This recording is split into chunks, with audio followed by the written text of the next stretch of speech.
Welcome to paradise, where history meets horsepower. And the finest collector cars take center stage. From world-class customs to modern marvels. And timeless trucks and curated collections. The best of the best is here.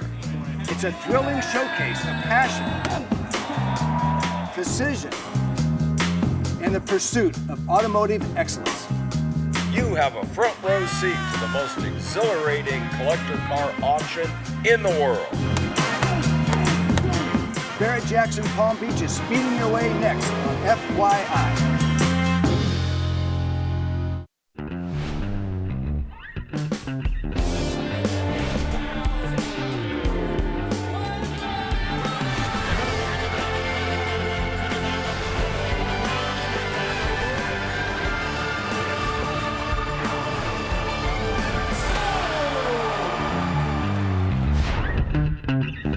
The refined elegance of Palm Beach meets the raw power of automotive legends at Barrett-Jackson, the world's greatest collector car auctions.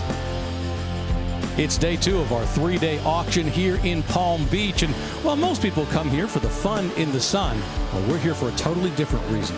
We want to see some of the greatest automotive icons, some legendary machinery crossing the block. Hi there, I'm Rick DeBrule, excited to be here for our second day. Yesterday, we had a fun day, a lot of entry-level machinery, affordable stuff. But today, well, the quality of the cars, the price of the cars is going to go up, and so is the excitement in the room. And the reason is that every single one of the cars crossing the block this week, more than 640 in total, will sell at no reserve. That means all these cars will have a new owner after they cross the block. That means everybody's very serious when they raise their hands. The docket is stacked. And as a result, we've stacked our team with some of the best automotive experts around, and we're going to give you a quick preview of some of the stuff you're going to see today, starting with Mike Joy. Thanks, and hi, everybody. Corvettes have long been a big part of every Barrett-Jackson auction, and I am drawn to the mid-year 60 cars, the Stingrays, from 63 to 67, and I particularly like this one. It's a 67, the last year of the series. Was built the year that I graduated high school, and yes, a Marina Blue Corvette was my dream car then, and it's still one of them now. Now, this isn't one of those big, expensive, big block 435 horsepower cars. This is a small block engine car, and you can quickly see that it's the base 300 horsepower engine because of the painted, not aluminum valve covers. But a nice restoration with original style hoses and clamps, and all the details here look pretty right. It's a 2-top car with a hard top, and most importantly, it has a 4-speed manual transmission. It was my dream car then, and I still want one now. All right, let's move a couple of decades newer with Tyler Hoover. Thanks, Mike. Here's an incredible car selling today. The second coming of the Gullwing, 2012 Mercedes SLS AMG. And this is the first Mercedes designed from the ground up, engineered by AMG. Before, they were tuning existing vehicles like an E-Class or an S-Class. But this one, they had a clean sheet of paper and they did an amazing job, not just with the doors, but with everything in the design. So under the hood, you can see the engine is way back here, 6.2-liter V8. 563 horsepower, and even though it's a front engine, it's technically a mid-engine because of how far back it is. They were able to do that because the transmission is mounted in the rear, and it's a dual clutch transmission.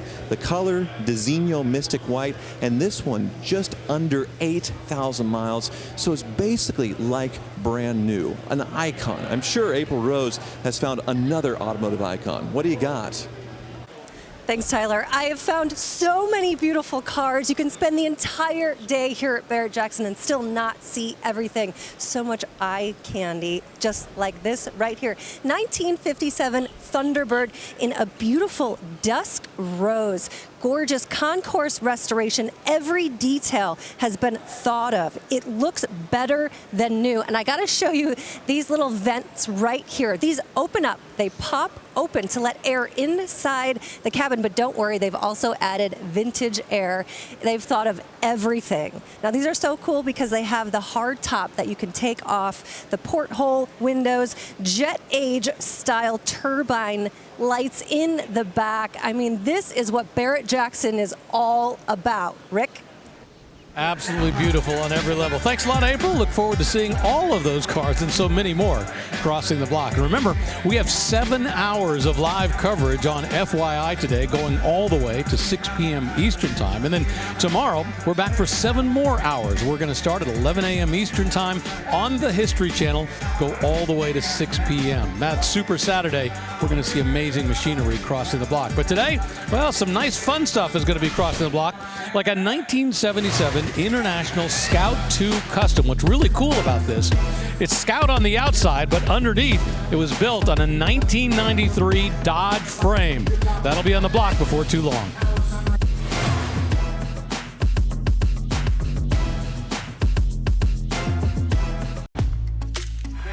Doesn't matter what you like. Is it an old 442? Well, they got those. How about a Clinet? You don't see those very often. Those are some of the cars that'll be crossing the block as we go through this auction. And right now, we're going to check in with Mike Joy, who's standing by with a couple of very important guests. I'm with Craig Jackson and Steve Davis. And Craig, we saw a lot of nice 5-figure cars cross the block yesterday. Looks like today we're going to move the decimal point 1 spot. Yeah, things are just going to keep going up. The crowds are here early this morning, so we're super excited. Palm Beach, this year, more cars than last year, more bidders, so I think you're going to see the quality of the cars, as Steve can talk to. Going to take a big jump today and even a bigger jump tomorrow. Steve, it seems when we come to Palm Beach, the auction has more of a European flavor. A lot of Mercedes, BMWs, Porsches. Is that a direction the whole collector car hobby is moving in, or is that kind of unique to Palm Beach?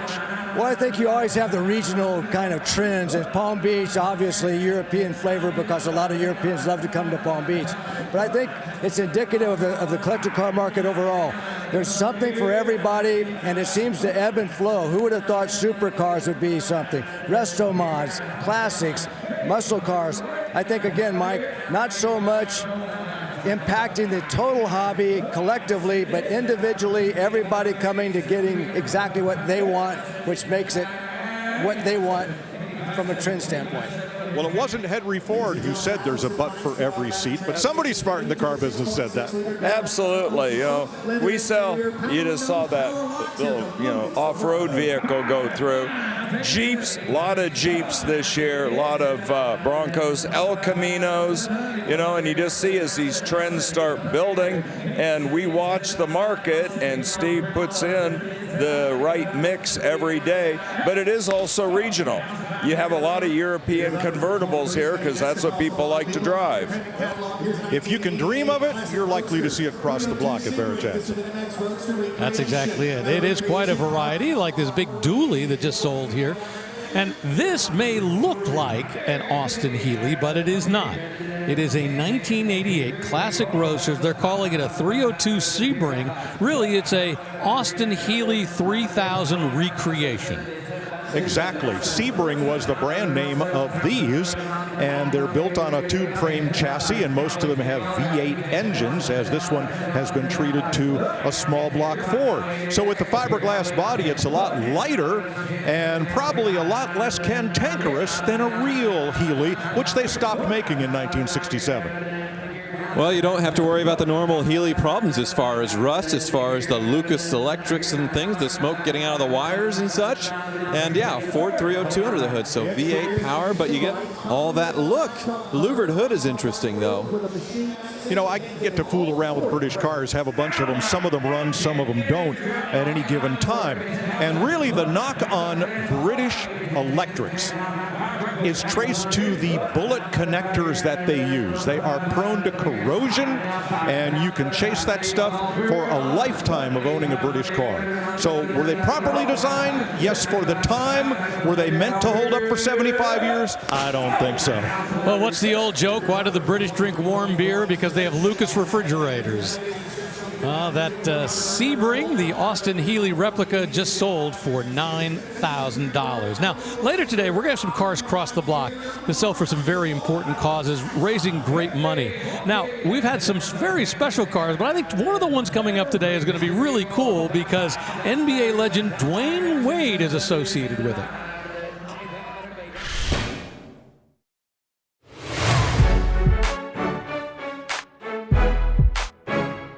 And we were excited to be working with the Dwayne Wade team.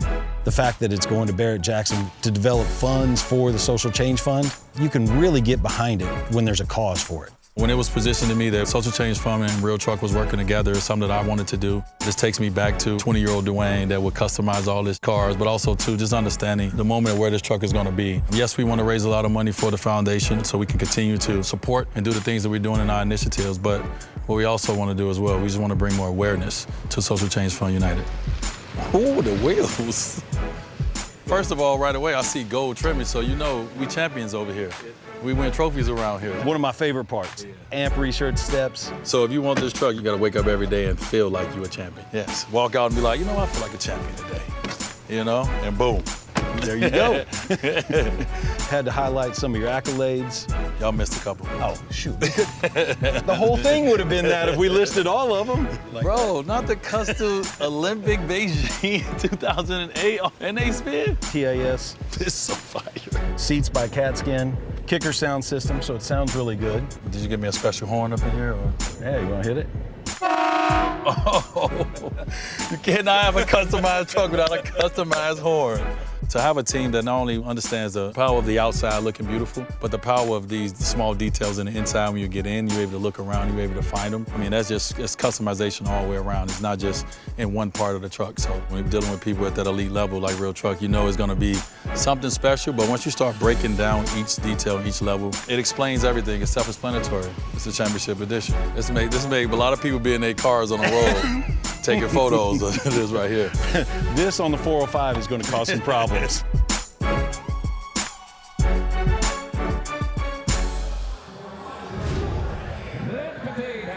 And that championship edition Dwayne Wade truck will sell this afternoon at 2:30 Eastern time. And once again, all the money going to his foundation. That's just one of 3 charity cars. We got great celebrities. We'll have at 3:30 Edsel Ford crossing the block with another car raising money for a great cause. And remember Jerome Bettis, the bus, the Pittsburgh Steeler, he is going to be here as well selling another car. Once again, raising money for great causes. Up on the block now, a 2007 Mercedes-Benz SL 550. This one's been modified a bit. It has the AMG styling package, black over red leather, but 20-inch Rohana 7-point star spoke wheels. Retractable hardtop, of course. The wind blocker is up. 57,000 actual miles, and the vehicle history report says minor damage 4 years ago. Yeah, the sport package really does bring up the looks of these SLs. And what I like about these aftermarket wheels is they are staggered. Some people will just do the same on the front and back, but this one isn't. You can see it's a deeper dish there as far as the way the spokes go in the back versus the front. Looks great. And it just sold $20,000 for that 2007 Mercedes-Benz SL 550. We're going to take a quick break, but we will come back. Remember, we have 7 hours of coverage here on FYI today with a lot of great stuff crossing the block. So sit down, grab a cooler. You're not going to want to miss a minute.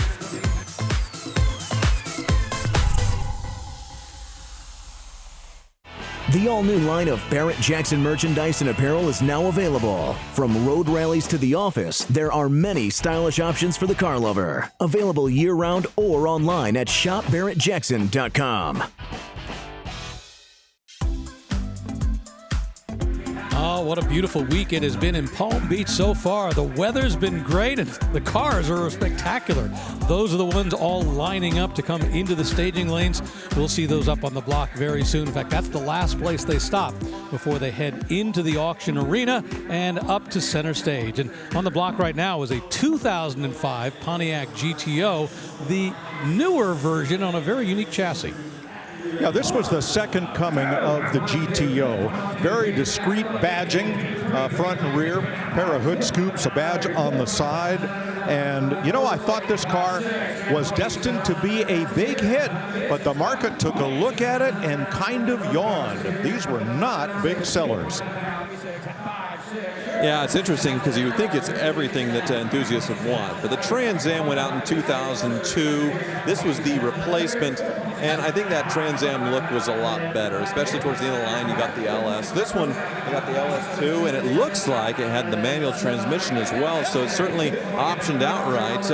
I think history is looking on these fondly because, yeah, 20 years later, we're getting close to 30 grand. Yep, it is a manual.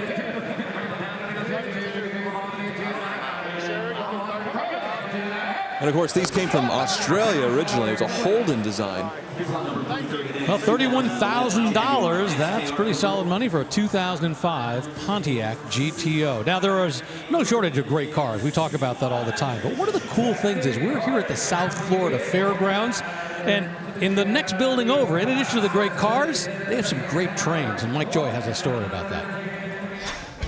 So I fully discovered cars about age 14, but from 5 to 14, it was all about trains. I had a Lionel set for Christmas. We just kept adding on to it, making the layout bigger and bigger and having great fun.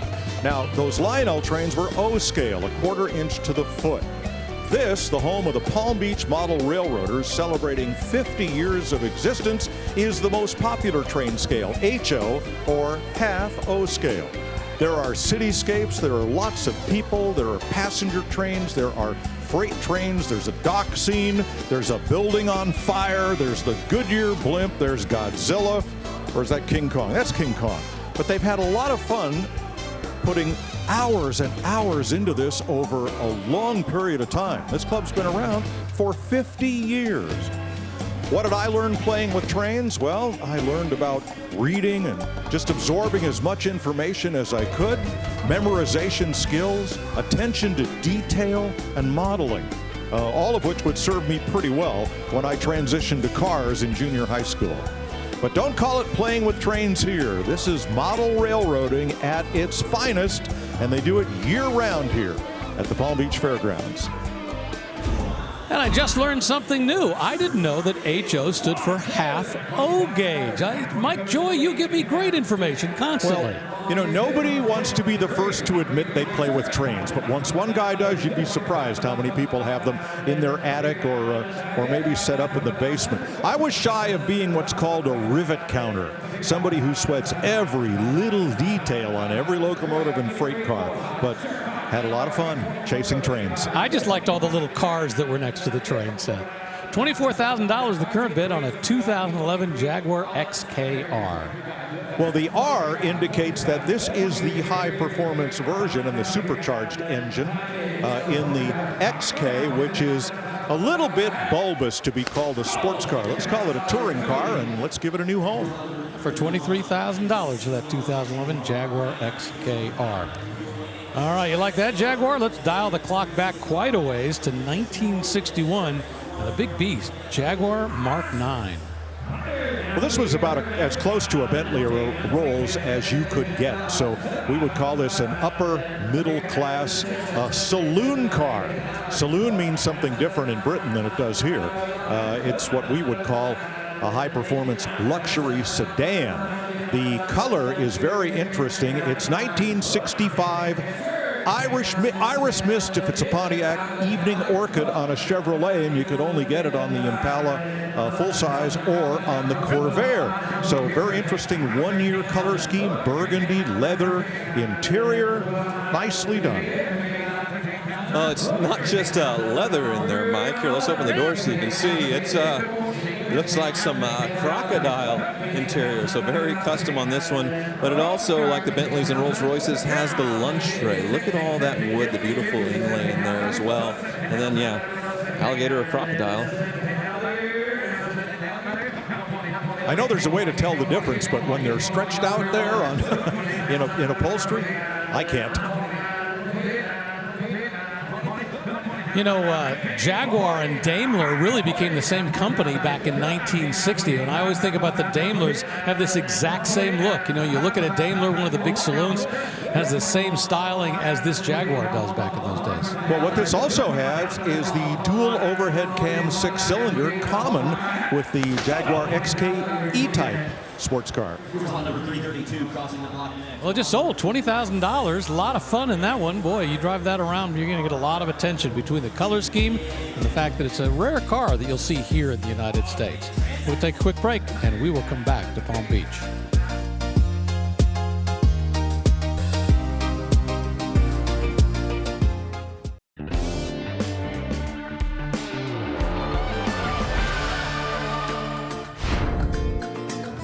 Well, beautiful Palm Beach weather means lots of crowds. Plenty of people have showed up here at the South Florida Fairgrounds to enjoy both the weather and all the great cars that have gathered for this auction. 3 days total. This is day number 2.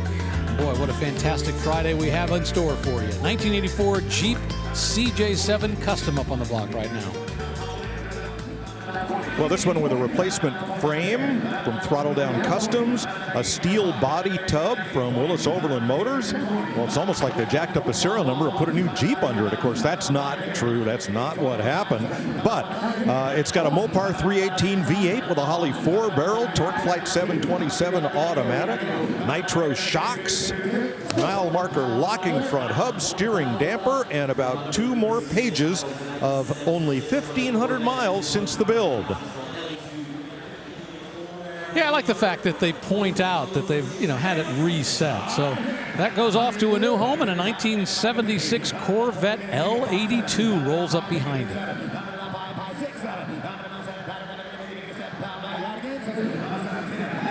So we're getting late into the C3s here with the rubber bumpers, and these are Corvettes that are still available at a very reasonable price compared to those that are either earlier or later. So the L82 350 was a special order with a 4-speed manual. This one, Corvette bright yellow with dark brown leather. All the special order information goes with the car, and this car has been in the custodianship of one family since it was new. And they have all the paperwork to match it right here. Take a look. The original sales invoice, $10,156. That's what the top-of-the-line Corvette cost you in the 1970s. Wow, look at that. This car was put in storage in 1979 and taken out in 2013, only 1,200 miles since. The odometer reads less than 7,000 actual miles. Every car has a story. I'd love to know more about that one. $24,000, solid money for a 1976 Corvette L82. Let's check in with April Rose. Hey Rick, I am out here in the beautiful sun in Palm Beach. I am loving this. Now check this out. I told you earlier, a little something for everyone. 1977 Blazer Chalet says it right here. The top comes way up, so there's lots of room inside. This is a K5 Blazer with the top peeled off, and you got this camper affixed permanently right here. They made about 1,800 of them. I like to call it 50 shades of beige because there's a lot going on. You added some taillights to this camper, moved the bumper also on the back. Come on, check this tow hitch back here that also acts as a step. And oh yes, come on friends, let's see what's inside. You got veneered burled wood on the refrigerator, stove, bench seats that turn into a bed, and I love how there's no partition. So the driver gets in on all the action when you're camping, when you're driving on the road. This is so much fun. Man, I want one of these so bad, Rick. Yeah, almost like a classic motorhome. Remember when campers were king?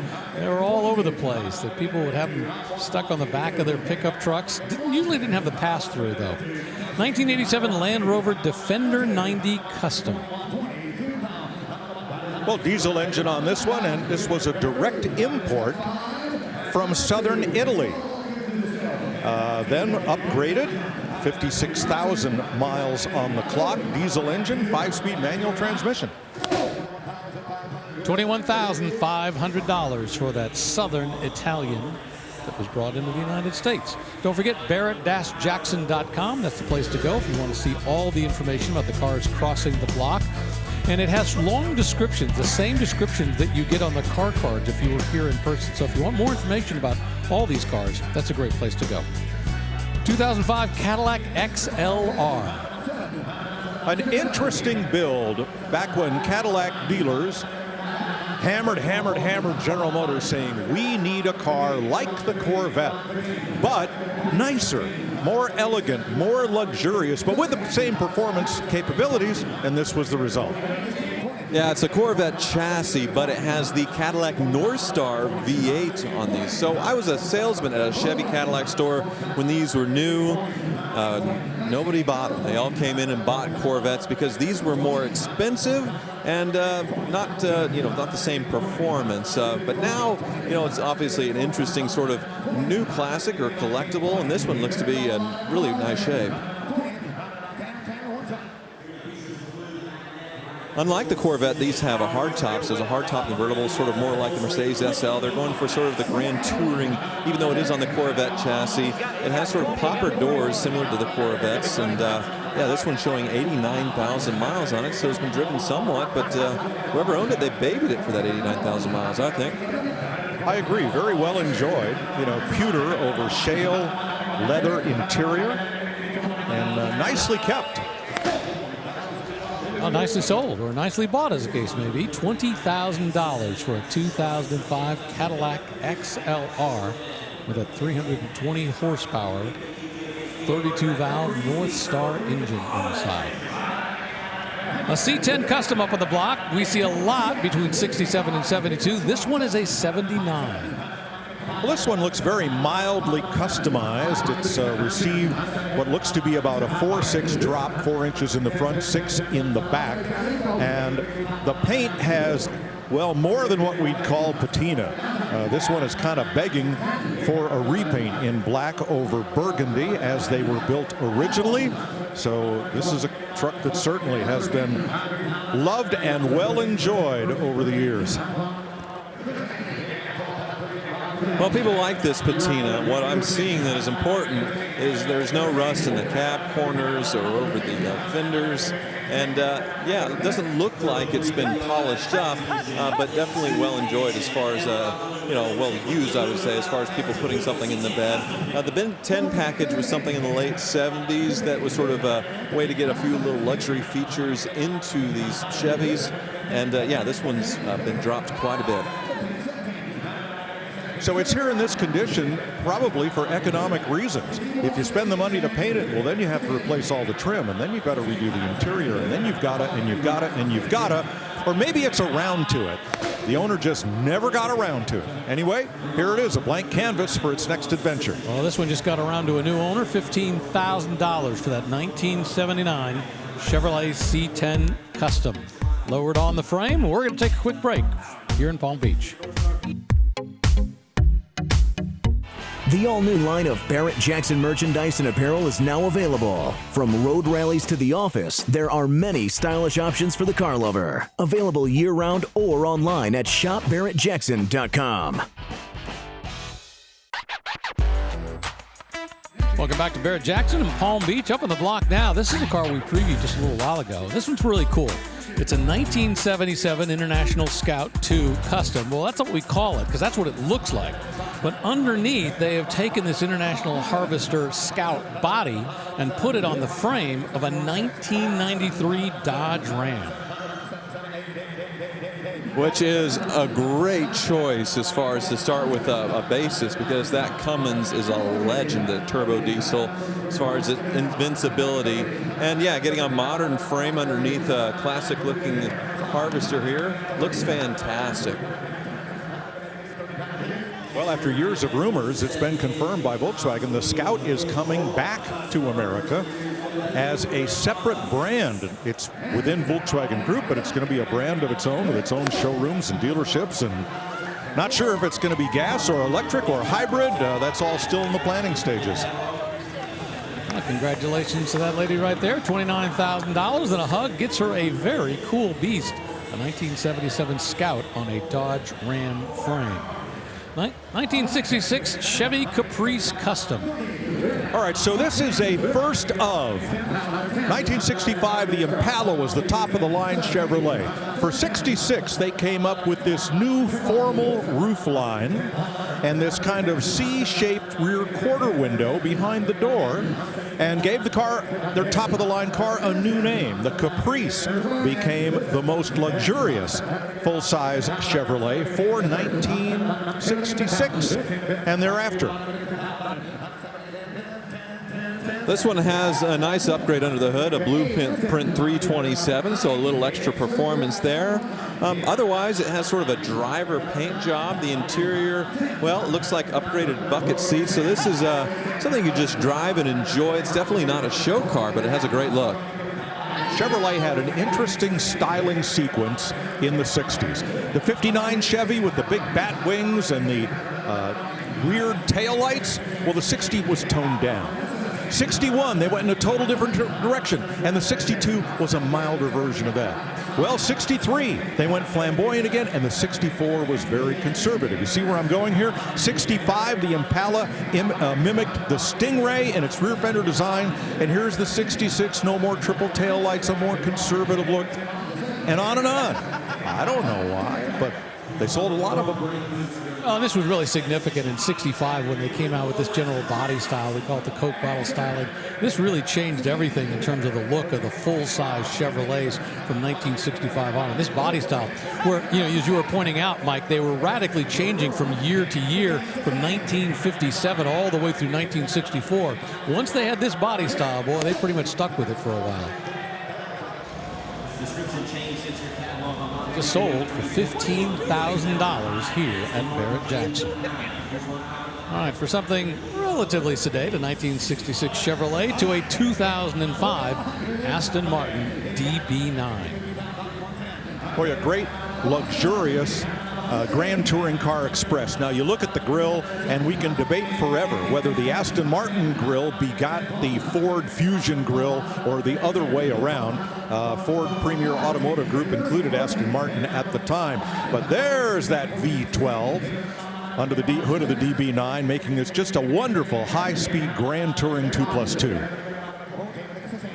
Well, in the design itself, you say Ford Fusion, but originally this was meant for Jaguar when the DB7 with Ian Callum sort of designed this sort of look.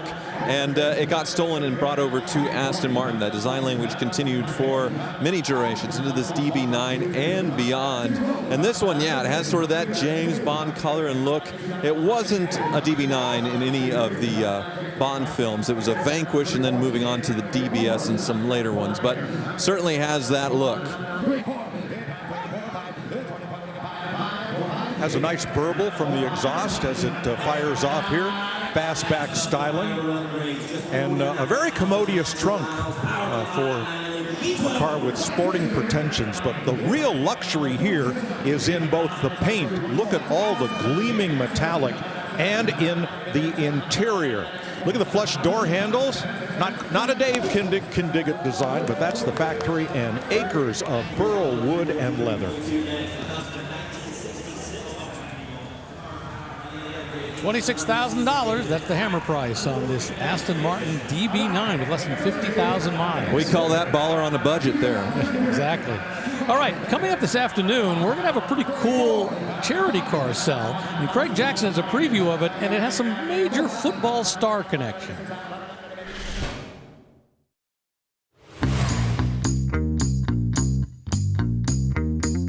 We have a 2025 Chevrolet Corvette Z06 convertible, and it is VIN 001. It is owned by Pro Football Hall of Famer Jerome Bettis. The entire sales price will go to the Jerome Bettis Bus Stops Here Foundation, which offers a variety of educational, recreational, development, and financial assistance programs for our youth. The Z06 is powered by the 5.5-liter LT6 V8 high-output flat plane crank engine mated to the 8-speed double-clutch transmission.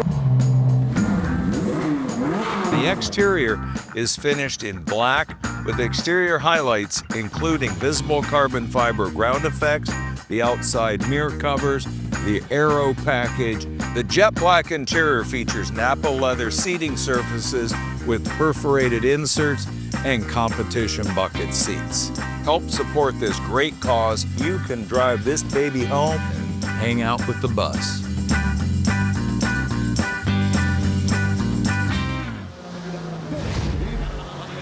Well, Barrett-Jackson does a great job of raising money for great causes, being a part of the community, and it's great that Jerome Bettis has that foundation. He's doing the same thing. He's done a lot of that over the years, and in fact, Jerome is going to be here this afternoon. We're going to talk with him about both that car and why he's getting rid of it, and of course, the foundation. A 1967 Volkswagen Karmann Ghia Custom is up on the block. Well, you notice no bumpers and none of the small grills that were here for air intake. There's some looking like Mercedes E-Class headlights on this one, and taillights different too. This is a 1967. That's probably the year you want. It was just before the emissions laws came into play here, but somebody's had a lot of fun building this. Yeah, actually has Porsche headlights on the front, so they stuck with the German theme. You know, in the Karmann Ghia world, they have the low headlight models that came out early, then the higher headlights. So this is just kind of taking those headlights in a different direction for the Karmann Ghia. Yep, they are air-cooled Porsche, so like mid-80s impact bumper looks like to me. Engine upgraded, 1985 cc. You saw the exhaust sticking out the back, dual carburetor on this one, so some performance there. I imagine it could outrun probably a few Porsches. Some nice MP alloy wheels to go along. Wow, a lot of work went into that one and just sold here at Barrett-Jackson for $14,000. That 1985 cc engine and those Porsche headlights. Went from one Volkswagen to another. How about a 1974 Volkswagen Type 2 Custom? Did you play slug bus as a kid?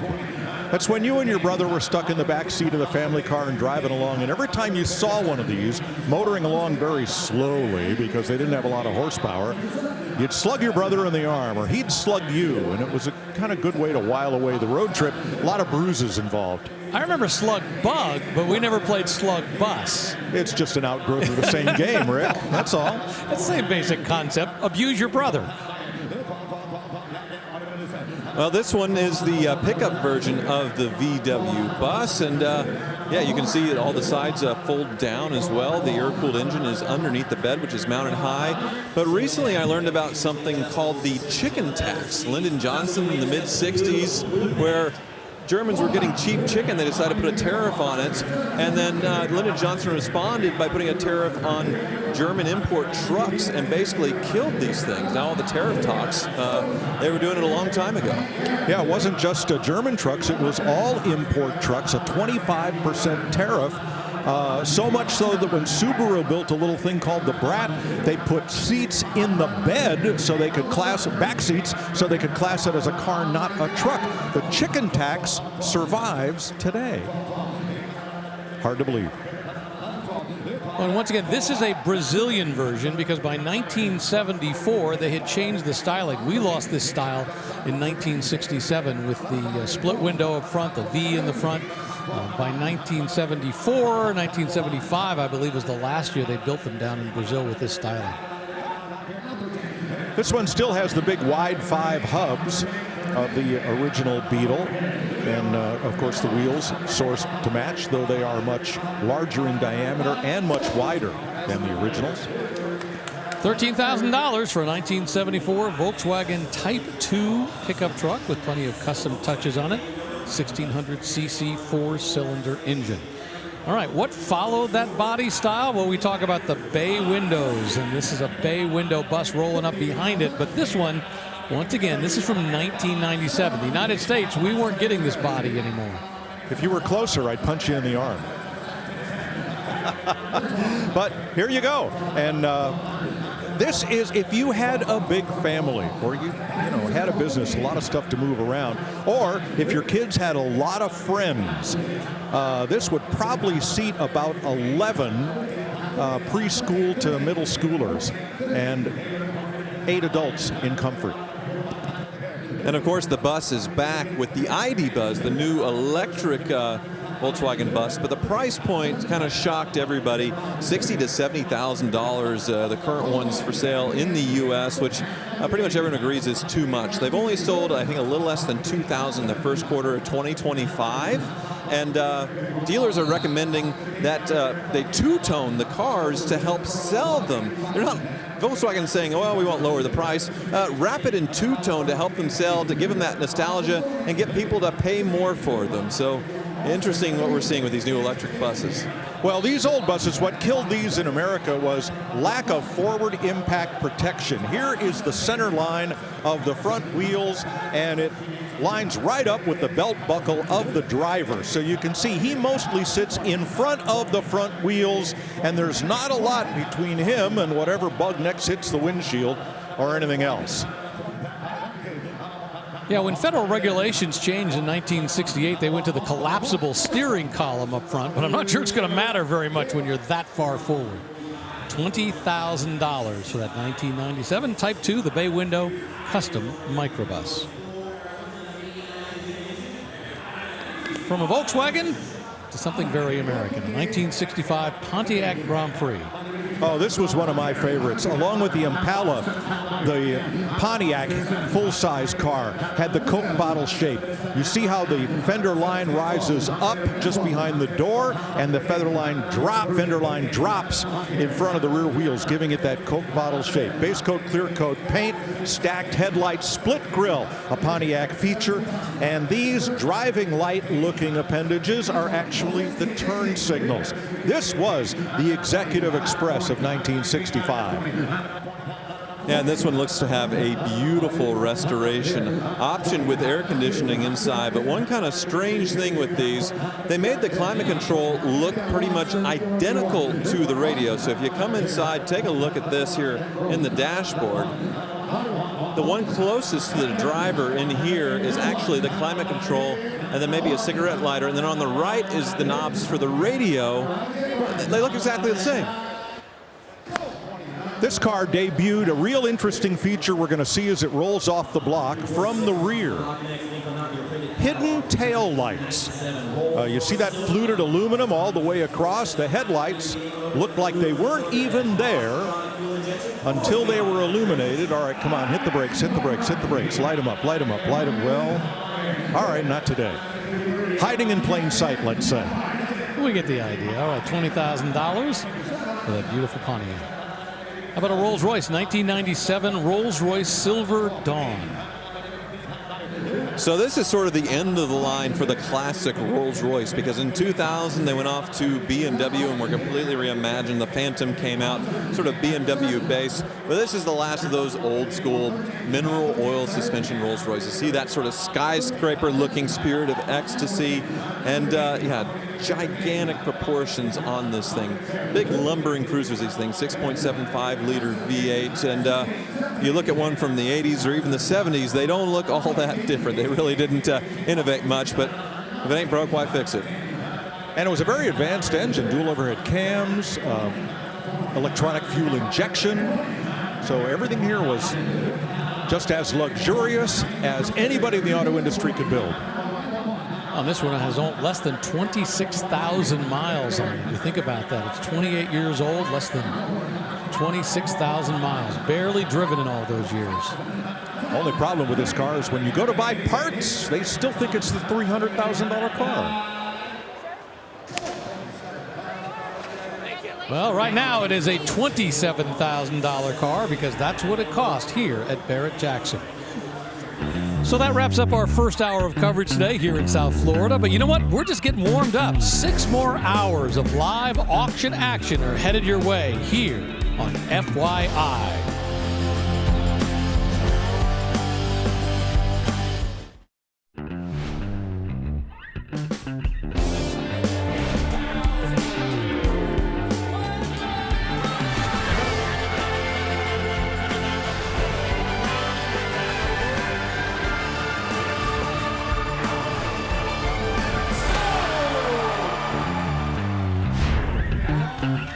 Welcome to Barrett-Jackson, the world's greatest collector car auction. You know, it's always great to be here in the Sunshine State, but it's even better when you're surrounded by hundreds and hundreds of beautiful cars. And that is exactly what we have here in Palm Beach at the South Florida Fairgrounds. So let us get right to the action. Right now, we have a beast of a car, a big long thing, a 1976 Cadillac Eldorado convertible. Well, this was 1976, the bicentennial year, and they had a bicentennial edition of these, white with red and blue pinstripes. This one, of course, isn't quite that, but it's been very nicely kept and has new fire mist paint. And GM promised this would be the last convertible in the face of increasingly difficult rollover standards for cars, something that would later be disproven. And lead to just a few lawsuits. $25,000. Folks up in the skybox, and they look pretty happy about it all. Hugs all around for that 76 Cadillac Eldorado. Let's go back to 1958. How about a Nomad wagon? Yes, the Nomad you think of as the 1955 to 57 two-door hardtop wagon, but the name continued until at least 1961 on the top-of-the-line four-door Chevrolet station wagon. Here's a one-year styling cycle, 1958, and this beautiful metallic and solid color two-tone. This is so sharp. Absolutely. So gone would have been the 283, or I suppose optional fuel injection would have existed. Then you have a modern 350 under the hood with air conditioning, power steering, and brakes, which is very nice. But outside looks very stock, so a little bit stealthy there. But this is one you can actually drive and enjoy.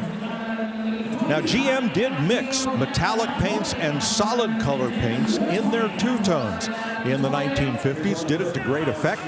The interior is two-toned in similar shades as well. So here's the question. What do you think about the color? I mean, if this were in a little bit bolder color, do you think it'd have more people putting their bidding number on? I don't know, Rick. It's just so different, that mild yellow compared with the metallic gold. I've never seen one like it. Have you? And I think that's the charm and the value right here. So it just takes two people who like it, and all you need is two people out in the bidding arena to say that's my color. Well, I would normally say, you know, the doors are holding it back, the extra set of doors, but I think in 58 there would not have been a two-door Nomad on the full size, of course. The two-door wagon would have been the Yeoman, and it was a very basic car aimed at tradesmen. Well, this one just sold $23,000 for a 1958 Chevy Nomad wagon.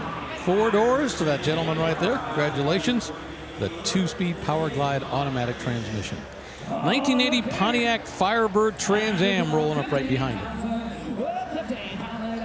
Well, this one looks like it was treated to an incredible restoration, but by 1980 performance was down quite a bit. 301 cubic inch V8 under the hood. This one an automatic transmission, and we're 1 year away from this style going away that I know Mike Joy absolutely loves. Well, I'm not fond of this nose. John Chanella was the chief stylist at Pontiac, separated these headlights out, put the air intake underneath the bumper. You know, the Rockford Files used a Pontiac Firebird as the car for Jim Garner's character.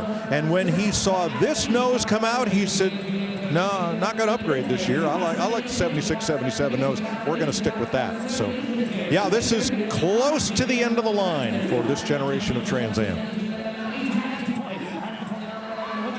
And once again, what's the story? I mean, less than 10,000 miles on the odometer. How did this get just put away, locked away, and kept in such great condition? Because obviously it doesn't look like it's actually been restored. It looks mostly original. I do think it's been repainted, but yeah, the interior looks original. If it's not a repaint, this is astounding.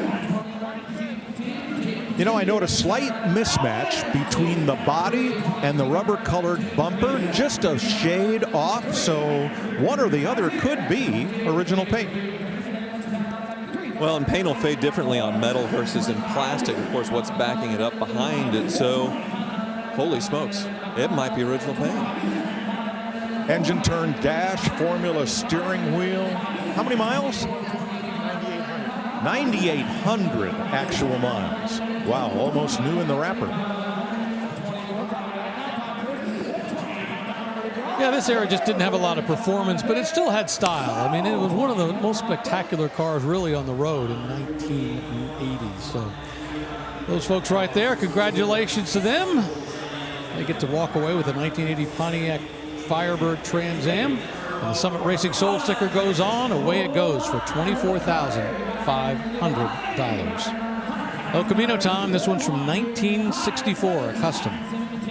First year for the A-body Chevelle midsize car, and that meant there was a two-door wagon, and that meant you could take that platform and build the car pickup we know as the El Camino. Drives like a car, hauls like a truck. Is it the best of both worlds, or is it just an oddity? Well, one thing this El Camino is showing off is what they have done in the rear. So if you come back and look at the bed, you have that Performance V8 under the hood, and they really wanted it to hook up. You can see it has been tubbed out to fit some gigantic slicks on this thing. So less usable bed space, but more traction, a lot more traction. Yeah, 18-inch wheels in the back, and those big, wide, semi-treaded tires.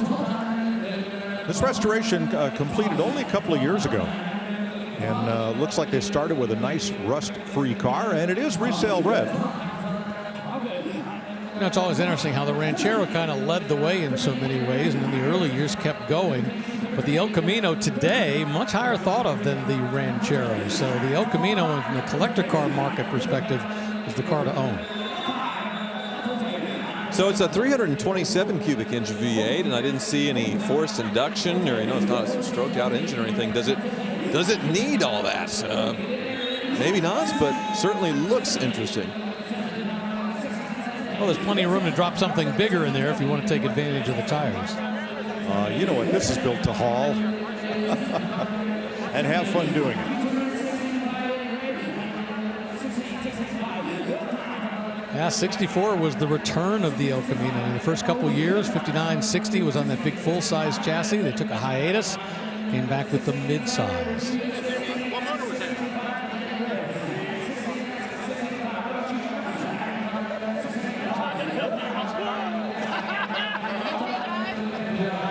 Well, we're at drive it and enjoy it money right here for this 64. I recall these having a little more side trim and certainly some tailgate trim. So this one has been shaved of those. Easy to redo if you wish.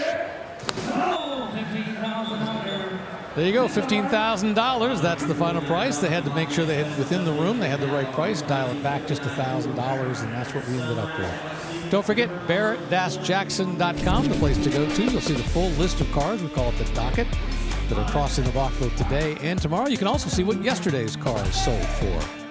Right now we got a 1959 Ford Fairlane Sunliner Galaxy convertible. Oh, this one's had a lot of upgrades, and one of which I fully endorse, and that is dual circuit power vacuum assisted brakes. All right, here's your modern master cylinder and the dual circuits, dual diagonal brake setup. Here is the vacuum booster. And I think on any classic car, I don't know, Tyler, I think that's a very worthwhile improvement. And if this thing was at the car show, certainly I'm not deducting any points for that. Yeah, you're absolutely right. We rarely hear nowadays of people talking about their brakes going out and losing control. So certainly a major upgrade, especially in the heavy cars like this. But yeah, otherwise look pretty stock under there with the 390 cubic inch V8 and a beautiful restoration on this one. A lot of square footage on bodywork and paint and bright work to get right. And they did it with this one. Well, there's some history there. Henry Ford was one of the last manufacturers to endorse the use of hydraulic brakes in his cars, what hot rodders called juice brakes. He persisted with cable-operated brakes just as long as was possible. He finally got talked out of it by the engineers. Yeah, Henry Ford was like that. If he wanted one thing, he stuck with it for as long as he possibly could. He was always convinced that he knew better than not just all the other car makers, but even his buyers. But eventually, they finally managed to change his mind. $22,000 for that Ford Fairlane Sunliner Galaxy.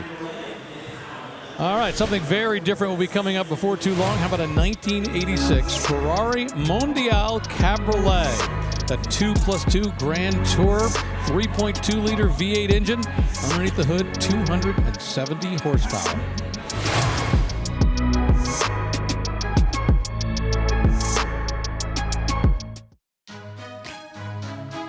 Back here at Barrett-Jackson Palm Beach, up on the block, this is that beautiful 77 Chevy Blazer Chalet that April Rose previewed. So a company called Chinook made this camper conversion, and unlike the Blazers fiberglass hardtop, this is permanently mounted to the body of the K5 Blazer, and it extends that body by just about a foot for a little more interior room. The piano hinge type door, and well, it needs a headliner, but other than that, you have everything you need. You have a bed, you have a little bathroom, and most importantly, you have a sink and a way to heat up food. That means you can declare this a second home and get a mortgage on it to finance it. It looks like a little storage bay for maybe a generator right here. Let's see. Oh, no, propane tank for cooking. Okay, interesting there. I noticed the tops had some patches to it, but yeah, it's rare to see one of these. Well, you'll likely be the only one on your block. $18,000 for the Blazer Chalet. I really love the look and the style of that. Let's check in with April Rose. Yeah, man, those are so cool. But check this out, 2003 Aston Martin Vanquish, first Aston Martin seen in a Bond movie in over a decade. Now, this one was spec'd in Caspian blue, which normally you'll see in silver because everyone wants to look like James Bond when they're driving them, but it stands out in this color. And I love these vents up here. They're fully functional. You can see where the heat is expelled from the engine down there. Billet grille is very simple and peaceful up front. Now I want you to take a peek inside because it looks so comfortable. Cream and blue two-tone buckets. And check out where the starter button is, right in the center of the dash there. Also the reverse button as well. And you got the sweet paddle shifters to tame that V12. Rick, I think you'd make a good James Bond, but you know what? I think I'm changing my mind because you would be a Bond villain. You should audition. This could be my big chance. I never thought about being the Bond villain. I see a little Roger Moore in you, I think. Yeah. Once again, all we need is a tuxedo, and we all feel like James Bond. 1962 Chevy Biscayne Custom. Now this one's been highly modified, two-tone paint on the two-door sedan body style, but as called out on the sides of the fender and as we'll see under the hood, this has the big W block engine, which started out as a 348 in 1958, and by now, 1962, it had been increased to 409 cubic inch displacement. So yes, this is one of those fine 409s. This one's been given a Phytec fuel injection conversion on an Edelbrock manifold, and there are those dual circuit power brakes that have been added. An air-conditioned car. Nice. Yeah, upgraded aluminum radiator too for the warm Palm Beach weather, so don't have to worry about overheating inside or in the engine itself. This wouldn't have been a factory color, most certainly in the early 60s, but it definitely works with the two-tone, the blue matching interior, and yeah, some modern gauges so you can make sure you don't overheat. But what's been done, I think, definitely works. You don't see many customs that retain the 409, so that's pretty cool. Usually do a 350 or a 454, but they're keeping it with the times. $27,500 for that 1962 Chevy Biscayne, the custom sedan. Yeah, it's got a hard top, but there's plenty of convertibles here. In fact, Mike Joyce found some pretty cool ones. Some cars are just meant to be topless, and for me, well, Corvettes top that list. They have a great history back into the 1950s of making convertibles look like roadsters, cars with no top at all. This beautiful waterfall that extends down between the seats and this fiberglass cover covers the convertible top that lies underneath, but it looks like it doesn't have one at all. All of my convertibles are stored top down because that's the only way I'm ever going to drive them. Let's bring the whole family along. How about this mid-60s Lincoln? Seating for 5. You look like you just stepped off the set of The Lincoln Lawyer hit TV show. And for something peachy, Palm Beachy, how about a beautiful two-tone mid-50s Ford Fairlane? You know what they say, when the top goes down, the price goes up, and so does the fun. And there is that 1955 Ford Fairlane with the black on top, yellow underneath. Boy, that'll be in the room very soon with that Continental Tire kit on the back. Can't wait to see what that sells for here at Barrett-Jackson. Right now we got a 1957 Ford Thunderbird. Yeah, how about this color? Willow green, a nice kind of restful color. Two-tone green and white interior on this last year baby bird. $27,000. All right, a little while ago we previewed a 1986 Ferrari Mondial Cabriolet, and it is up on the block right now. Well, the Mondial was offered as the family Ferrari in both coupe and convertible with 2+2 seating and that mid-engine 4-cam V8 that it shared with the 308 and 328. Much more conservative styling, so not many of these were sold compared to the Magnum PI style car, but if you had to bring the kids, this was very useful.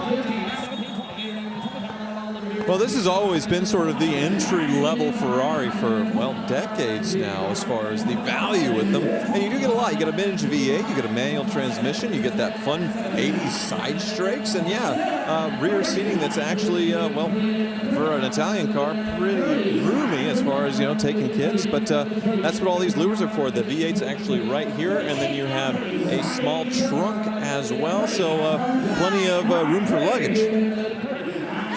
Daytona style wheels in this one, as most of them did. So yes, here's a great opportunity to get into a Ferrari for a reasonable number. And unlike the Ferraris built today, this has the 5-speed manual transmission and the gated shifter. So if you like to row your own, you'll like this one.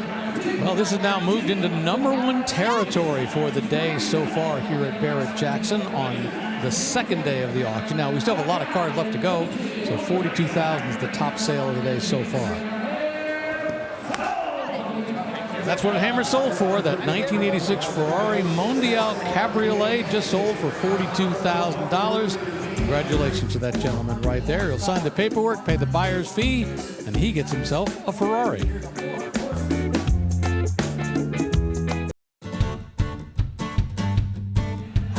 Palm Beach, great weather, great cars. What a great time to be here in South Florida, the South Florida Fairgrounds, because the buildings here are packed with amazing machinery, all of which will be crossing the block, selling at no reserve. And up there right now, you got a 1955 Ford Fairlane Sunliner convertible, and you see the last 3 cars that have crossed the block. Pretty exotic European stuff. That Aston Martin sold for $54,000. Well, quite a wild paint scheme on this, but this was fairly typical of all the big 3 in the mid-1950s as far as these two-tone color combinations are concerned. Now, this one's been treated to an add-on Continental kit, similar to the Lincoln Continental, where the spare tire sits outside the trunk. That adds about 1.5 feet to the length of this car that it probably didn't need. And it just sold for $25,000 for that 1955 Ford Fairlane Sunliner convertible. Up on the block behind it, a 1982 Chevy K5 Blazer Custom. Very interesting that this is a K5 Blazer, not a C5 Blazer, because it would have been the two-wheel drive. Because what you see here, well, it's been dropped. Most of the time with the custom Blazers, we see them lifted 3 or 5 inches, but this one is not. I imagine, yes, the four-wheel drive has been deleted on this one. Looks like a modern LS under the hood, but otherwise, some really cool stuff done. Well, the drop's cool, but as far as the repaint, the pinstriping, the plaid interior, a lot of neat stuff here, but an interesting choice. Yeah, 20-inch wheels added, and when they're in the kind of sport wheel style, the K5 Blazer meant it was born as a 4-wheel drive. And I love these GM two-tones, even of the 70s and 80s. They are just so bold, the red over white with the orange and black stripes in between. Inside is something different. It's burgundy, but something in plaid. Just very different, very, very cool. Great vibe to this with the two-tone factory paint. Well, and on the rear quarter, you can see the Silverado badge. At the time, Silverado was just a trim package. And later, that became the model number for, or the model name for the Chevy pickup truck. But even back in the 80s, 90s, they were just, you know, C or K 1500, 2500, 3500. They just called them Chevy pickup trucks. This truck just has a lot of what we call eyeball, and the bidders are responding. Yeah, think about it. I mean, we were just talking about the two-tone paint jobs from the 1950s, all the style. By the 80s, the only way you could get them was really in pickup trucks. Cars weren't doing that. $50,000 means that is now tied as the #2 sale of the day here at Barrett-Jackson on day #2. Remember, though, the prices are going to go up as the day goes along. Well, Fantasy Bid is back in 2025, and if you would like to test your collector car knowledge and maybe win a great prize in the process, you're going to want to play Fantasy Bid, brought to you by Dodge. All you have to do is go to promo.barrettjacksonfantasybid.com to register and to play. What you're going to do is you're going to try to predict the winning bid of select automobiles that are going to cross this block on Saturday, April 26th. That's tomorrow. The overall winner at the end of the 2025 Barrett-Jackson auction will get the grand prize. That's a 2025 Dodge Durango GT. And if you are really on top of your game this week and you think you can predict the exact final bid of all 12 Fantasy Bid vehicles, you could win $100,000. It's the perfect 12 jackpot, so make sure you register and play. Terms and conditions do apply. You have to be 18 to play. Just visit promo.barrettjacksonfantasybid.com for all of the official rules. Up on the block now, a 2007 Ford Shelby GT500. Well, Shelby came back to Ford in the mid-2000s, and this was the product in 2007, and boy, was it cool. Of course, the retro Mustang, this redesigned in 2005, lent itself really well to the Shelby treatment. Supercharged V8 on the hood, 500 horsepower, and a 6-speed manual transmission. This one, less than 1,000 miles on it, so basically brand new. Basically sold $38,000 for a 2007 Ford Shelby GT500. Less than 1,000 miles on the odometer. We'll be back.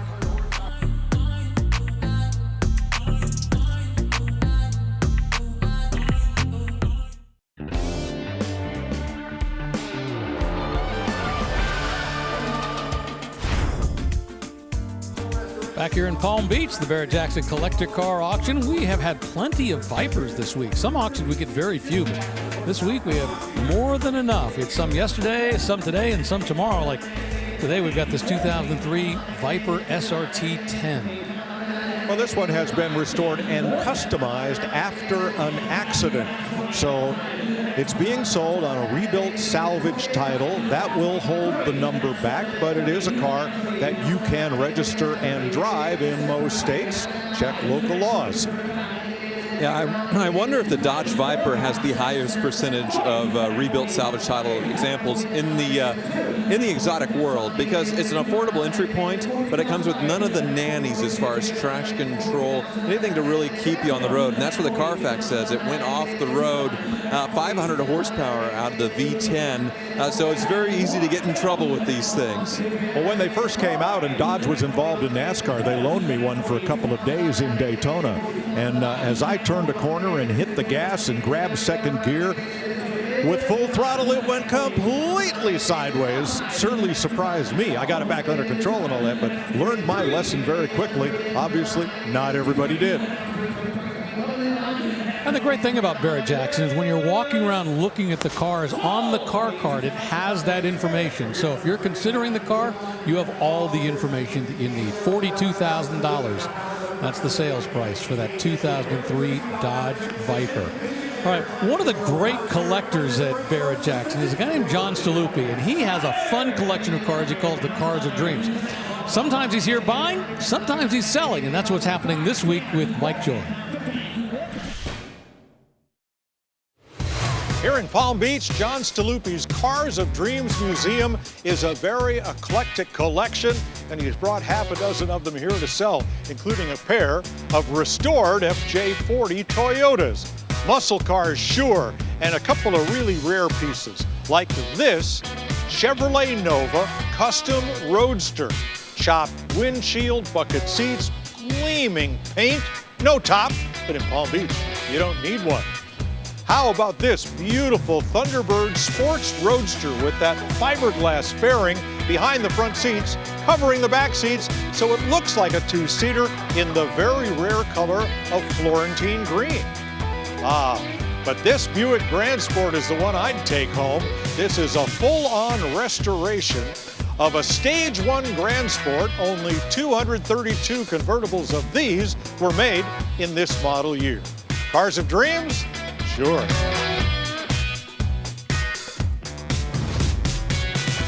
And in fact, there is one of the cars from the Cars of Dream collection, a 1982 Toyota Land Cruiser, an FJ40. It's in the staging lanes and it'll be up on the block before too very long. 1968 Camaro RS center stage. Well, RS was an abbreviation for Rally Sport, and in 1967 and 8, that means you got this grille treatment with hideaway headlights. These doors would come back to reveal the two 7-inch round headlights.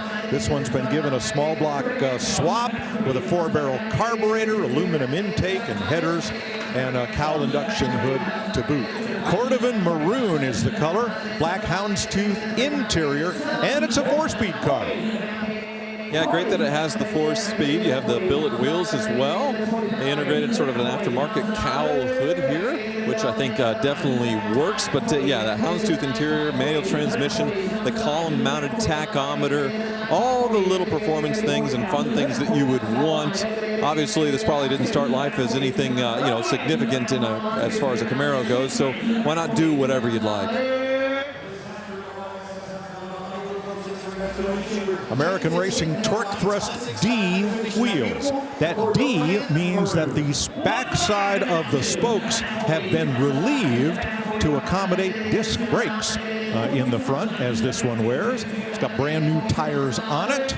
There's the RS badge on the gas cap and the blackout taillight panel, contrasting with the bumblebee stripe across the nose. Wood steering wheel, extra gauges, as Tyler mentioned, ready to go.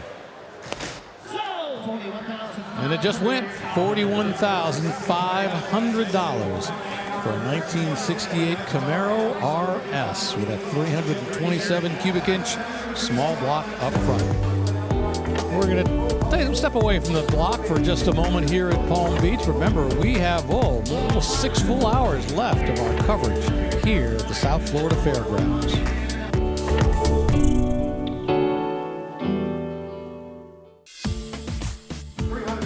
Back here in Palm Beach, out of the McGuire staging lanes, that's the gathering point for all the cars right before they get up onto the block. Your chance to see things, maybe kick a tire or two, and more importantly, look underneath before it gets into all the hectic action that is up on the auction block. Right now we got a 1971 Chevy C10 custom pickup truck, and you see the last 3 vehicles that crossed the block, and a 2024 Ford Bronco just sold for $50,000. Now, this one's been dropped and nicely upgraded with a chrome grille, chrome bumpers. And again, we see the dual diagonal circuit brakes with the power booster, which I think is a tremendous upgrade. 396 big block engine, 4-barrel Edo block manifold, air conditioning added. Another of these great GM two-tones. Now, this is a factory color scheme. I don't recall what the factory called it. The consignor says it's ochre and white. Looks like mustard to me. It's repeated, the color scheme repeated on the inside with the houndstooth upholstery for the seats. There's a big, robust 12-bolt rear axle back there to take those 325 horses and put them right to the ground. Nice build. Well, like we were talking about earlier, boy, it's great when they had these pickup trucks that had the two-tone paint jobs or the Suburbans. Back in the 50s, it was very common, some into the 60s, and by the time it got here, you just couldn't do it. Yeah, I like the engine choice on this one, the 396 big block, sort of period correct. Bedliner and rubber mat, you can actually use it too as a truck. $42,000 the hammer price on a 1971 Chevy C10 pickup truck. Well, we talked about the Cars of Dream collection, John Staluppi's group of cars that he's selling just a few of them, and this is the first of those, a 1982 Toyota Land Cruiser FJ40.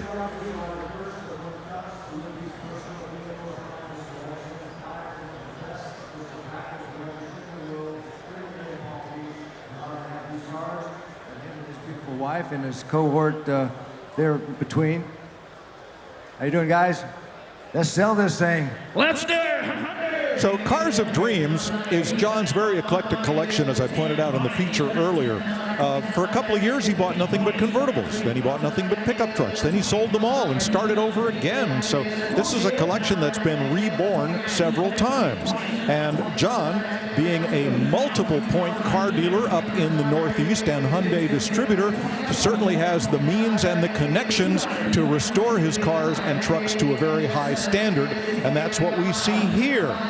This 82 FJ40 has its original 2F engine, but the headliner, all of the rubber parts have been replaced, and all the parts used in the restoration were Toyota factory parts. No repro parts here. Yeah, this is a very faithful restoration with what you would see as the factory ride height, which looks low in comparison because we always see custom lifted Land Cruisers, and it has the side safari sort of style rear seats in it. But yes, everything looks correct. This is the birth of a legend here. Well, I guess the end of the birth of a legend. A Land Cruiser that was used starting in the 60s, but the body style remained unchanged here into the 80s. Really hard to tell the difference. We called these Land Bruisers because they were just absolutely unbreakable. These things have a long shelf life, and then they get restored and reborn and done all over again. In this case, probably to better than new. Yeah, take a look inside. It is pretty impressive, the quality of this one. You can see on the glove box they have the instructions for the four-wheel drive and the shifting, but everything exposed and simple and very easy to fix. Not that it would break anyway, because it's a Toyota Land Cruiser. It's pretty much invincible. Well, the advantage of buying something out of John Staluppi's collection is John doesn't mind spending good money for good cars. As a result, you know, he's bought what he thinks is the nicest car out there. Just because it's in a collection doesn't mean it's really at the top of its game. And John has a habit of buying stuff here, especially in Palm Beach, that's really good. And this one just sold, the first of the Cars of Dream collection, selling for $32,000 for a 1982 Toyota Land Cruiser. That's John and his wife and their little puppy dog, checking out all the action here and watching the cars go across the block. 2008 Bentley Continental GTC convertible is up on the block. This is drop dead, or should I say drop top, gorgeous. Wow. The W12 has 552 horsepower. The color is Silver Lake Blue with a blue convertible top and a linen leather interior. Wow.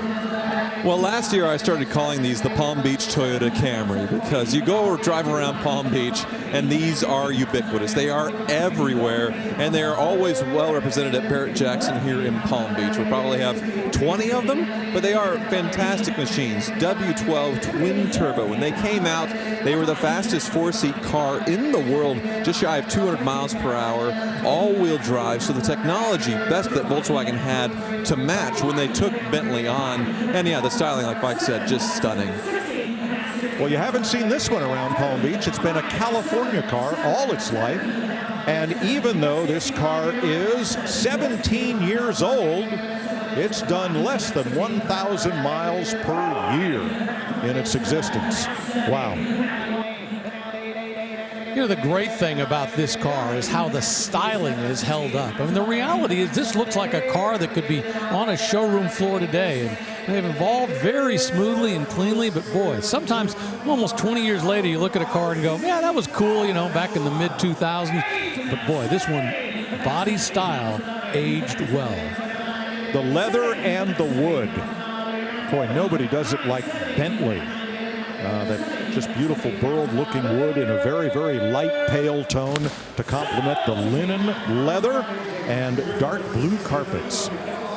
Well, we have a new #1 sale of the day, $69,000 for a 2008 Bentley Continental GTC in that Silver Lake Blue. Beautiful color. It'd be great driving around in that thing. A 2003 Aston Martin Vanquish is right behind. Well, I love the Vanquish personally because it's much more of like a smaller production hand-built Aston versus a DB9 that was sort of in the same series. You got the V12 under the hood, similar, like April Rose pointed out, but this one had a paddle shift transmission, similar to what the Italians were doing, where it is a clutch controlling the shifts, but it's all computer controlled. So you use the paddles to go through the gears, much more exotic experience. It has an automatic mode, but you don't want to use it. It's pretty clunky with the computer. They built only 2,600 of these over a 6-year period. Mendip Blue is the color. Inside, Caspian Blue and Cream. Door's locked. All right, open it and show you. We're going to have a look in there anyway at the blue and cream interior. One odd thing about these cars driving them is the speedometer operates clockwise like you would expect, but next to it the tachometer rotates counterclockwise. That takes a lot of getting used to.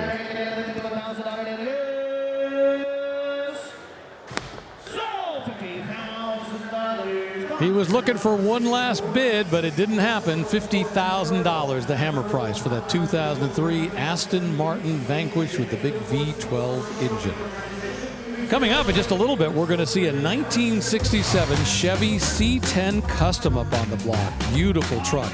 It's got an LS3 6.2 liter, very modern engine, 4-speed automatic transmission. It'll be up on the block soon.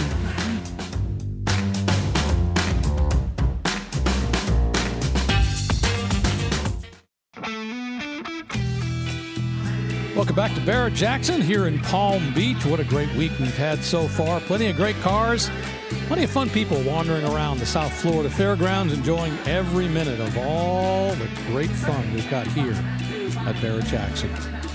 That's what it looks like outside. Inside, by now we got a 2007 Bentley Continental GTC convertible.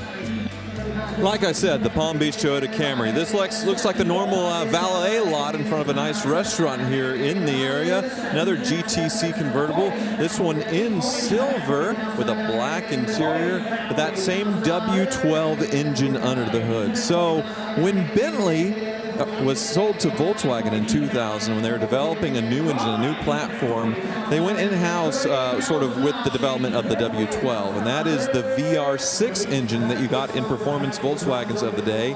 They just doubled that, made it a V, the W12, and boom, you have the Bentley W12 engine. Taking it even further, they did a W16 with the Bugatti Veyron. So you buy a VR6 Volkswagen, you buy a Bentley, or you buy a Bugatti, you get that same sort of W shape where the cylinders are sort of staggered in a compact shape to make the most of the engine bay. It's really tight in there as far as fitting the engines that size, but amazing performance in these, as well as the luxury, as you can see inside. Beautiful wood with this one. And miles, 38,000 miles. So a little bit more on the mileage of the last one. Price, though, still pretty strong, $48,000. Yeah, second year for the GTC and the Continental. You know, this was when Bentley really returned to those roots of having a grand touring luxury car. And they've kind of gotten when they're back linked with Rolls-Royce, they just become a luxury car. Now it was all about performance. This was a great way to rejoin that world. $50,000 for the 2007 Bentley Continental GTC. All right. You like that Bentley, but you want something just a little bit newer? How about this one, a 2012 Bentley Continental GTC? Are they passing the Grey Poupon around as these cars go across the block? But yeah, this one, well, that commercial was old with the outdated sort of classic-looking Bentleys and Rolls-Royces. These were considerable, I mean, bringing it into the modern era where it wasn't just a stodgy sort of old person's car as far as the perception. It was a very desirable thing. This one was, you see the facelift in 2012. I think it was a year prior, or maybe this was the first year of the facelift. But this one also has the W12 engine. One key change they did with this upgrade is some people didn't want the W12 because it is so tight in there. The maintenance is a little heavy. So Bentley also began offering a twin turbo V8, which still had over, I think, 500 horsepower. And nowadays, well, the W12 is gone. A few years ago, they made a big production of the W12 ending with Bentley's, going just with the twin turbo V8. So yeah, you buy a W12 now, you can't get them new. Yeah, Bentley, what a name. You know, it goes back to 1919 when Bentley first was created, and then in the 1920s, they made their name at Le Mans. You've probably heard about the Bentley Boys. The Bentley Boys were a group of, back then, gentlemen racers that were racing at Le Mans, won a number of times in the late 20s. But then the company went through some financial difficulties. Ultimately, it was acquired by Rolls-Royce, I think, in 1931. So those two companies were connected for a really long time.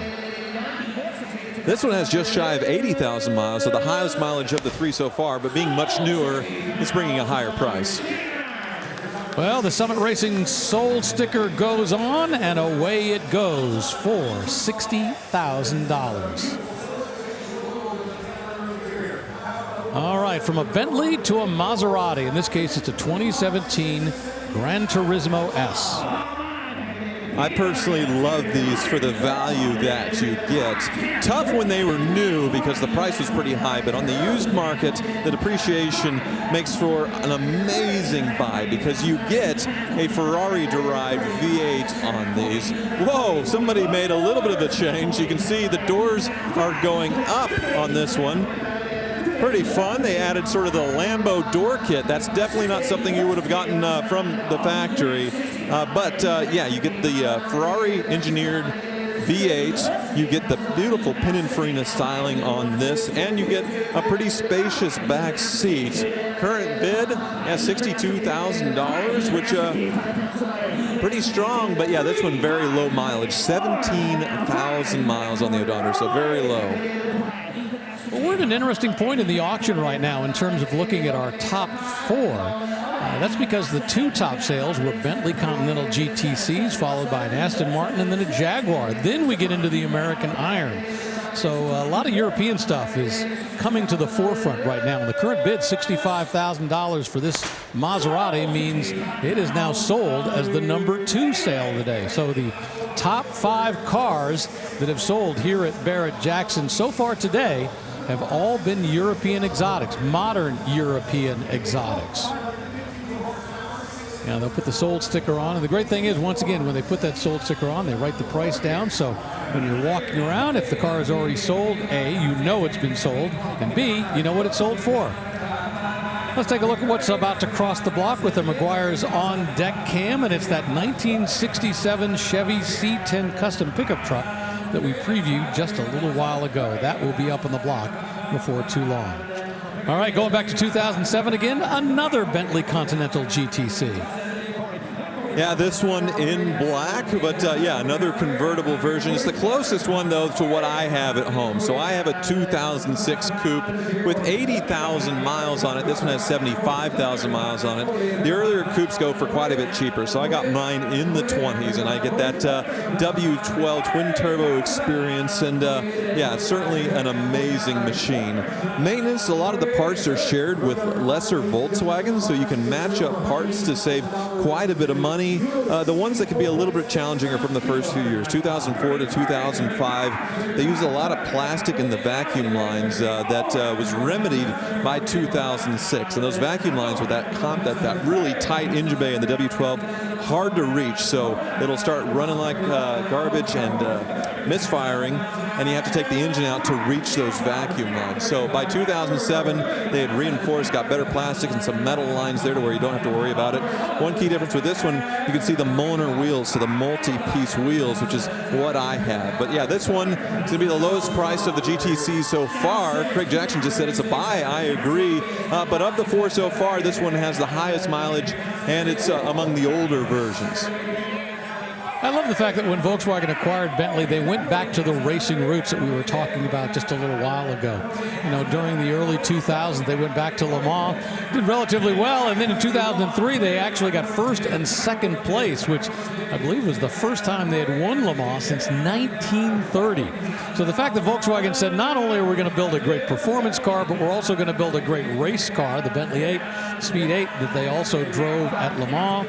So I love the fact that they combined their history with their current world. And they just sold here at Barrett-Jackson for $42,000. Barrett-Jackson.com, that's the place to go to. The full list of cars and everything that's yet to cross the block if you want to research and maybe plan ahead for, you know, what your fantasy cars would be, what you would love to have in your garage. You can check it out all on the website. Well, we've been talking a lot about this 67 Chevy C10 custom pickup for a very good reason, and it is up on the block right now. Yeah, a beautiful build, sort of a pro street build with this one. Looks like a big block under the hood, maybe a 396 or a 454, but I love the beautiful valve covers on this and how the wiring and everything's all tucked away. And I'm wrong, it's actually an LS3, but everything's sort of been made to look vintage on it. But yeah, pretty polished AC compressor, so all the modern conveniences. But yes, beautiful build on a short bed, regular cab, and they even did a side exit exhaust here built into the truck bed. So nice touch there. We see a lot of these custom trucks, and they do very well. Wow, $50,000 already? Yeah, and for good reason. I mean, first off, the C10 pickup world, the 1967 to 1972 C10 pickups have been hot for the last couple of years. This is the first year. It's got the big full back window. They did make a smaller back window, but this has the big full back window. The paint on this looks just about perfect. The newer engine under the hood, plenty of work done just about to everything. They've got fuel injection, dual computer with LS timing controller. They've relocated the fuel tanks. They've also done plenty of work underneath. They've done a notch frame to lower it just a little bit more. And it just sold for $48,000 for that 1967 Chevy C10 pickup truck. What a great buy. What a great look. All right, we were talking about the Cars of Dream collection, and we've got another one coming up on the block. This one is a 1967 Pontiac GTO convertible, but this one is a recreation of that original car.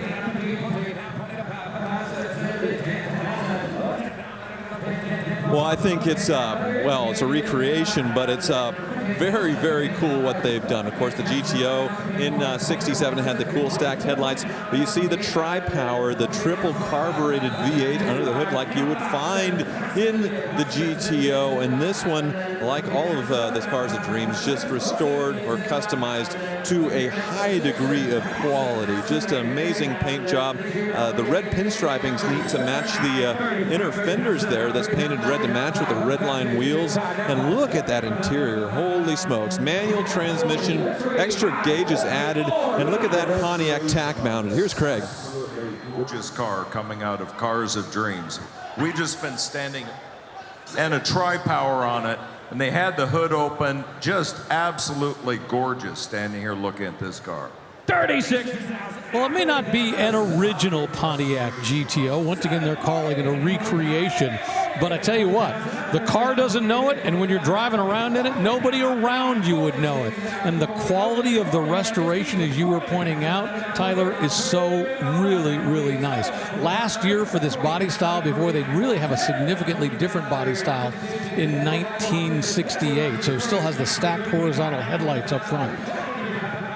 Well, it looks like they started with a nice car to begin with, because I don't think the gauge cluster has been restored. It's showing 26,000 miles on it. So they didn't start with a GTO, but they started with a really nice base car, it seems like. Wow. $45,000 for that 1967 Pontiac GTO recreation that came from the Cars of Dream collection. 389 cubic inches, tri-power up front. We'll be right back. The all-new line of Barrett-Jackson merchandise and apparel is now available. From road rallies to the office, there are many stylish options for the car lover. Available year-round or online at shopbarrettjackson.com. I often say when Barrett Jackson comes to town, it is the best car show around, and you can see exactly why. It doesn't matter whether you like Corvettes, pickup trucks, customs, original, it's all here. In fact, more than 640 cars crossing the block this week here in Palm Beach. Every single one of them selling at no reserve, meaning they're all going to get new owners. No question as to whether it's going to be held back. Coming up on the block right now, we got a 1968 Camaro. Well, this one has been upgraded with the Rally Sport grille treatment and the hideaway headlights. It's also been given a cowl induction hood. Looks like 18-inch wheels and tires, upgraded disc brakes, and the big block under hood, single 4-barrel Edelbrock Performer manifold, some nicely finished headers, and everything done in engine color or chrome under hood. Yeah, I like the billet grille treatment with the pop-out headlights there. And yeah, big block under the hood, which you couldn't get in 1968. So a nice upgrade. Of course, was a back door through there, right? No, actually, in 68, you could get a 396 Camaro in the Super Sport submodel. That's right. Okay. Yeah, 67 was the year. I'm sorry, 1 year off there. But yeah, deluxe interior, power steering and brakes, and yeah, beautiful restoration with this one. But yeah, column-mounted tachometer as well with this one. Torch red is the color. 18-inch wheels front and back. The D80 spoilers added. And the blackout taillight panel denotes a Super Sport.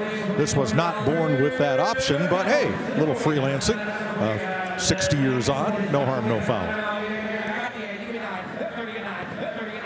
Yeah, buying this car is not about buying originality. I mean, it's buying that original body, it's buying that original look, but having a little fun at the same time. $38,000. The folks up in the Skybox just came away a winner on that. They'll get a big hug. They'll sign the paperwork, pay the bidder's fee, and they get that really nice 1968 Camaro. How about a 2008 Mustang? This one's a GT, a red mist edition, very, very custom.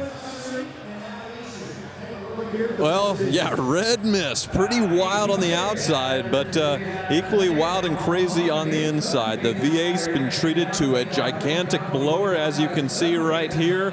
And then also there is a nitrous setup. It looks like two different shot sizes as well, going right into the intake to get even more power. But the body kit's absolutely wild on this thing. So pretty crazy. Yeah, the cockpit has had a lot of upgrades as well, both in color and also what is in it. A builder's plate is there in the middle of the dash as well. Hey, Tyler. Go ahead. I was going to say, Tyler, open the door if you got a chance. It's not only is it different, it should go up. Doesn't it scissor up? There we go. Yep, here we go. Lambo doors on a Mustang. How about that? And they've flared the fenders as well in the back quite a bit more. Pretty fun. So those scissor doors, at least on Lamborghinis and other high-performance sports cars with minimal ground clearance, really were done for a purpose and not just for style. On a lot of those cars, with somebody sitting in the seat, if the door just opened horizontally, it could scrape on the curb. So Aston Martin did something similar, but much more muted than the Lambo scissor doors that we all know today. Plus, when you're in a parking lot and some of those doors are pretty wide, you're swinging them out, there's not a lot of room to get out of the car unless you got that scissor. So they're very actually logical. $35,000. Those folks, congratulations. Get themselves that Red Mist Special Edition 2008 Mustang. From 2008, we're going to dial it all the way back to 1969 for a Mach 1 Mustang. Well, the 69 Mustang is my favorite shape. And this one with the spoilers and with the rear slats, everything but the shaker hood. Very sharp, very cool. Yeah, this one, 351 Windsor engine, which would be correct, but it looks like it's an upgraded crate motor on this one. Some bracing there on the struts as well, so extra performance bits, but otherwise on the outside looking very stock. What do you got, Mike? I have the Marty report. Marty Works, Kevin Marty's company, is authorized by Ford to decode the trim tag you see there on the right side and indicate what options this car was born with and how many cars were built similar to this one. So that provenance can add to value, especially if rarity is involved. Tyler, the consigner on the car card says this is a matching numbers engine. Really? Now, technically, it would be date era correct. They don't have actually serial numbers on this. I didn't get a chance to look under the engine bay, but that's what they're saying on this car card. Well, I just assumed because it had been all dressed up with the Ford Racing valve covers and all that stuff that it wasn't numbers matching, and they just wanted to do something fun under there. So otherwise, since it's such a faithful restoration, that kind of caught me off guard. I assumed otherwise. Look at that. Yeah, he doesn't say a lot on the car card, but he does say matching numbers. And once again, you know, back in that era, they didn't actually have the serial number with the engine block in the Ford world, but they had the date correct engine, and that's what they're saying they have here. $61,000, meaning we finally have some American iron that's now worked its way into the top three. We've got a Bentley, we've got a Maserati, and now we have got a 1969 Mustang Mach 1 in the top three.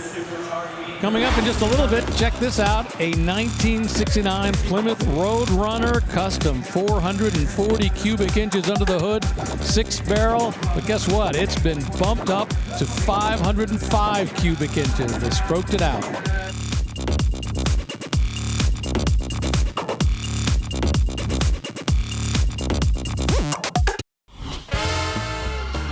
The palm trees are swaying in the breeze. The cars are crossing the block, and we're having a lot of fun here at Barrett-Jackson in Palm Beach. Come here every year. Been coming here for more than 20 years, and every year it's always something different that gets our attention. Can't wait to see what the big sellers will be this week. Right now, we got a 1971 Chevy C10 custom pickup up on the block. Well, now I'm scared to guess if it's a crate motor, but this one certainly looks like it as well under the hood. It says it's a freshly built 350 with a lot of add-ons. You can see under there air conditioning. And yeah, I like sort of the vintage Chevrolet sort of racing style valve covers on it. Good looking headers, but a beautiful engine bay presentation on this one. You can see there's the fuel pressure gauge right there, so you can see, make sure your fuel pump's working. A little bit of lines for the heater core as well, but everything dressed up really nice. And the C10 body, so started life as a two-wheel drive with a perfect stance with it being lowered. I love the little two-tone treatment as far as between the stainless trim. There's that red stripe there, red interior, and bed cover to match. Yeah, it's nice how they carried that two-tone treatment inside and out. The refrigerator-looking color is chroma base stone white. And boy, it is gleaming. Can't wait to see this one out in the sunshine. Yeah, that tonneau cover over the back has such a great contrast to it. Beautiful red. $36,000. The 1971 Chevy C10 pickup truck. Congratulations to those folks. So I think she was trying to get one last bid in there. Not sure if she was able to pull that off. $39,000. No, it wasn't sold. It is, in fact, still going. So the auctioneer has the ability to say, I'm the captain of the ship. If I got another bid and I haven't said sold, I can keep going. And that's exactly what happened. Even though he brought the gavel down, he didn't actually sell it. Got another bid. Now they're up to $39,000. Well, I like how they polished the instrument binnacle and the glove box as well. Cool touch. Well, that was the gentleman who got that bid in at the absolute last minute to keep it going, and he was able to come away the winner in that auction war. 1971, we're going to move forward 1 year to 1972, a Dodge Challenger Custom. Love these E-bodies. The Dodge Challenger had a slightly longer wheelbase than the Plymouth Cuda, and it has that little bump just behind the door in the rear quarter panel, a very unique styling feature carried over to the modern Challenger, which our friend Steve Magnante would tell you way outsold these E-bodies. But you had to start somewhere, and this was it, the third year for this E-body styling cycle. Now this one's showing the 440 Magnum badge, which is what is under the hood, freshly rebuilt, but it's not one of the high impact colors that you normally see when someone does a restoration or a customization. And personally, I mean, I like it. It still has all the fun stripes, but the more subdued gold color. And yeah, very well done. Fresh restoration. The consignor says they spent over $100,000 rebuilding this car. Has a big long list of both factory and upgrade items, including radiator and the shocks. This one still wears its drum brakes there in the back. RT spoiler, argent finished taillight panel. Really sharp presentation. And there it goes for $50,000 for that Dodge Challenger. Next, Rick DeBrule takes us through the years here at Barrett-Jackson. If there's a sweet spot for the collector car hobby these days, it has to be the 1950s, the 1960s, and the 1970s. Those 3 decades really epitomize that perfect combination of style and performance. Of course, here at Barrett-Jackson, we have plenty of cars that epitomize those 3 decades. And I want to start with this one right here, this 1957 Thunderbird. Why? Well, this is a perfect combination of style and performance. This is what folks were going after in the 1950s. They were busting out. And this one, not just great looking, it's got that supercharged engine under the hood. But what's really interesting about this car is this is the last year of the 2-seater. The next year, well, they went to the Squarebird, the 4-seater. Why? The baby boom. The 1960s was all about sizzle, and by sizzle, I mean performance. We're talking horsepower. Every manufacturer, every division of every manufacturer wanted to be in the muscle game. And this car right here, this Olds 442, is really a perfect example of that. This was the second year for the 442, but it's the first year that GM lifted its engine restriction. They were allowed to put a 400 cubic inch engine under the hood. And this year, well, 442 meant 400 cubic inches, 4-speed, dual exhaust. The 70s was a decade of change for the muscle car. Horsepower was on the wane, but style was coming in a big way. And this car right here, this 1977 Pontiac Trans Am SE, shows that off in a huge way. That big screaming chicken on the hood. But most importantly, this is the car, a 77 Trans Am, that was used in the movie Smokey and the Bandit. And for kids who grew up during that era, this is the car that they lusted after. So was it 50s fun, 60s sizzle, or 70s style that really set you off? Well, either one, you pick the decade. As for me, well, I'll go for one of each.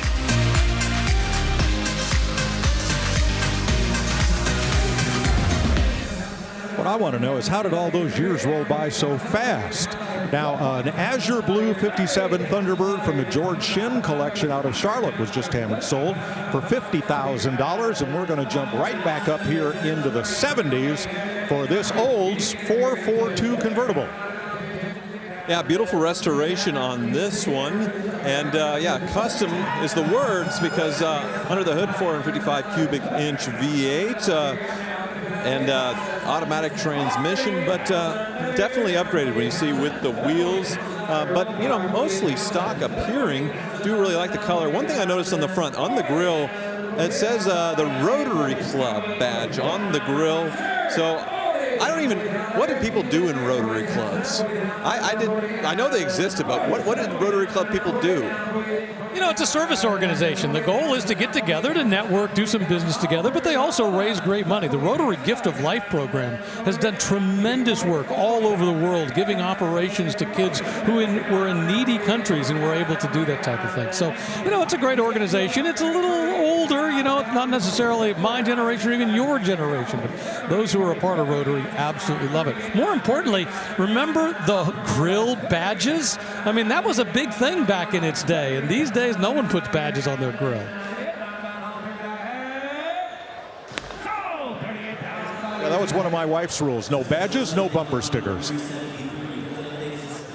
$38,000 for that Olds 442. How about a 1972 Ford Bronco with a 302 under the hood? Well, how about that? This is the original Bronco, much smaller than the Chevrolet Blazer, and these did so well, Chevrolet had to come out with a smaller S Blazer a little later. They call this Seafoam Green, and this looks like much original paint. The hood, the fenders have been repainted. The windshield surround, though, that's all original, but there's been a good bit of freelancing to this one as well. Yeah, very stock looking other than the wheels. Hasn't been lifted, hasn't been modified. The fenders, the quarters haven't been cut, which is pretty rare to see at Barrett-Jackson because the big money we've seen with custom Broncos, the baby Broncos, is when they've been customized. So, yeah, it's original, but will somebody buy this thing and then do the crazy custom treatment? Yeah, it's got a few surgery scars and some evidence of some repainting and a little bit of bodywork, but very rarely do you ever see one come across the auction block that has not been highly modified. And but for this roll cage, well, here it is. You saw on the inside that very old add-on air conditioning right by the shifter there. So somebody in period wanted to be cool in their convertible. But yeah, it looks like the original vinyl seats as well. This thing's definitely a survivor. So if we go back to the late 60s, early 70s, a lot of cars were ordered by dealers without air conditioning because it was almost always the most expensive option you could put on a car. And they had aftermarket units like this where the vents would hang off the dash if somebody wanted to add it at the dealer. $27,000 for that very original-looking 1972 Ford Bronco with the 302, the 3-speed manual, and the sea foam green. Congratulations to those folks right there. Plenty of action to come on this fantastic Friday here at Barrett-Jackson in Palm Beach. Don't go away. We'll be right back.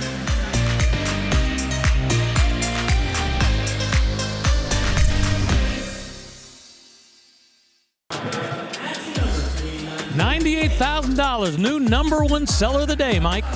Sunburst Orange 454, first year for the Impala SS, 1961, and oh so close to a six-figure sale, Rick. Yeah, I thought we were going to get our very first $100,000 car, and boy, it cranked up there slowly but surely, but just stalled a moment before it got there. Still, $98,000, solid money for a 1961 Chevy Impala bubble top.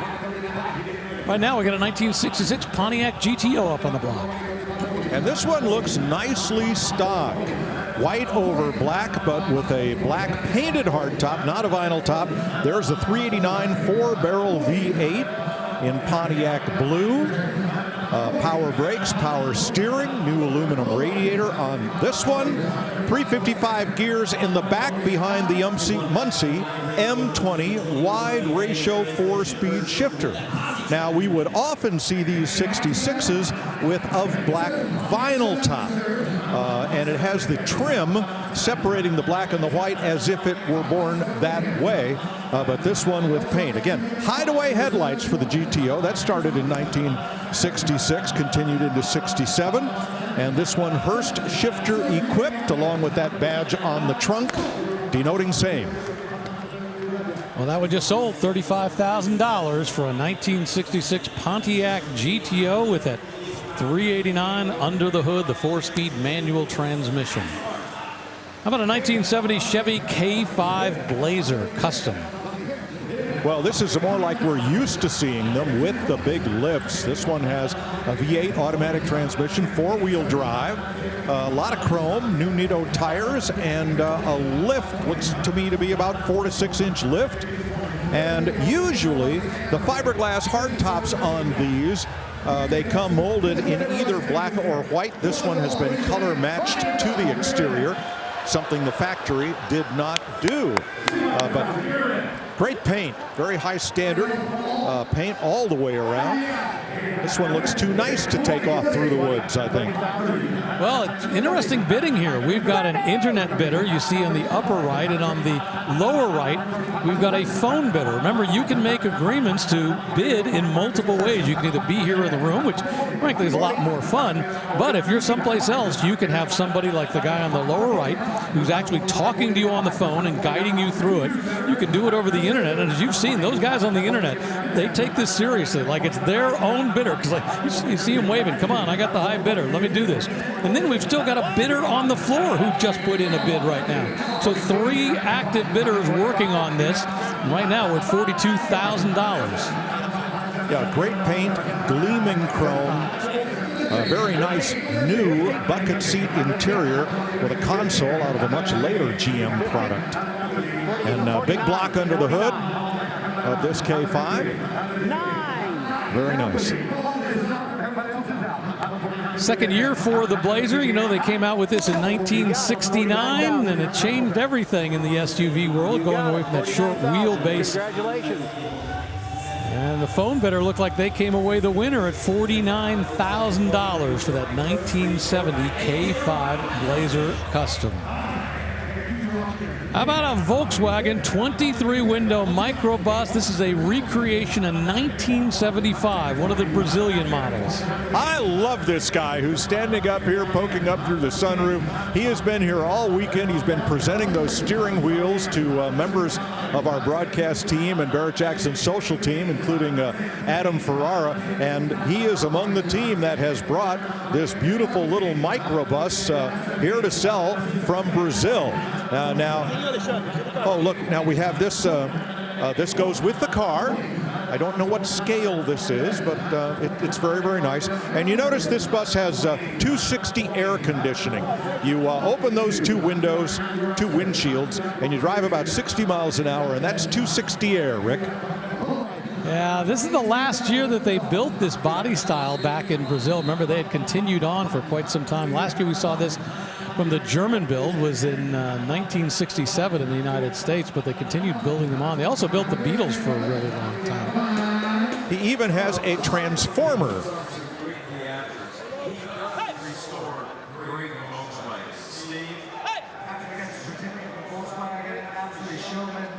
Extraordinaire. His vehicles are absolutely flawless. Buy it from the best. He has absolutely incredible vehicles he brings every time Palm Beach. Absolutely. Number one, Craig. You can't go wrong except the price right now. 7:30. No consignor is having more fun than this fella. All the way from Brazil. And look at the bus. It is beautiful. This is way better than new. This cream color, as we see on the bumpers, that's how they came. They weren't chromed. Look at all the stainless. Everything is beautiful, gleaming, polished. Seating in here for 8. And just all restored and done to a very high standard. Tambourine, I don't think is included. Go get your own. So this has the Samba windows. You see them right there, which were originally designed for touring in the Alps, so you could look at the mountains as you were going by. Now you can add these as an aftermarket. A lot of people are doing them now today, kind of recreating them. It's not an easy thing to do, though. Billet pulleys here in the engine, a lot of dress up, but everything is clean and fresh and as new. There it goes. $37,000 for that 1975 23-window microbus recreation, a Brazilian bus all the way to the United States.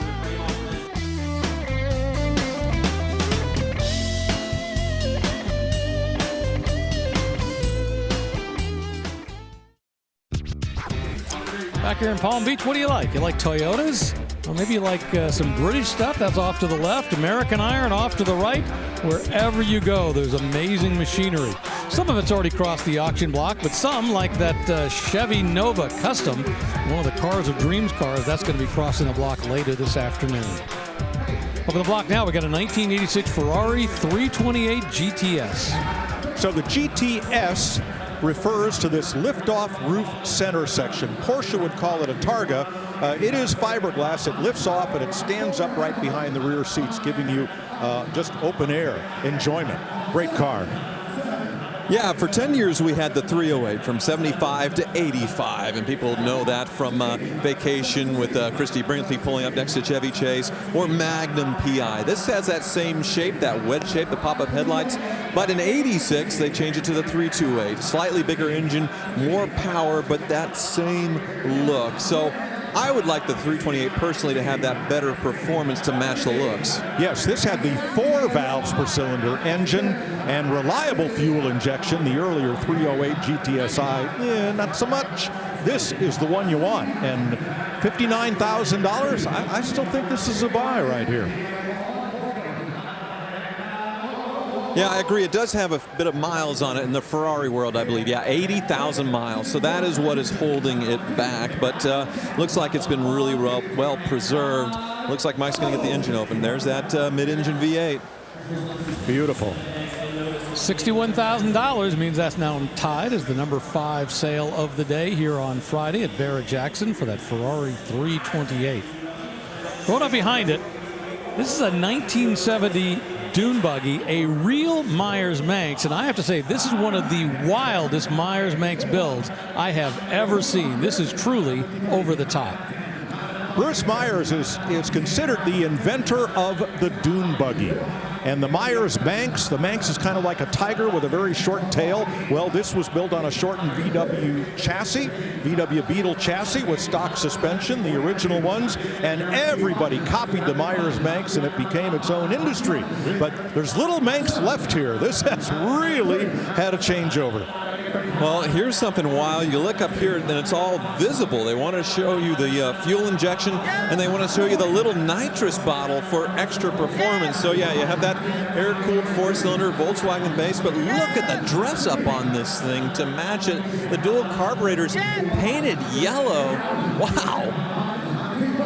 So the cool thing here is this is titled as a 1974 Volkswagen because that's the car that donated its floor pan, front and rear suspension, and running gear. These fiberglass splash mold bodies that were copies of the Manx were available for as little as $500 back in the day. You could take an old rusted out, worn out Beetle and turn it into something cool and fun for very little money. Well, and the Beetle suspension that normally would have been here is long gone. Look, it has air struts, so air ride in the back and disc brakes. Holy smokes, this one is the most done-up Myers-Manx I've ever seen. And the price reflects that. This Myers-Manx just sold for $65,000. That is now the number 3 sale of the day. April Rose, what have you found? Hey, Rick, you never know who you're going to run into at Barrett-Jackson. The coolest people, I found Adam Ferrara, comedian, American Top Gear. You're a legend. It is so exciting to have you here all weekend long, and I saw you eyeing this 34 5-window Ford. You're a little obsessed with it. I appreciate that. What is it about it? This was the Eliminator car. This was on the ZZ Top album cover when I was a kid. Right. I had Billy Gibbons on my podcast. Do you know why this was on the album cover? No, I don't. Why? Billy said, Adam, my accountant said, if I put it on the album cover, I can deduct the whole bill. Hey, that's a good reason, man. Yeah. If you're a collector car, you know, you want to get as many as you can, and that's a good way to write it off. I can see you with a beard. Yeah? Yeah? I can't have a beard. If I have a beard, it looks like I fell asleep in a lint trap at a dryer. No, I like it. And I love these clamps here to hold the hood down and that old school leather right there. I mean, this is such a neat ride, and the pinstriping going all the way down. How are you at pinstriping? Terrible. It would look like an EKG if I did. And take Suicide doors. Look at that. Take a look at the interior. That's gorgeous. Gorgeous interior, rosewood wheel. Right? Look at the gold trim on the gauges, leather seats. Man, this is a sweet ride. Come on all the way back. More of that Von Dutch pinstriping. I don't know, Adam. I think there's a future in pinstriping for you. No, not terrible. But I will take the Kragers. See the Kragers? With the knockoffs right here. The wheels are really cool. They're gorgeous. Rick, what do you think? Love everything about that. Boy, from the Kragers all the way through the leather interior. Adam's got good eyes out there. I like what he chose.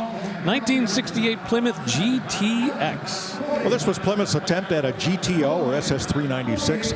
The GTX name, well, GTO was already taken by Pontiac. But there was a drag racing class called AFX. Class A, Factory Experimental. That's where the X came from in GTX. This car had the misfortune of being just a little too high priced to compete with the GTO and the Olds 442, and so Plymouth ended up creating Beep Beep, the Roadrunner. Well, they called it the gentleman's muscle car, and you're right, it was a little too expensive. So you take everything out, strip it out a little bit, make yourself a Roadrunner, and suddenly you've got a popular car. $39,000 for that 1968 Plymouth GTX. Something much more modern in 2008, Ford Shelby GT 500 KR. Well, KR is king of the road, and this is the 40th anniversary Shelby. Silver with the blue Shelby stripes. 5.4-liter V8 supercharged with a 6-speed manual transmission. And there's the belt-driven supercharger. And Tyler, I don't know how they fit all that under this hood. Right, so Shelby came back to Ford in the 2000s. They made the GT 500 at the factory, 500 horsepower. The KR was sent to Shelby to have a little extra done to it as far as the performance, special wheels, and that's what you see right here. And that's why you're seeing a big premium in price versus the very low mileage GT 500s that we saw earlier. So a little bit more Shelby breathed into this one, and yeah, great spec with the silver with the blue stripes.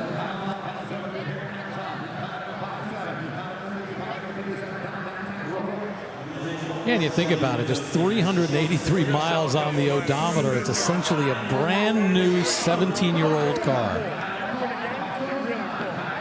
Right, so Shelby did 1,000 of these, and the V8 still 500 horsepower. I think they tuned it up a little bit, but yeah, very low mileage. $55,000 means that it has squeezed its way into the top 10. Right now, to make it all the way in, you need $54,000. Number 10 sale of the day was a 2006 Aston Martin V8 Vantage that crossed the block a while ago. Another GTX, this one's from 1968. Well, that green looked a little bit too much like metallic army green for my taste, but this one's powered by the 440 Super Commando engine, and something that is quite rare. Plymouth experimented with what they called mod tops. There was one that was a flower power vinyl top, and this one is gator grain instead of the normal kind of pebble grain leather. This one looks like alligator or crocodile if you're so inclined, and it is quite rare. Yeah, very interesting way this one was spec'd with that top and then sort of the two-tone green interior. But yeah, the GTX, a little too expensive. The Roadrunner is what everybody remembers and loves. And then, of course, this body style a few years away from being the Superbird as well, with that giant wing and the nose cone on the front. But this one, other than the aftermarket wheels, looks pretty stock, 440 powered, so nice big engine under there. The way the Roadrunner came to be, Brock Yates of Car and Driver was kind of a backdoor consultant to the general manager of Plymouth. And he asked Yates, why isn't our GTX selling to the young people that are buying GTOs and 442s? And Yates famously said, take everything out of it that doesn't make it go fast and find a way to sell it for under $3,000. Well, the cartoon bird, the Roadrunner, well, the rest is history. It was a great success. Well, this GTX is sold here at Barrett-Jackson in Palm Beach.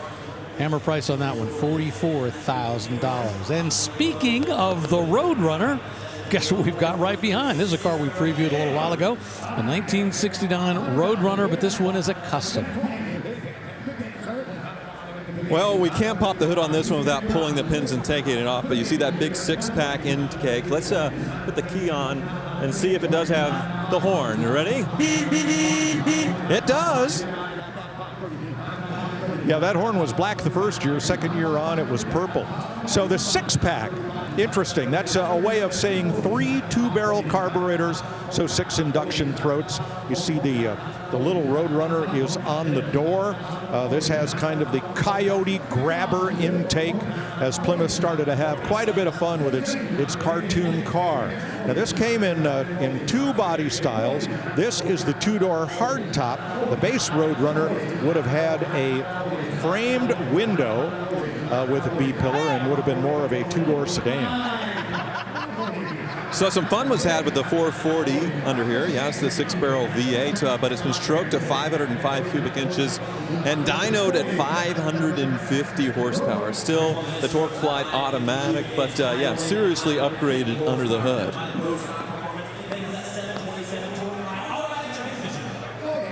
Yeah, the consignor says they've got all the original details of the build. They've got the dyno sheet. The original VIN tag is no longer on the car, but they have saved it to make sure that you have the original. And this one just sold for $39,000 for that 1969 Plymouth Roadrunner Custom. Slowly working our way through the 60s. We just had a 68 GTX, a 69 Roadrunner. It's time for a 1970 Dodge Challenger Custom. So first year for the E-body with the Dodge Challenger, a little longer wheelbase than the Plymouth Barracuda. This is the R/T, just call it RT, road track version with the Magnum engine under hood, and the color is plum crazy. one of Plymouth's, or rather Chrysler Corporation's high impact colors. If this were a Plymouth Cuda, the color name would be in violet, but the code and the shade would be the same. Very, very iconic, and some say this is the only color for an E-body Challenger or Cuda. I disagree, but it sure is distinctive. Yeah, most likely didn't start life as a plum crazy car. We see so many where it is added, as is the 440. So this one has an upgraded 440 engine, has that pistol script manual transmission in there, rally wheels, a lot of fun here. If this were the real deal, it'd be very big bucks. We do see a lot of recreations, and well, even a recreation is still pretty good money here, almost $50,000. Kelsey Hayes wheels, those Magnum 500 wheels, the full-length console, the pistol grip shifter, all of that is just part of what you've got going on here. And I would have looked at the trim tag, but the hood does not wish to open again to see if indeed this was a plum crazy car. White interior, black carpets, 355 rear gear. Very, very nice spec here, and we're over $50,000.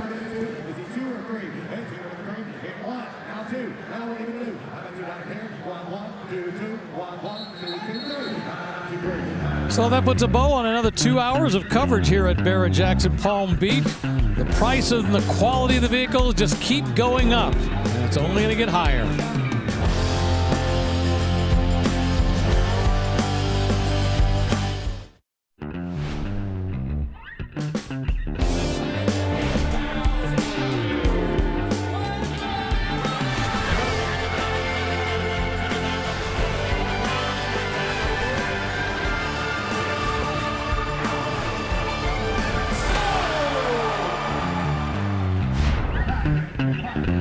Welcome to Barrett-Jackson, the world's greatest collector car auction. It's already been a great Friday here in South Florida.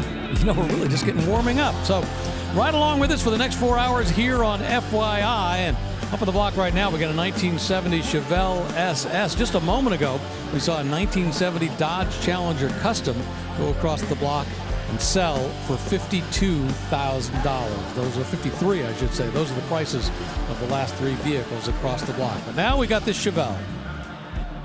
Well, this one has the big block, a 396 cubic inch, 350 horse engine, said to be matching numbers, meaning that the number stamped on the engine at the plant is the same as the number stamped on the chassis, so they would match, meaning it's the original engine for this car. It's made into a 4-speed manual transmission, cranberry red with black stripes and a cowl induction hood. Yeah, absolutely a beautiful restoration on this one as well. I see the addition of a modern stereo, but otherwise very stock, numbers matching, not an LS5 or the extra coveted LS6, but still, yeah, big block and very high quality restoration. And a base interior car with a bench seat. Bucket seats were optional, and a center console was even a further option. So this is a manual transmission car with a Hurst floor shifter, but there you see, with a bench seat, not buckets. Well, congratulations to those folks right there. They have just bought themselves a very nice Chevelle SS, and the Summit Racing sold sticker goes on, and away it goes for $50,000 here at Barrett-Jackson on Friday in Palm Beach. The 1979 Pontiac Firebird Trans Am Custom is rolling up right behind. Well, it's said to be a real deal Trans Am with the WS4 option, a factory black car with a 4-speed and the T-tops, and of course the special edition big gold, I hate to call it a screaming chicken, but everybody does, on the hood, and acres of gold pinstriping as part of that special edition. This one has a performance 455 engine with aluminum heads and a 4-speed manual, lowered suspension, and year one, larger than it was born with, snowflake wheels. When it came up on the block, they had Bandit's hat here hanging on the CB antenna, which he said in the movie, he only takes his hat off for one thing and then planted a big one on Sally Field. So I guess he has his hat off right now. But yeah, the original one was a 1977. Smokey the Bandit 2, they had the 79 where the cat eye sort of went away with the dual headlight setup. But this one has the T-tops, it has the gold trim steering wheel, a 4-speed manual as well.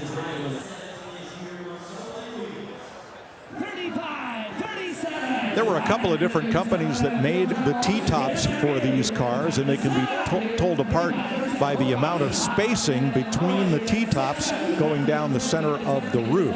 Some of them leaked, some of them didn't. Some of them kind of rattled or squeaked.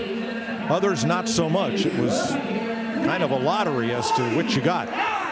Or they flew off. I had a friend in high school that had one, and he had his fly off twice. So one was he went about 2 months before he could buy another one. So just rain. If it rained, he was wet. Or as my roommate up in Bloomfield Hills, Michigan, found out one morning when he woke up and walked out to his on a rainy morning and found they'd been stolen. Not good.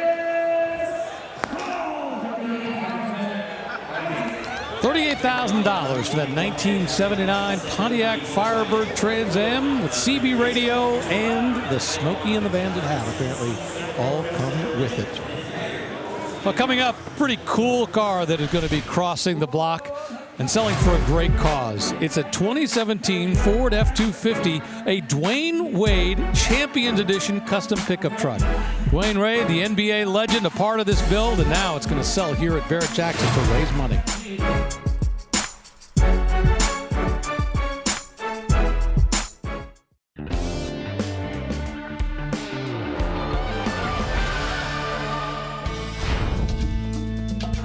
Well, out of the McGuire staging lanes, the cars are gathering, the people are gathering, because that's the last place everybody gets a chance to see everything before it comes into the auction arena and heads to the auction block. It looks like SUV row, a little Corvette action off to the side. Plenty of great stuff yet to cross the block on our fantastic 5-8 coverage. Up in the block right now, a 1972 Chevy C10 Custom. Yeah, this one's had an LS swap, and it is resplendent in Aspen Green Pearl. Yeah, crazy color on this thing, a pretty wild build. You can see if you come back to the truck bed, of course, the LS under there, which is still running. Got the side pipe exhaust here mounted into the bed, but then look in the bed itself. You have air ride suspension. There's the tank right there, and they even did a green tint to the wood to match. I haven't seen that before. Very interesting. $41,000 for that 72 Chevy C10 custom pickup truck. They say it has less than 600 miles on it since it was built. All right, a 1953 Chevy 3100 custom pickup on the block right now. You know, I walked out to the staging lanes to see this in the sunshine, and there were a number of people out there just drooling over it. It's a 1953 with a frame-off restoration, a fuel-injected 350, 4-speed automatic, Mustang 2, front clip with power rack and pinion steering, power disc brakes, and then a 373 rear. This is also described as Aspen Green Pearl. I don't see how both of them could be the same color, but it must be the same name from two different paint manufacturers, because very, very different, and a whole lot of metallic gloss with this one. Yeah, very impressive build on this one, and lowered just right. You can see in the truck bed they have sort of a nautical style of gas fill there because they didn't want to disturb the lines with putting a filler neck, say, on the cab or in the bed somewhere. And yeah, all the details are right on this one. Boy, that interior, wow. Yeah, beautiful brown leather, tilt wheel, modern gauges, and the metallic paint on this is just stunning. It is, I would call it a gray-green metallic with the emphasis on the gray and a very high level of silver metallic and gleaming chrome. A lot of paint just got sold for $40,000. That 1953 Chevy 3100 custom pickup truck with a 350 cubic inch V8 under the hood. That gentleman right there will sign the paperwork, and he gets to drive himself a spectacular 1950s pickup truck. Well, here at the South Florida Fairgrounds, they have an amazing train set up, a train club that's built all this. You get a chance when you're here. Check out the cars and then check out the trains. It's a fun day. The all-new line of Barrett-Jackson merchandise and apparel is now available. From road rallies to the office, there are many stylish options for the car lover. Available year-round or online at shopbarrettjackson.com. Well, moments ago, we saw our first six-figure car of the day, this 1964 Corvette Custom. 383 stroker V8, 4-speed manual transmission, beautiful resale red, sold for $114,000 here at Barrett-Jackson. The top seller of the day so far, the only car so far that's broke into the six figures. But the day's young, anything's possible. Let's see what will happen. And up on the block now, 1934 Ford 5-window Custom. This is the one that April Rose and Adam Ferrara were looking at out in the staging lanes. Yeah, it is in the style of the ZZ Top Eliminator Coupe that graced the color of their album, as Adam explained. Very sharp, very, I'd say, traditional street rod build here. Yeah, they were talking about how they use the car on the album cover for the write-off, but another way to write off your car collection in some way is to start a YouTube channel. At least that's my excuse for starting one.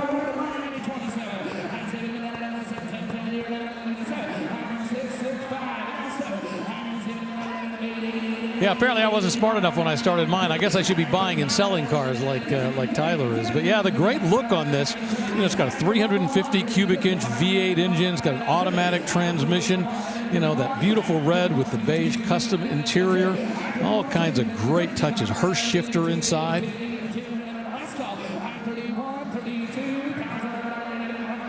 Yeah, everything very correct to what he would have seen back when these were, in their fame as far as the hot rods in the 80s and 90s, that ZZ Top era. Very cool. $31,000 for that 1934 Ford 5-window that April and Adam were previewing for us. Great look, great car, and away it goes.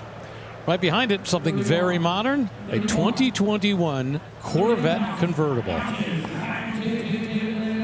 I think they're still fighting it out on the... Yeah, it looks like they've reopened the bidding or didn't officially close it at $31,000 for that 34 Ford 5 window. And now they've sold it officially at $31,000. Sometimes in all the confusion, remember, it's a big room. Not easy to keep track of the bidders, but they were able to pull it off. And now we have a 2021 Corvette convertible up on the block. So the second year here of the C8 Corvette, where it went mid-engine on this one, is sort of a chalk gray. It looks like it has all the ground effects as far as the aero that you would have seen in the Z06, but this one is not the Z06. It is a 6.2-liter V8. It does have the Z51 Performance Pack, which you want, and it's the GT2 package, so a little higher trim. You can see the interior. Great matching spec in there with the black and the gray two-tone. And I love the center console with the driver's focus sort of buttons going down the side with the heated and cooled seats. These were such a huge game changer for the Corvette when they came out. And yeah, new would have been about probably $70,000 with options. They hold their value so well that we're still seeing around its MSRP, even in the secondary market. And when you look at what you get with the mid-engine Corvette, the C8 Corvette, compared to what you'd spend for some more exotic cars, the value is tremendous. And yes, there's a ton of options you can put on these. You can drive the price of these things well over $100,000. But the reality is, even in its base configuration, it is still a very powerful and very high-performing car. No reason not to spend, less money and get something really cool. This one's been updated with HRE wheels. Stunning presentation as it rolls off here. All right, Rick, which ZZ Top video did the Eliminator Coupe star in? Anybody? Anybody? I believe it was Legs. Well, the car up on the block has some legs because this is the one that Mike previewed hours ago at the beginning of our FYI coverage on this fantastic Friday. A 67 Corvette, 327 cubic inches, 300 horsepower. So 67 last year for the mid-years, disc brakes all the way around from 65 on. And this was the base. 327, 300 horsepower engine, single 4-barrel carburetor, Marina Blue inside and out, and the hard top. This also has the soft top. I think if you want a mid-year Corvette and you don't want to spend big block money, take a close look at this one. Yeah, very high quality restoration on this car, which, yeah, it's not the big block, doesn't have the Stinger hood, but I think it does look very pretty in this configuration. And having the two tops, you can see how they, with the hard top, they put a little rib there in the trim to match the body molding going down the center of these. And yeah, beautifully done as far as the restoration. All right, hold those texts and emails, because the Eliminator Coupe starred in Legs, Sharp-Dressed Man, and Give Me All Your Lovin' for ZZ Top.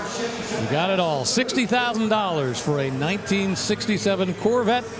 A 327 cubic inch engine, 300 horsepower sitting under the hood with a 4-speed manual transmission. We'll be back.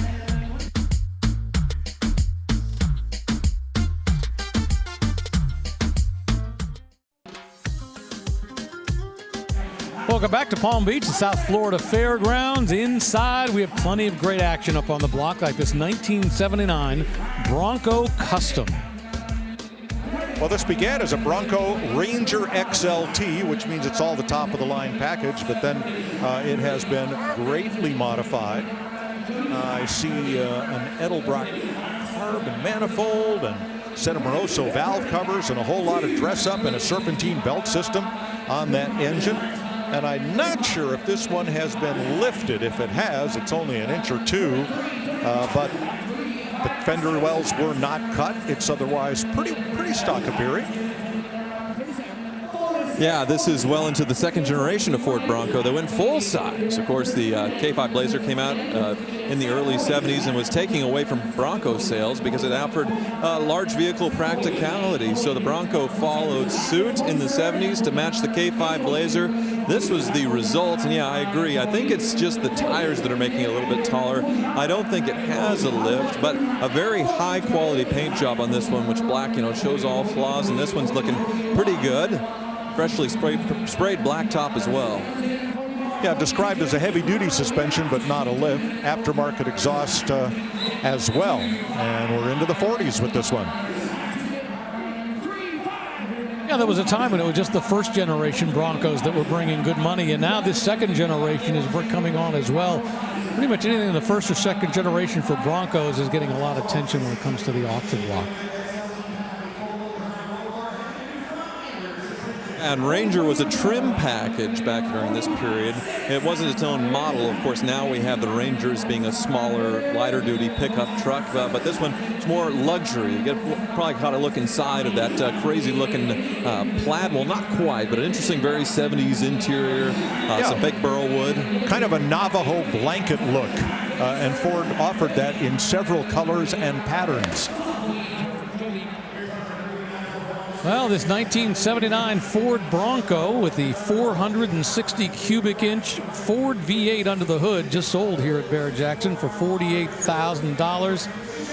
It's got that ultra flow headers, the custom exhaust system, all kinds of great things that were added with that Ranger XLT package. 4-wheel drive, great. Check out the Meguiar's on deck cam. It's a 1970 Chevy Impala Custom rolling up. Big 5.3 liter LS V8. We'll see that up on the block in just a moment. But first, how about a Corvette from 1959, a 283. Well, the first year for the quad headlight Corvette was 58 with the washboard hood and the tusks. Those were gone for 59, though the chrome headlight bezels remained for one more year. That is a dual 4-barrel 283 V8 engine, contrasting cove, silver over white with red interior.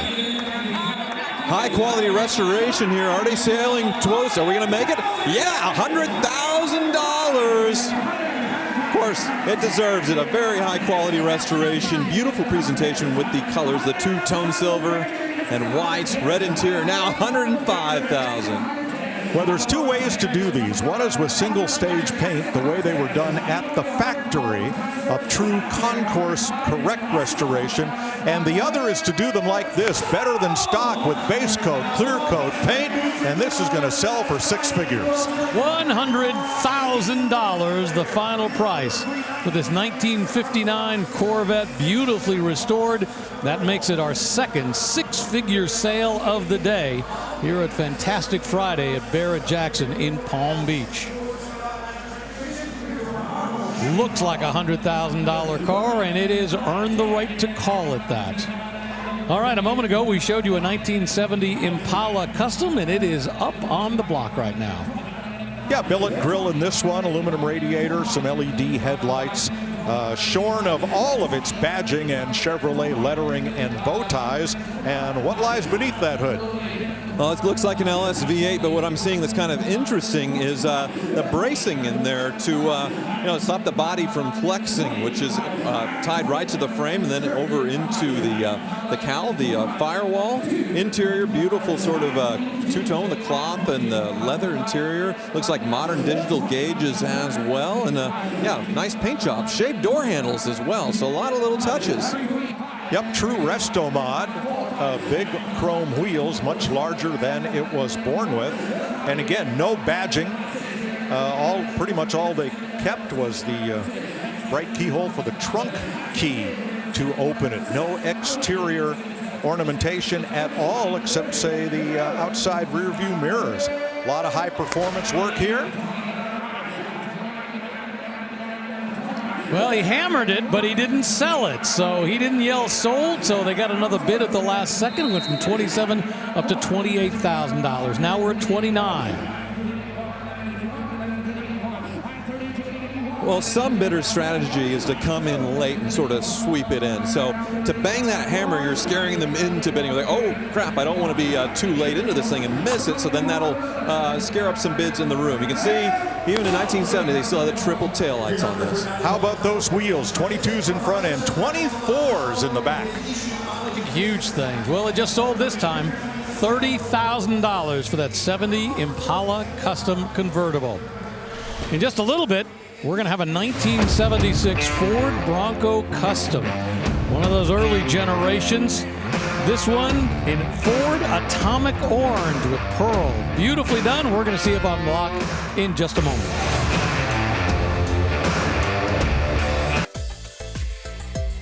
Back here in Palm Beach, up on the block right now, a 1969 Plymouth Hemi Roadrunner Custom.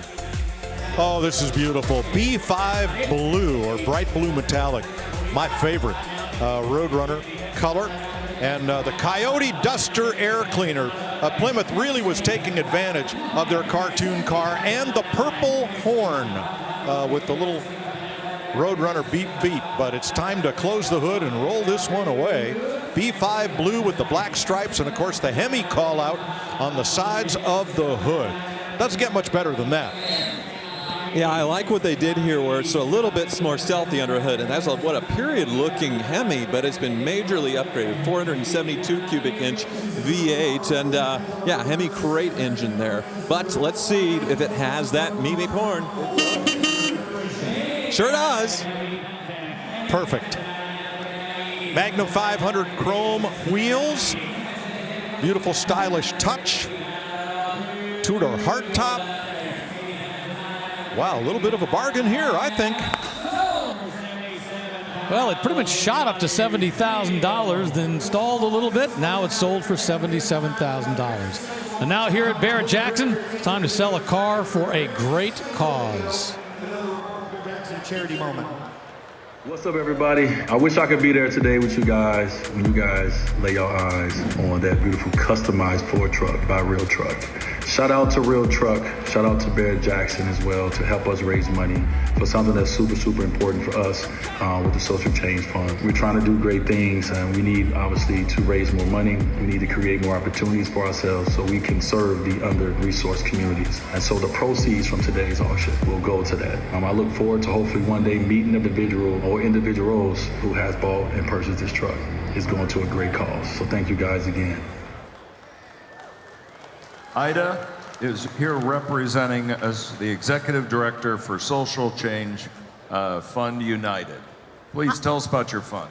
Hi, everyone. Thank you to Dwayne and everyone for being here. Social Change Fund United really helps to support under-resourced communities. We support small businesses and the next generation of talent, and we really hope that you all bid big today to help us drive change. Thank you for having us, and we look forward to seeing the winner today. All right, Shane, tell us a little about that truck.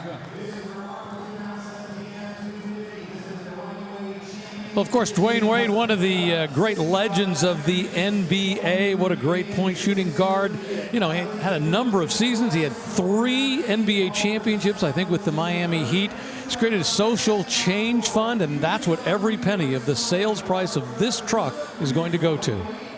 Well, he's a champion, and he christened this the Championship Edition truck, and it was a serious build. So you look underneath, that frame has been completely painted along with the solid front axle. So body taken off the frame on this one, lifted as well, and you can see the grille, the mirrors, all wrapped in gold to match the wheels. Under the hood, 6.2-liter V8, which is a great engine in these, and inside, dramatically customized as well. Sort of a white interior to match. You can see, yeah, that gold trim in there. And look, the power running boards came down, and it's custom stamped there with the Championship Edition. Well, to reinforce that theme, come along here to the back where normally there would be a stripe at the back of the bed, but here they call out some of Dwayne Wade's just great, all but unbelievable accomplishments in the NBA, and then this beautifully etched and turned panel on the back, calling it a Champions Edition. So absolutely a one of one, and with all this gleaming gold painted plated trim, just a showstopper.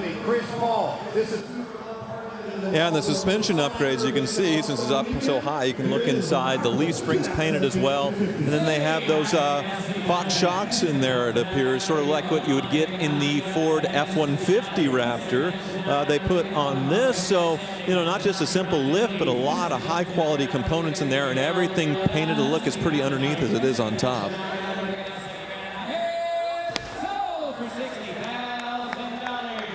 Well, there it goes, $60,000 for the Dwayne Wade Champions Edition custom pickup truck, that massive Ford F-250, and most importantly, every single penny of that $60,000 will go to benefit his organization, the Social Change Fund United. Well, moments ago, before we got to this point, when we were on a commercial break, we had a new top seller across the block. In this case, it was a 1971 Dana Masso Pantera. It's got that Cleveland V8 5-speed ZF manual transaxle, and it sold for $130,000. All right, from one big truck to another one. How about a 2023 Ford F-250 Shelby Super Baja pickup? 6.7-liter Power Stroke V8 under the hood of this one, 475 horsepower and 1,000 pound-feet of torque. This will tow up to 22,000 pounds, and just unbelievable number of Shelby upgrades. This is just way over the top. They built 300 of these. This one has just 36 miles. Yeah, basically brand new. So Ford from the factory never made an F-250 diesel Raptor. So Shelby thought, well, why don't we try and do that and make it better? So you have that same Raptor kind of reservoir shocks, the heavy-duty shocks, the Baja treatment, if you will. And in the bed, you have 2 spare tires. But, yeah, beautiful treatment with these, and very, very expensive. Yeah, take a look inside at the interior treatment of this. Lots of carbon fiber. The seats, it's a tri-tone, beautiful stitching throughout. This is a serious rig. Already $100,000. Well, there's only 36 miles on the odometer, so essentially this is a brand new truck. One of 300 built, and again, the Shelby name, which has such great performance heritage dating back to the 1950s, carries over all the way to this 2023.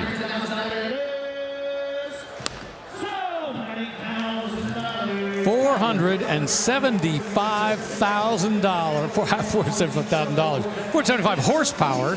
Got Mike's attention when I said that, for $108,000. Big numbers floating around here. Sometimes you get them confused. Well, that's $1 per pound-feet of torque.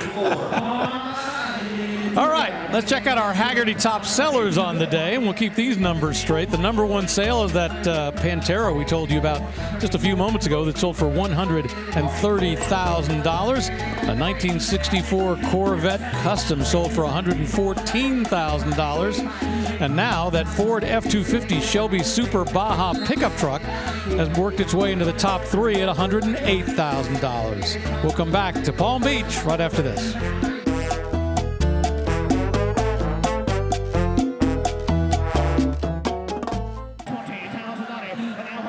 Big money for a 66 Pontiac GTO Custom. Current bid, $117,000. Super clean resto mod right here. LS2 V8 under the hood, all beautifully done. And yeah, the price to match, holy moly, $123,000. But you look at all the little details. That's where it counts with these customs and these resto mods, and this one has it all.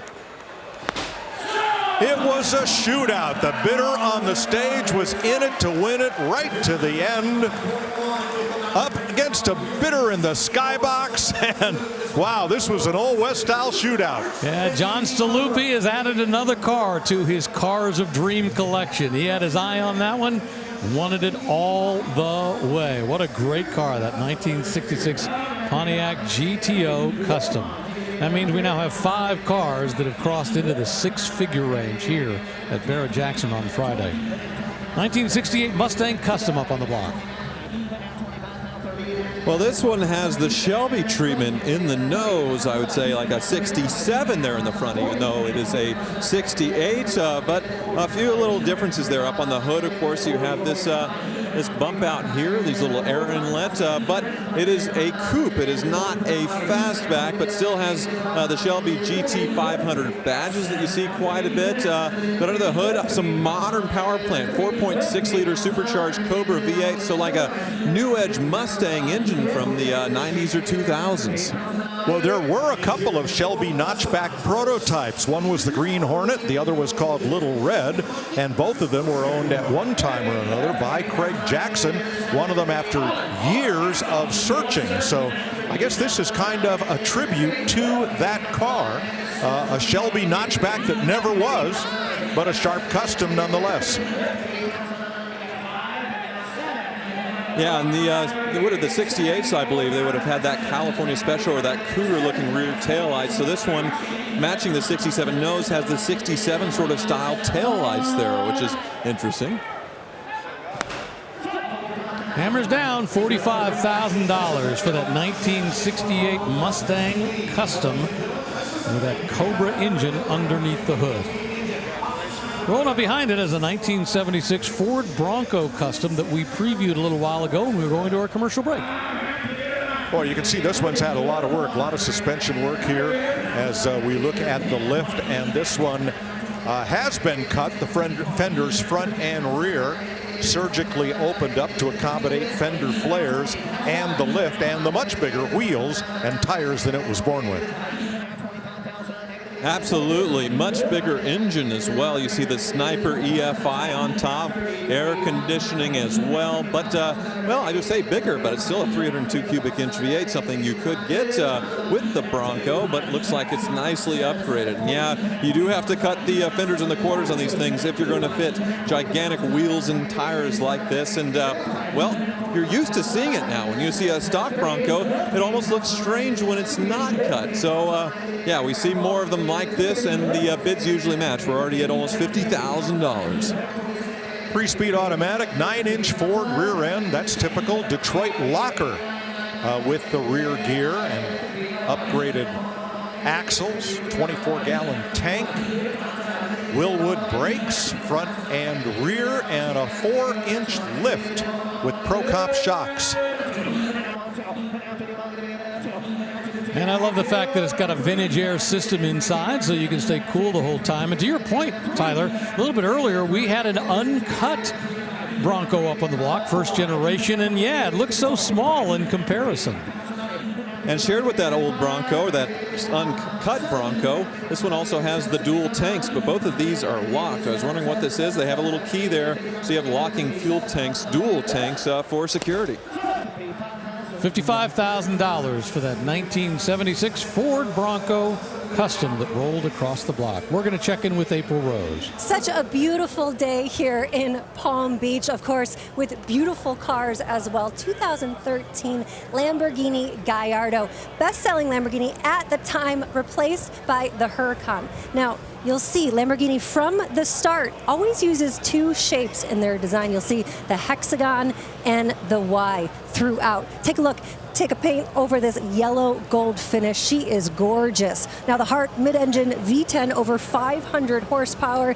And inside, you got that sweet yellow diamond stitched leather and all the toggle switches you want. You know, Rick, right now everything new has all the touch screens, and I really like the tactile feels of the old school switches. I mean, I don't know, maybe I'm old. What do you think, Rick? You're not old, but I love that feel as well with the way they've got that set up. The little toggles. Boy, what a great look. That'll be up on the block before very long, but right now, a 1967 Chevelle Custom. Last year for this body style, before they went to that style that came in and evolved into what we know of as the 70 version, but it's got a more basic look to it. Well, 67, the last year you could buy a new GM car without a smog pump or an air injection reaction system reactor system as the government specified. Now this is an automatic transmission car, but very nice black paint and very clean restoration. Yeah, I'd say so. Lowered a little bit with chrome wheels, Wilwood brakes front and back, so great that the brakes have been upgraded. Also very comfy seats in there. Still has all the badges and the chrome that it would come stock, so nothing really shaved and smooth from that. And 67 is when they did a change with the tail light. 66, they were all inboard to where you couldn't see it from the outside. 67, they made it wrap all the way around. Well, that one just sold for $88,000. That 1967 Chevelle Custom with the 6.2-liter LS3 V8 under the hood. Time for a 1977 Pontiac Firebird Trans Am, a Y82 Special Edition. Yeah, Burt Reynolds not included. There is a cardboard cutout of him sitting in the passenger seat to remind everybody that this is the Bandit Trans Am. In other words, the Y82 Special Edition Pontiac Trans Am with all of the gold pinstriping and gold wheels and gold dash. Pretty car. So you see that Georgia 1976 plate. When they were filming it, they actually did it with 76s that did not have that cat eye nose yet. They added it on there so it was going to look like the new Trans Am that was coming out when the film came out, and obviously a huge smash hit. The second highest grossing film in 1977 behind Star Wars, and probably the best product placement marketing-wise for a car ever. Sales just exploded with these, but this one, yeah, rare to find a 77 versus a 78 Special Edition with all the pinstriping, all of the gold. You can look inside, and they even did a gold tint to that machine-turned finish in there. One thing missing, though, that CB radio to make it a total Bandit. Pontiac only loaned Hal Needham 3 Trans Ams to make the movie. Now, they could have as many Le Mans 4-door sedans as they wanted. That's what they used for Jackie Gleason's sheriff's car. And Pontiac promised Burt Reynolds a new Trans Am after the success of the movie, but the Pontiac executive retired before he delivered. Burt eventually got his Trans Am. Don't worry about that.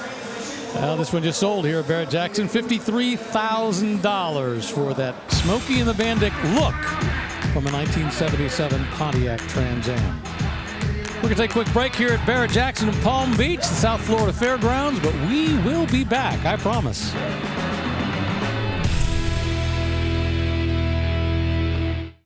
The all-new line of Barrett-Jackson merchandise and apparel is now available. From road rallies to the office, there are many stylish options for the car lover. Available year-round or online at shopbarrettjackson.com.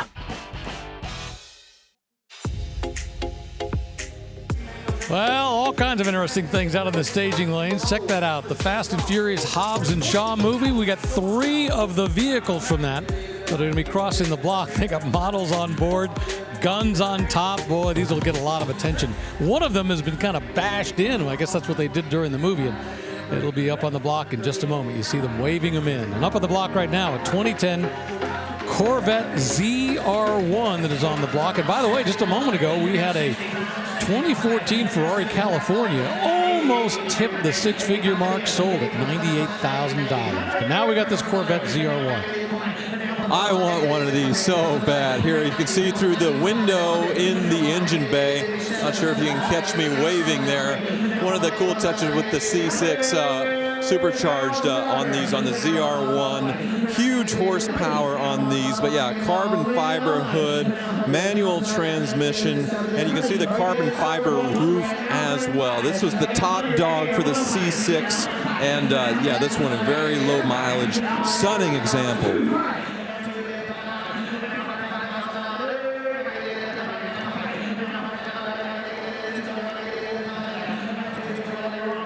Well, we're in six-figure range. We've achieved it, $102,000. That means that is the number 6 six-figure sale of the day. Well, they dialed it back just a notch. Now it's down to $100,000, but we're up there.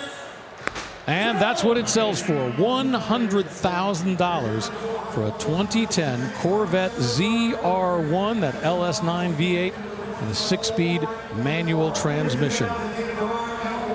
Time for another Ferrari. This one from 2010, a Ferrari California convertible.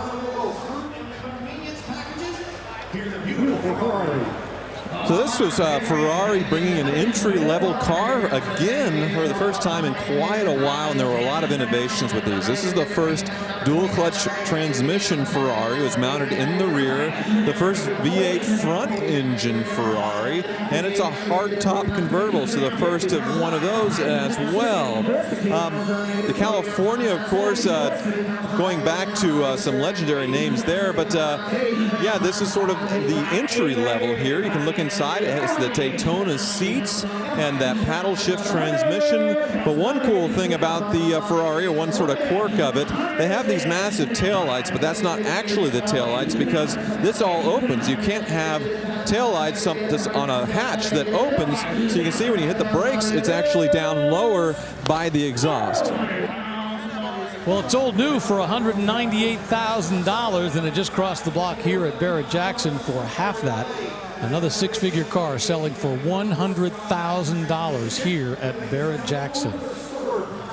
Barrett-Jackson.com, the place to go to get all the information about the cars crossing the block today and, of course, tomorrow as well. Meanwhile, we got a 1940 Lincoln Continental Custom Cabriolet. Such a beautiful design, these Continentals, most certainly. This one, well, it's been replaced as far as the engine goes to a Chevrolet V8. So no flathead 12 or something like that under there, but it's been lowered as far as the stance goes. So beautiful presentation there. Two-tone interior to match the maroon with the whites. Automatic transmission, and you can see the gauges here, nicely upgraded as well, but in the stock spots, but still sort of having a vintage font. Everything well done all the way to the back. You can see they're talking about the Continental kits. Well, here's the birth of it right here, where that rear mounted spare sort of tucks into the back bumper. Well, in fact, this was the birth of the name Continental. Up until this point, they were just Lincolns. The original idea for this car was it was really just a personal car being built for Edsel Ford, the first Edsel Ford. And then they liked it so much they thought, well, let's build it and do more of them. By the way, in just a little bit, we're going to have Edsel Ford II, the grandson of Henry Ford, who will be up on the block selling a car for a great cause. But in the meantime, this is the car that was initially designed for Edsel Ford I. Yeah, I love the front end of these things, that sweeping grille, of course, similar to the Zephyr, the beautiful hood ornament there. Yeah, but Chevy V8 power, so a different burble to it, but much more practical. Looks like the suspension brakes have been upgraded as well, so this is something you can definitely drive and enjoy. And yeah, the spare tire, that Continental back with the spare there, made for an interesting trunk setup as far as the hinges back here. But yeah, one of those all-time greats as far as the design. Lends itself really well to customization, as we see here. Yeah, tomorrow we're going to see a Lincoln Zephyr crossing the block, a custom. It kind of has some of these styling touches. But this one just crossed the block. A little Rust-O-Man action, sold for $65,000 here at Barrett-Jackson on Friday. We're going to take a quick break. We will come back to the South Florida Fairgrounds.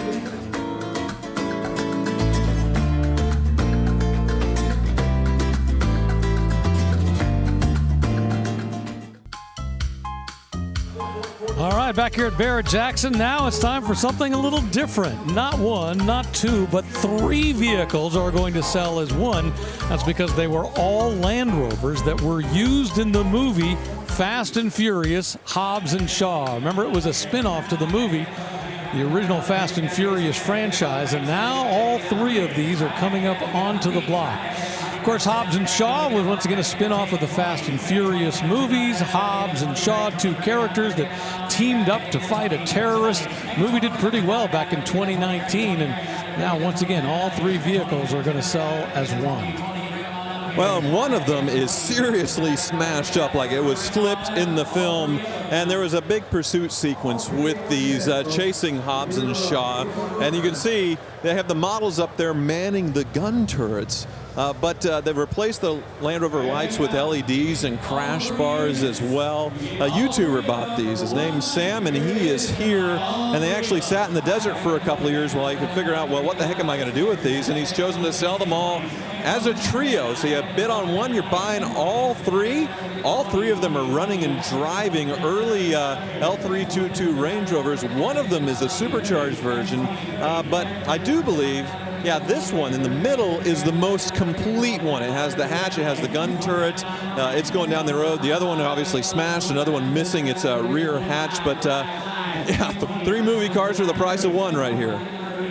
Well, if you have your Fast and Furious museum, I have the perfect cars for you, because all 3 of these would fit. Once again, all 3 2006 Land Rovers. That one a little abused as part of the movie. They've got plenty of armor that's been put on there. You know, that was the thing about the Fast and Furious movies. You know, they were pretty serious about the vehicles they used. They would tune them up and actually have a lot of fun with them. Look at the gun up on the top. Well, I see 113,000 miles on one, and same with the other, and then the other one in the middle, 134,000 miles. So they bought well-used examples and got them by the plenty, and were able to pull off this pretty incredible scene with these as far as the chase sequence. Now, this film is known for not having the Fast and Furious cast in it, like Vin Diesel or many of the others, and it's told that, you know, Vin Diesel and The Rock were sort of feuding during this period, so it's just Statham and The Rock in this film. Well, how appropriate. 3 cars just sold for $33,000. The movie cars from Hobbs and Shaw, the chase scene, away they go. Not sure what that gentleman's going to do with them, but he looks like he's smiling and having fun, so he gets to take them all home.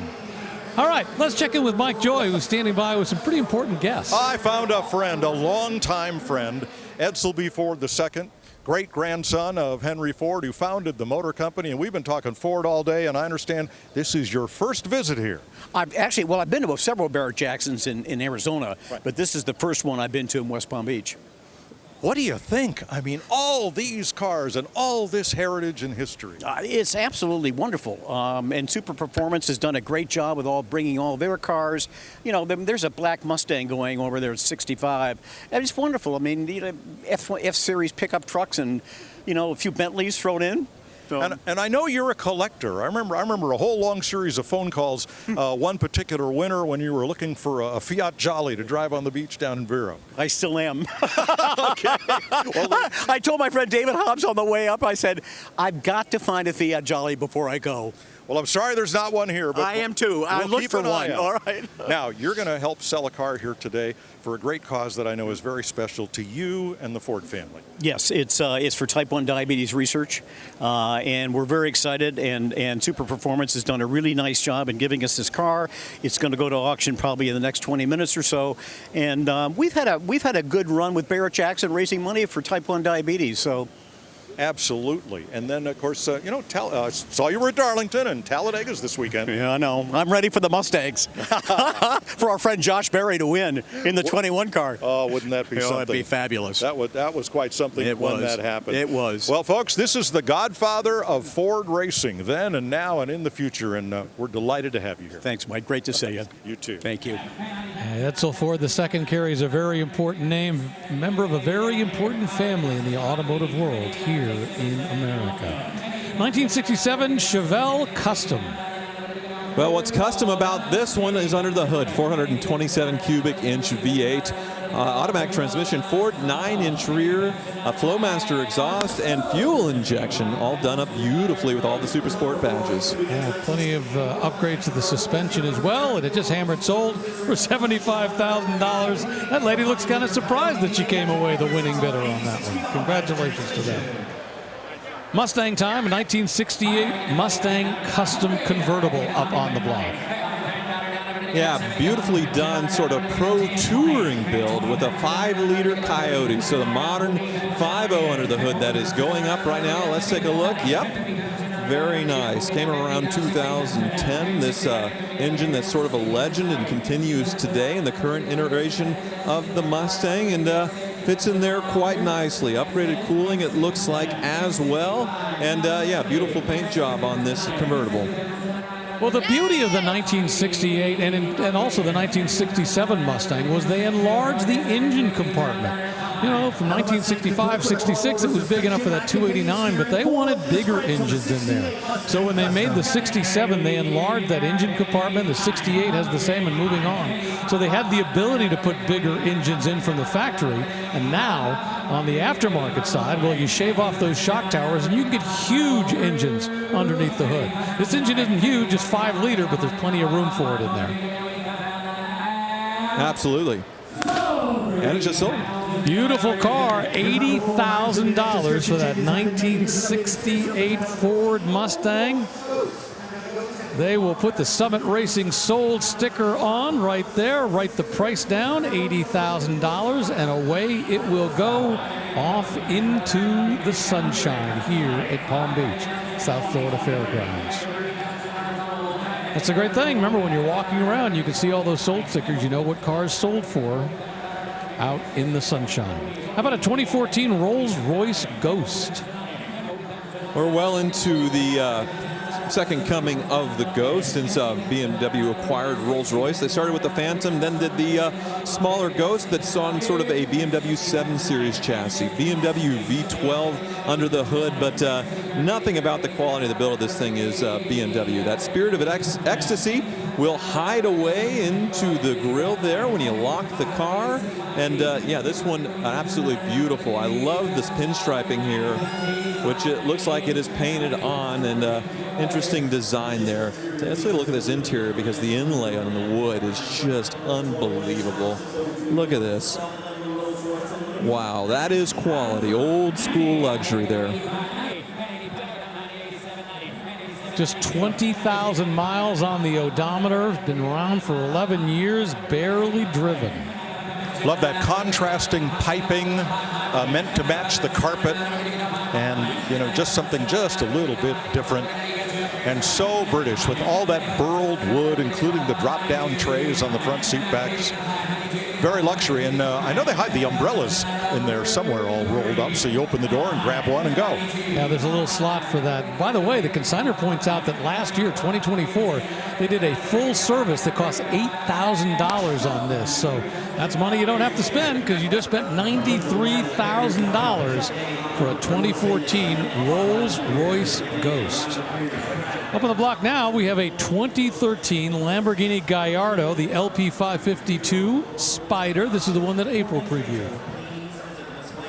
The Gallardo came out in 2004 for the first model year, and it was a completely new concept with Lamborghini. By then, had been acquired by Audi, and it's the first sort of mass-produced Lamborghini. They were all-wheel drive to begin with, all of them, but we're looking towards the end of the line here and with the facelift. But the LP is the facelift, and it's the 552, which means larger engine than the original Gallardo, but also two-wheel drive. So more enthusiast spec as far as the rear-wheel drive. A lot of people will delete the all-wheel drive on their earlier cars, so they have that more fun driving experience as far as being able to get the car loose and such.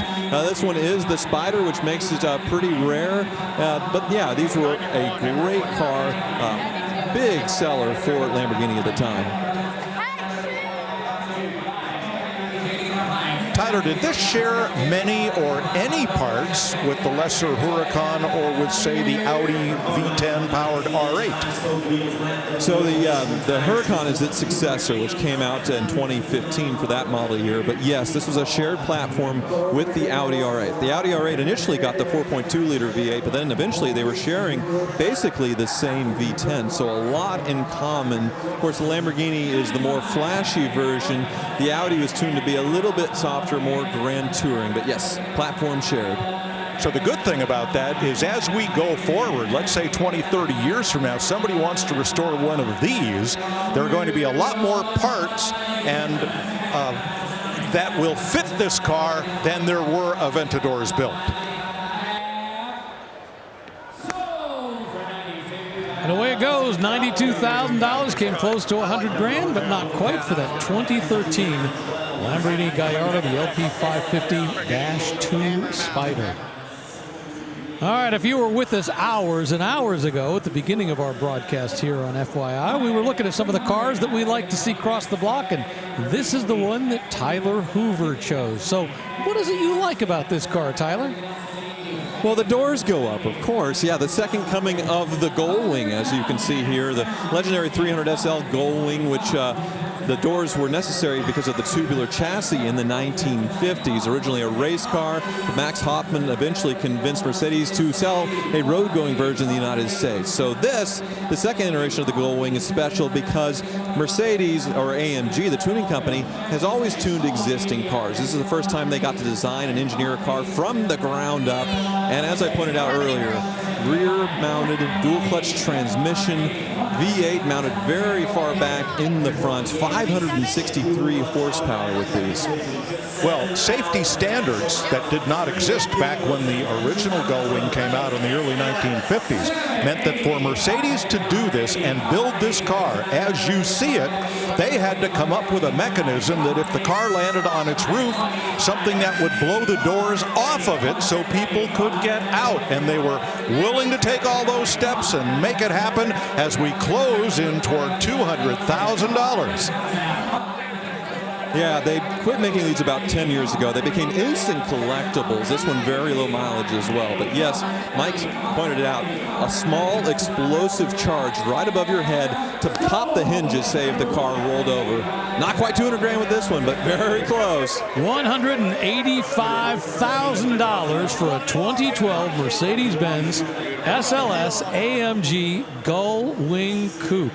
6.2-liter V8, 563 horsepower, and of course, Gullwing doors. Let's check out our top sellers, brought to you by Hagerty, and that's the #1 seller, that Mercedes, $185,000, the Pantera, $130,000. You're gonna have to spend $108,000 if you want to top into our top 5 today here at Barrett-Jackson in Palm Beach. Of course, this is Friday. Wait till tomorrow. The numbers are going to bounce up even more. How about a 1953 Studebaker Hawk Custom? Well, you look at how low this sits and how low this body is, and that's the way they were. Studebaker built a car in the early 50s that had full-size car room inside, but it was narrower and lower and sleeker and much more aerodynamic than what the Detroit Big Three were putting out. But then again, aerodynamics didn't sell back then, and they didn't sell a whole lot of these. Well, they were kind of overstyled when it came to the trim. There was a lot of bright work on these things, which has been completely deleted on this car. So seeing the raw lines of it, it certainly does look very impressive. This one, 304 cubic inch V8 engine, 4-speed manual as well. The interior, once again, very minimalist in the treatment, similar to the outside.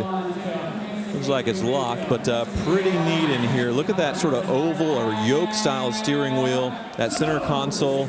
Oh, the speedometer is a really cool touch on this one. Is that a Studebaker speedometer?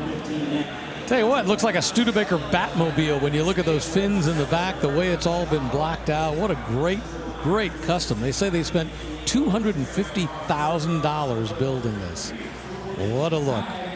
Well, coming up, how about a 1982 Toyota Land Cruiser? This is an FJ45 custom pickup truck. Got four-wheel drive. It's got that Toyota 1GR V6 engine and a TRD supercharger. We'll see it very soon.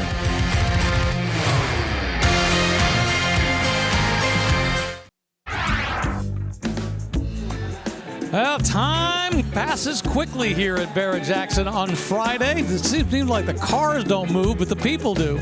All kinds of great stuff going on here at Barrett-Jackson on Friday at Palm Beach. Up on the block right now, we got a 2023 Jeep Gladiator Rubicon Custom.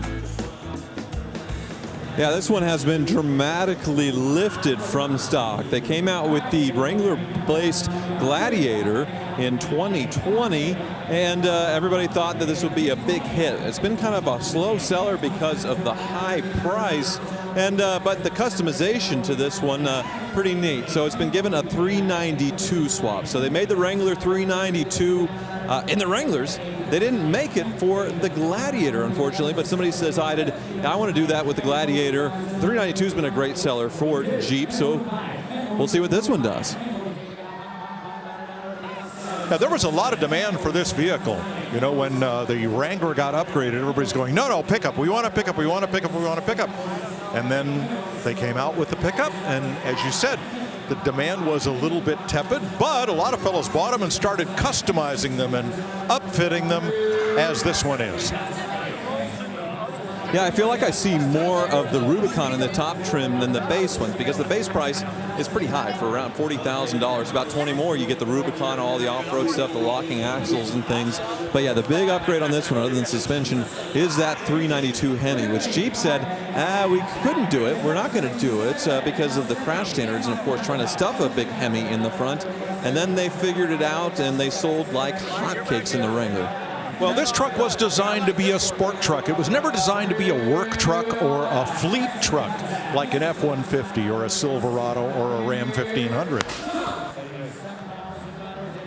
Well, that 2023 Jeep Gladiator just sold here at Barrett-Jackson. The Rubicon, $67,000 with that big Hemi swap engine under the hood. Well, up behind it, there's a car we previewed just a little while ago, a 1982 Toyota Land Cruiser. Now, this one is an FJ45, a pickup. Yeah, FJ40 would be the two-door SUV, and the FJ45 is the much longer wheelbase pickup. This one's been frame-off restored with an upgraded Toyota V6 with a TRD supercharger and a 5-speed manual. Now, they have really luxoed this out with air conditioning, leather seats, a Bluetooth radio, power windows, power steering, air. My goodness. Yeah, this is the V6 that you would have gotten in the 4Runner, or say the modern equivalent, the FJ Cruiser, and it has that TRD supercharger that was a popular accessory for those. So they chose a very good, very solid power plant to upgrade this thing. Nice lift as well with the bumpers, of course, off-road to match with that integrated winch. And yeah, you have the nice truck bed in here with the headache rack and the spare mounted to it along with a jerry can.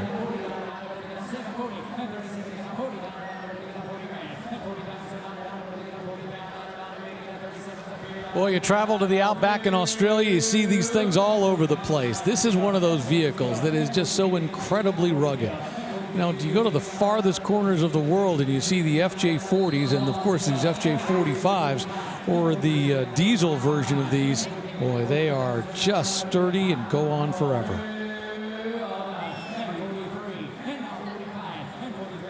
I really like what was done here, because we see so many other engine swaps as far as Chevys, different things, but this one, they kept it as Toyota as possible. And what the upgrades they did it within the confines of Toyota and the other decades. Well done. $45,000. Now let's sell a car for a great cause. Coming up, got a video. Please pay attention to the screen. We got some guests up here that'll talk to you as well.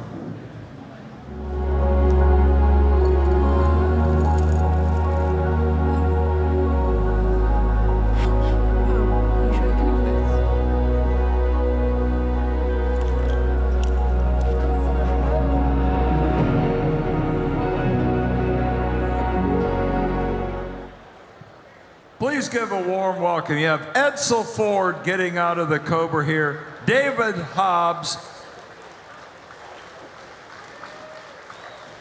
two absolute automotive icons here on the block right now.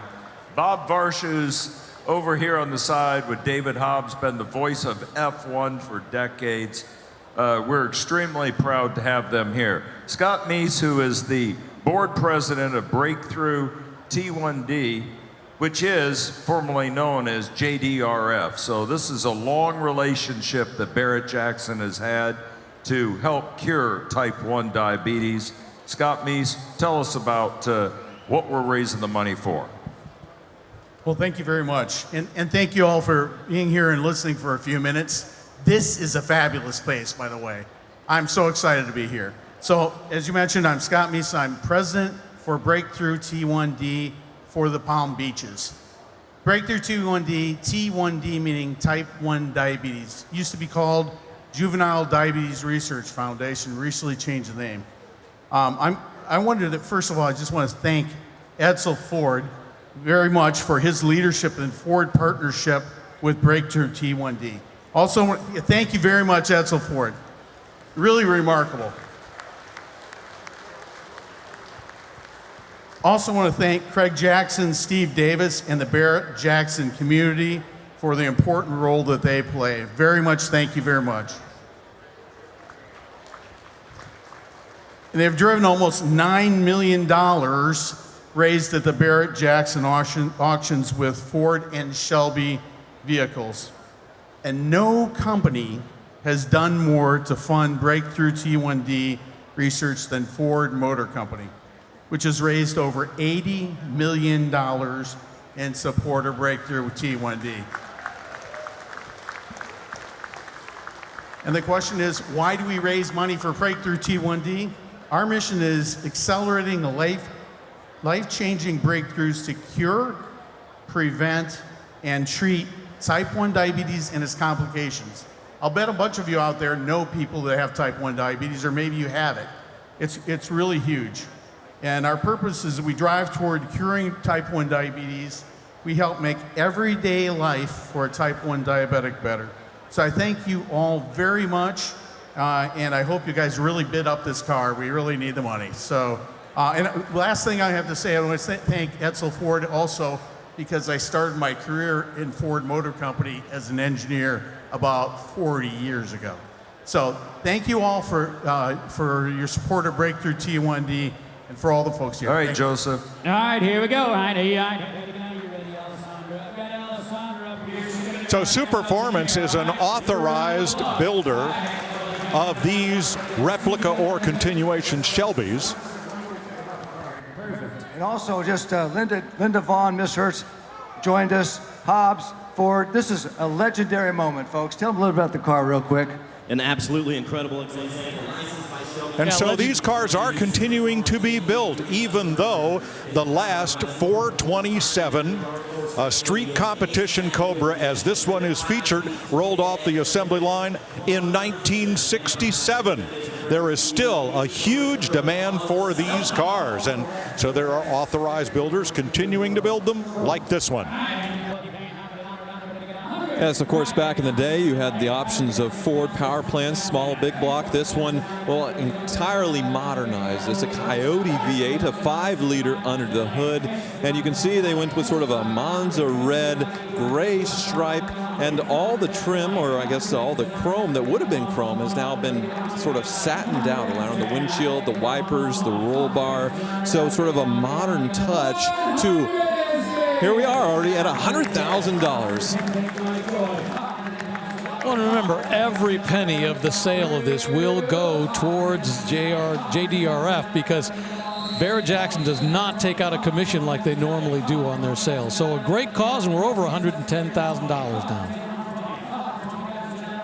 And I like the interior treatment. Of course, not much thought was given in the original as far as comforts, but you have a beautiful suede wrapped dashboard here, leather seats. You can see the modern shifter in there, and a whole host of gauges. $110,000 for a 1965 Superformance Mark III Custom. All of the money going to benefit T1D, formerly JDRF. What a great car, what a great cause. Edsel Ford II here to help pass that along as well. And once again, another great moment for Barrett-Jackson, raising money for a very important cause. And that's exactly what we have. It's happened so many times over the years, different causes, but once again, Ford traditionally has always been supporting JDRF, which is now referred to as Breakthrough T1D. So they're doing some great work here. Imagine when you think about that body style that was originally designed by John Tejero, still being built today. All right, up on the block behind it, a 1985 Land Rover Defender 130 custom pickup truck.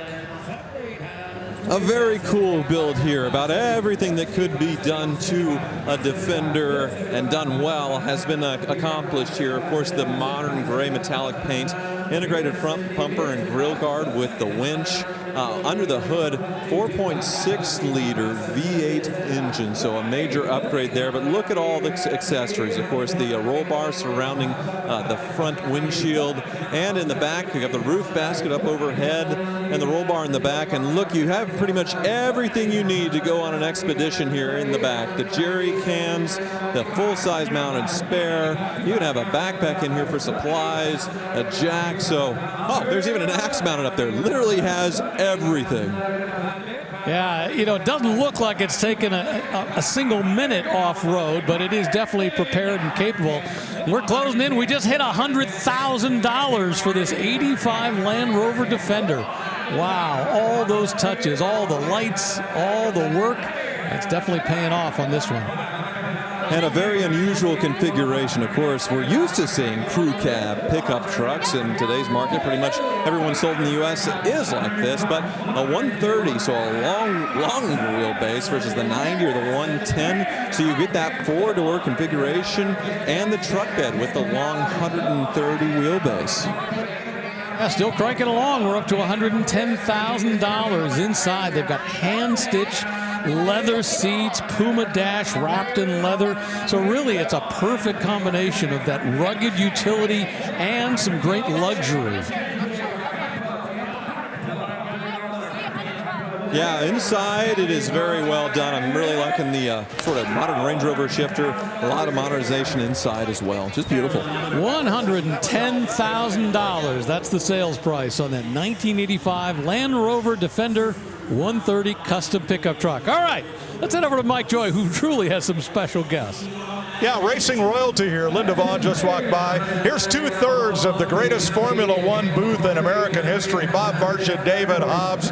Nice of you to drive that car up here for Edsel Ford and the folks. Well, it's the first time I've driven a stick shift for about 10 years. I was a bit worried about my size, 11 feet on those little tiny pedals. I thought it'd be great if I got my throttle stuck open. But anyway, it came up all right, and I didn't stall it, which is the key. And all for diabetes and for Edsel Ford, whose son has diabetes, and we've become very close friends now. We both live in Vero Beach in the winter, and he's a great guy, and we have a lot of fun together. And he asked me to come down last week. This is my first time in a Barrett-Jackson, and boy, oh boy, I had no idea it was quite this big. It's like a city.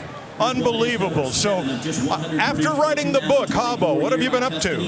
Not a lot, really. I go to a meteor island every year and go to a couple of other little concours and do the Hall of Fame in Daytona. Other than that, pretty much at home all the time, retired. We go to France for 3 weeks in the summer. I'll spill the beans. I was going to come up and surprise you while you were talking to Mike, but maybe at your age we shouldn't do that sort of thing anymore. But I will tell you that while we are down here, a security guy up there said to me, "Oh, Formula One hasn't been the same without you and David," which is really nice that people still feel that way more than a decade later. Well, I must say I do sell my book a bit. I go to Elkhart Lake or Road America 3 or 4 times a year, and I can't believe the amount of fans who come up and say, "Oh boy, just not the same without you and Bob and Steve Matchett." Just so it's very gratifying to hear, because it's 8 years since I did it last. But nevertheless, it's a shame we're not still doing it. Bob and I travelled for 20-odd years, and we went to a lot of places. We used to go to all the races in those days, and we had a lot of fun together. We had all sorts of fun, and David used to boast we never had a crossword between us, and I don't know many marriages who have had that sort of thing.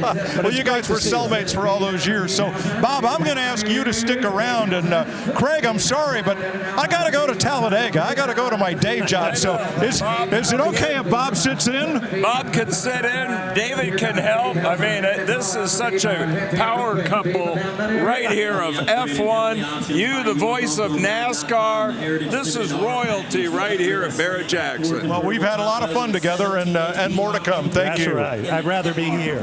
Rick. Gentlemen, thank you so much for being here. It's been one of my great honors to work with David Hobbs over the years, along with Bob and Mike, and of course being here at Barrett-Jackson. What a lot of fun. We're going to take a quick break, but we will come back here at Palm Beach because we still have plenty of great cars that are going to be crossing the auction block. Don't go away.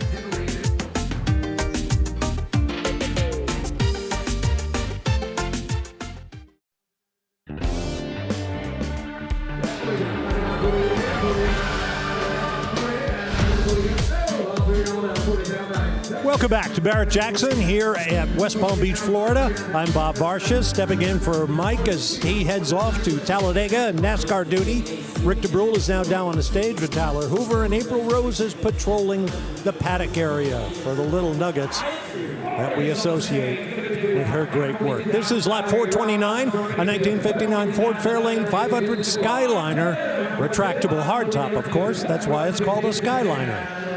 Yeah, exactly. Boy, what a great concept this was when it was introduced in 1957. Originally designed for the Lincoln, but they decided they wanted to put on a car where they could sell more of them. Sold for $41,000. Those are beautiful cars. If you want a regular convertible, you get the Sunliner.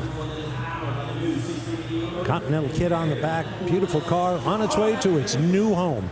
Here comes lot 430. The pickup truck, always popular at Barrett-Jackson, a 1970 Chevy C10 Custom. Well, this one's been given sort of the 68 Camaro grille treatment with the hideaway headlights. They do pull back and to reveal the headlights, but majorly updated under the hood as well. 6-liter V8, so the truck-based engine on this one. 6-liter LS, automatic transmission, lowered just right. Oh, we're popping the hood now. What a presentation under here. Holy smokes. All the wiring, everything tucked away just perfectly. Everything polished to a high degree. This is a show truck. Yeah, I love how they've shaved the firewall. I like the fact that they've got a bright new modern master brake system in there. And of course, this is the sweet spot for the truck world right now, that 1967 through 1972 Chevrolet C10 short bed pickup trucks.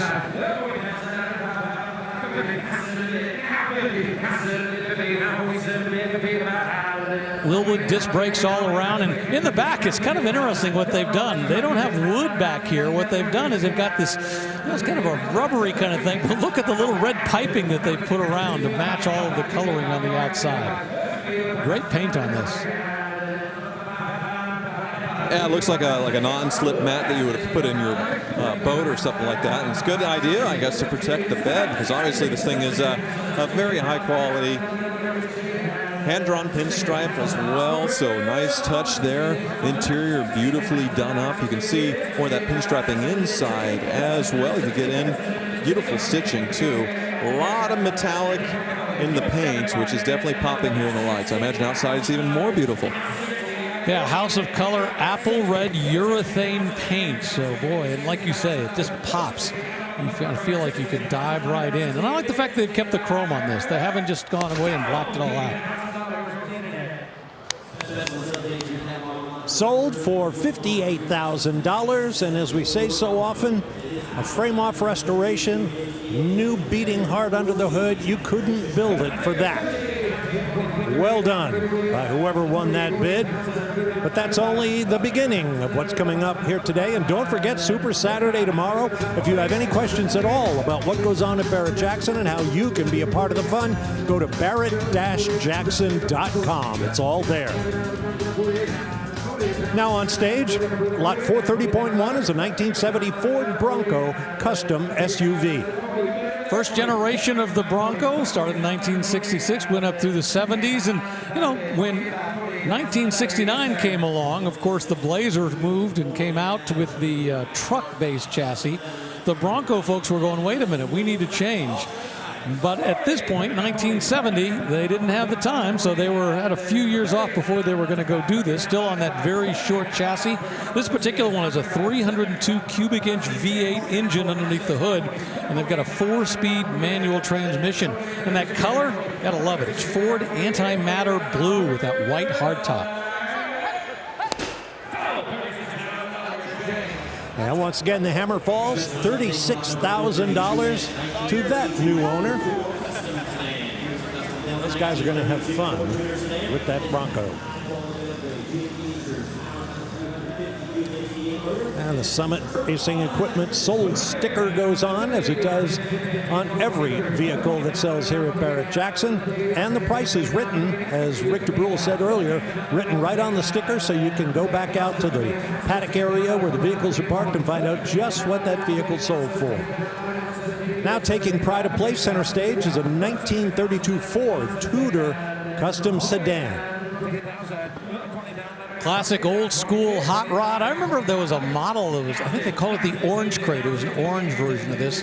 I'm going to call this one root beer, kind of a dark brown, but boy, I love this classic old school build, but plenty of modern components. Definitely not an old build. It looks like a steel body to me. Most likely, 350 cubic inch Chevy V8 under the hood. And yeah, you can see inside they did a lot of beautiful stuff in here. Let me see if I can get the door open.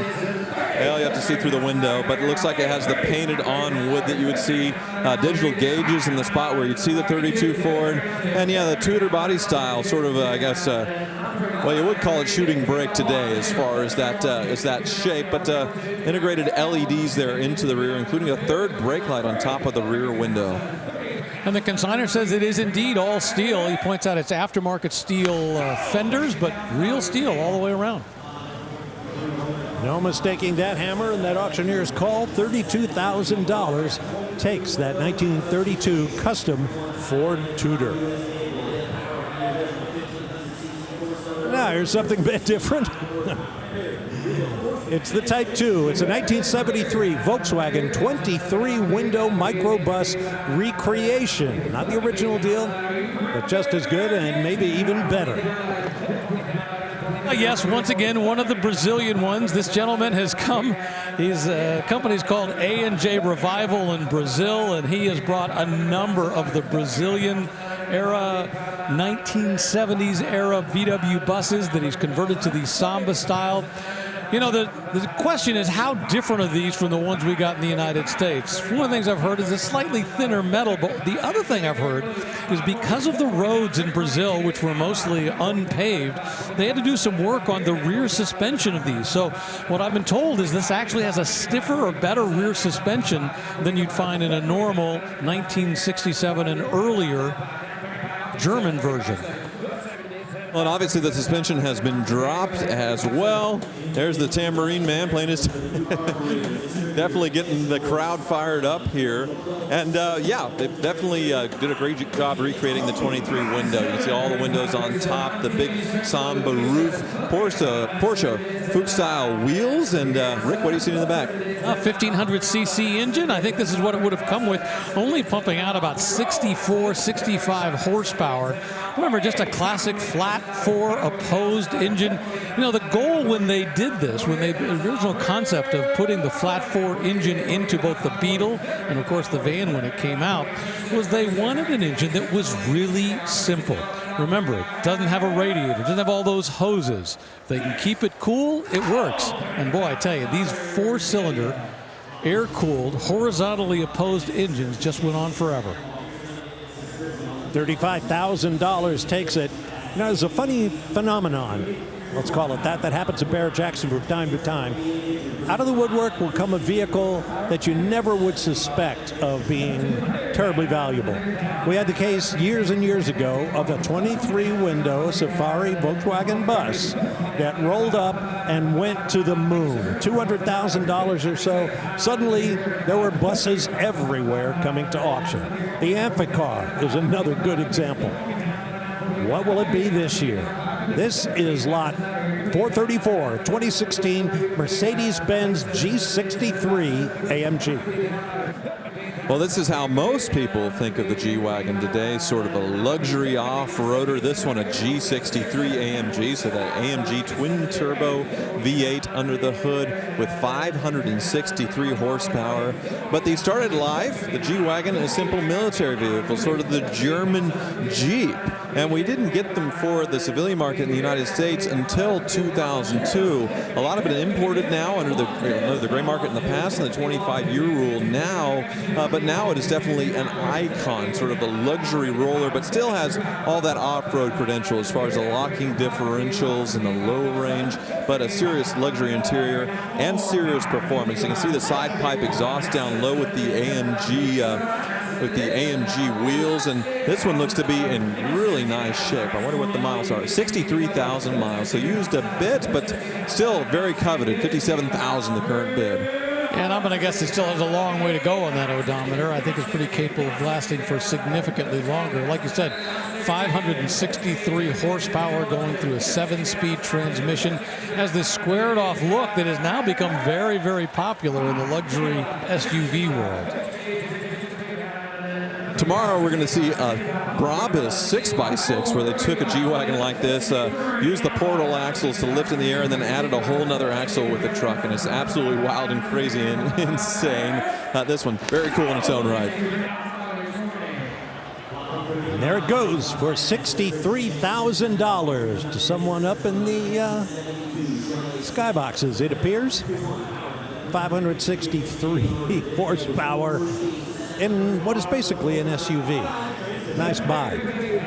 Next up will be lot number 435, another pick-em-up truck. This is a 72 C10 Chevy Custom.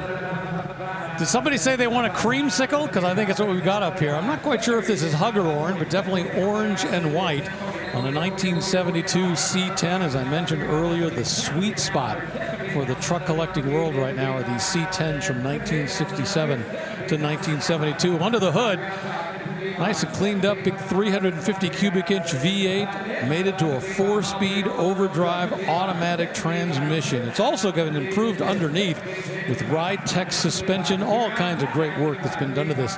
Looks great up here on the block.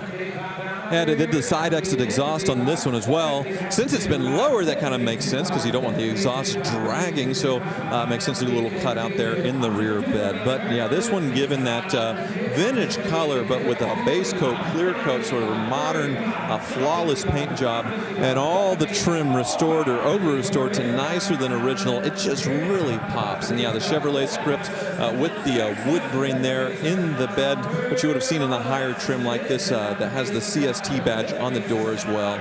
Inside, a lot of plaid in there, not what you would have found originally, a different plaid, but very good nod to the vintage original. Down comes the hammer at $57,000, and there's the smile of victory, the pats on the back, the unlit cigar. He's the most popular guy on his row. Nice view of the bidder area here at the South Florida Fairgrounds. Now the action is fast and furious on this Friday in the Sunshine State, but we still have a long way to go. You won't want to miss a minute, so buckle up and continue to ride along with us for the next 2 hours.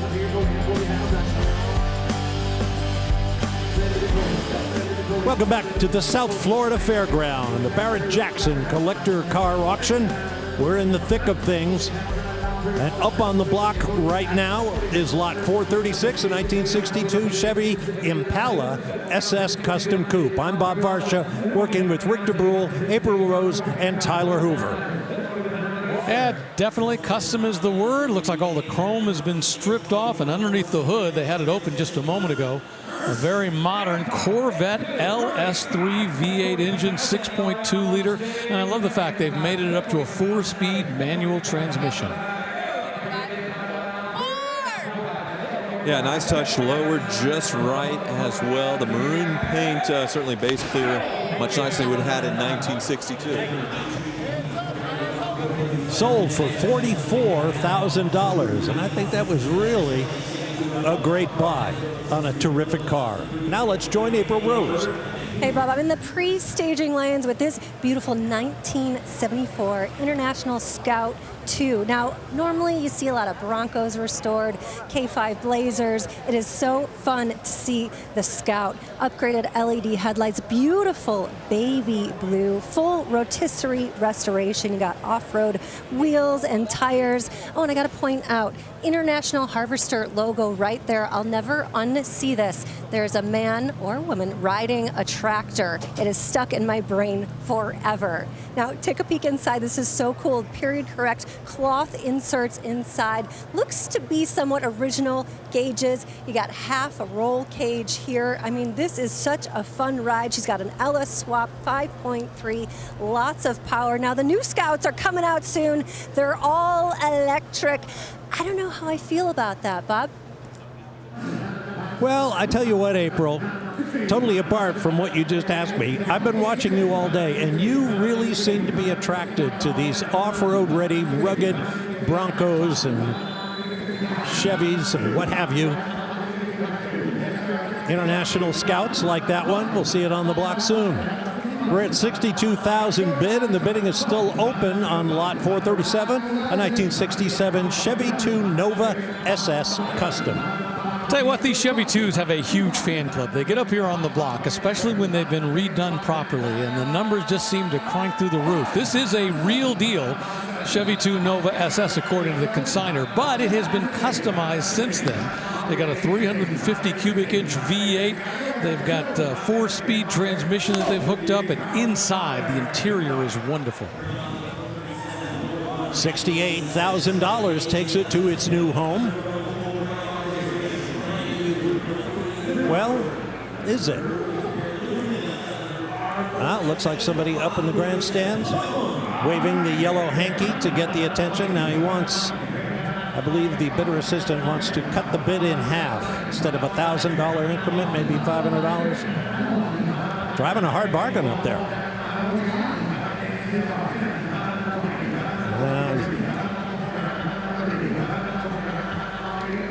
Well, it's sold for $68,000.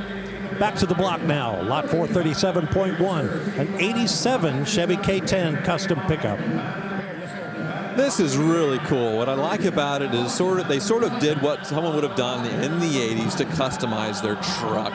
Nothing really modern on this. So yeah, the billet grille, it has a Stroker 383 under the hood, so no modern LS. I suppose the wheels are a bit modern, as is the paint job, but it is two-tone sort of with the vintage. But you see the roll bar up there with the old style like lights with the covers on them rather than modern LEDs. They deleted the back bumper, and you can see this thing is lifted sky high there on the leaf springs and that solid rear axle. And it looks like the body was off the frame because it was given a beautiful, as far as repaint or powder coating underneath. Yeah, big 37-inch tires on this thing. I'm with you. I like the build on this. And I like the way they've painted it, you know, with the white up above, the maroon in the center, the white down below. Doesn't look like they've gone over the top in the customization. I love the roll bar, the big dual bar chrome roll bar in the back with the lights up above. Everything's great about this.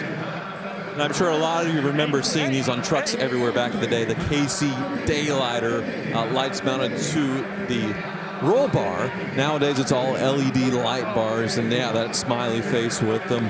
Really cool to see on this.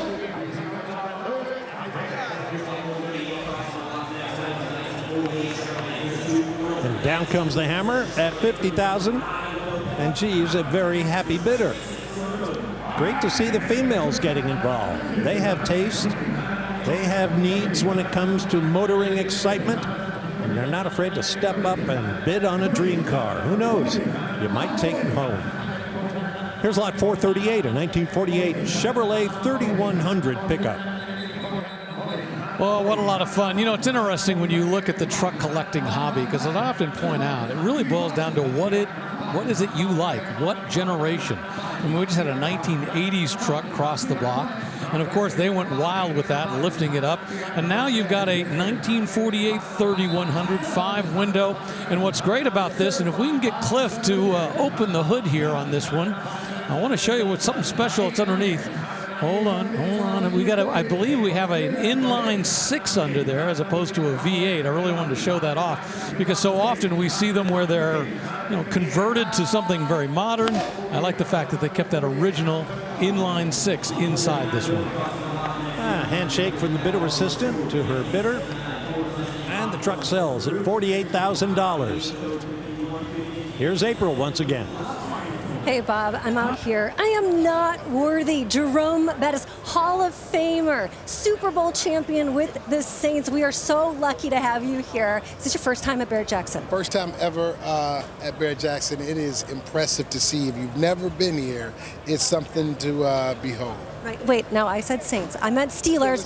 Don't get me in trouble. You're running back. Okay, I do get a pass. I never played football, but since you said that, now I can. Now you have a very important charity car, this 2025 Z06, VIN number 1, going to a great cause. The bus stops here. That's your charity. Tell me about it. Well, we started the foundation back in 1997, and our goal was to really try to empower and affect the youth, right? And I was a kid that was really impacted from a foundation growing up in the inner city of Detroit. So I said, this is something that is important to me. So that's been my mission since then, to try to give kids an opportunity because what we found is most kids, they just need the resources, right? And so if we can provide that, we can maybe change their trajectory in life. And that's the goal. It happened to me, so I know it works. Right, now you're selling this car. Are you going to be buying anything? You got a bidder's pass? I don't know yet. I'm a fan of Barrett-Jackson, so there is a couple cars that's on my list. Right. So if I do see it, I might see if I can get a discount. Hey, here's your discount. Craig Jackson's bidder pass, all right? Thank you so much. Good luck with this charity car. We're really looking forward to it. Bob? All right, thanks very much. Good to see the bus here.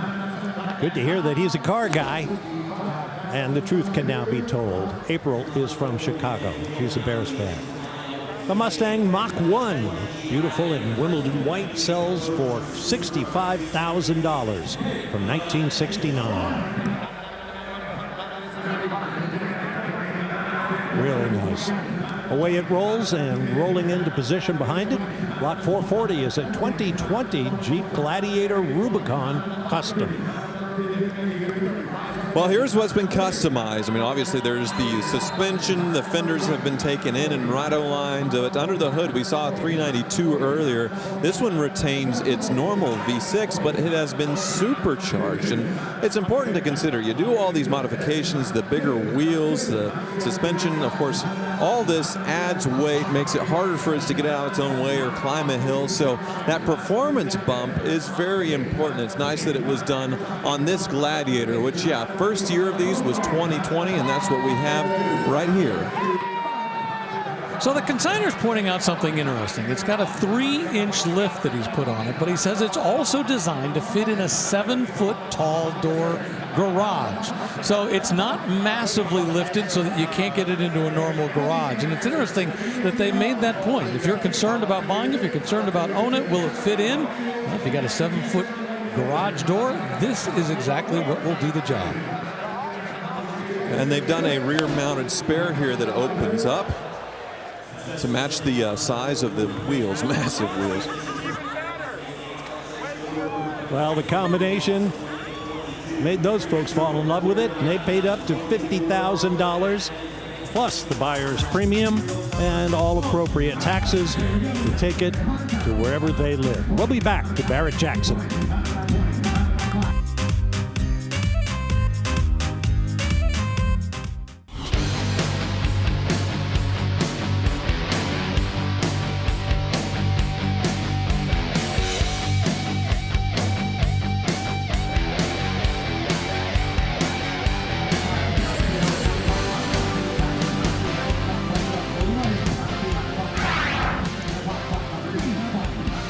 It is Barrett Jackson time in South Florida. So we welcome you back to the South Florida Fairgrounds, longtime home of the Barrett Jackson Palm Beach edition. Yesterday, the cars were mostly entry level, and none of the sales price broke $100,000. Today, $100,000 won't even get you into the top 10. And the best day is coming tomorrow, Super Saturday. Right now, we've got lot 443 on stage, a 2023 Cadillac CT4V Blackwing Sebring IMSA edition. Couldn't get the whole title out. It sells for $67 grand. Gentleman seems a little blasé about the whole thing. That is a very cool car. Matte paint finish, powerful, great handling.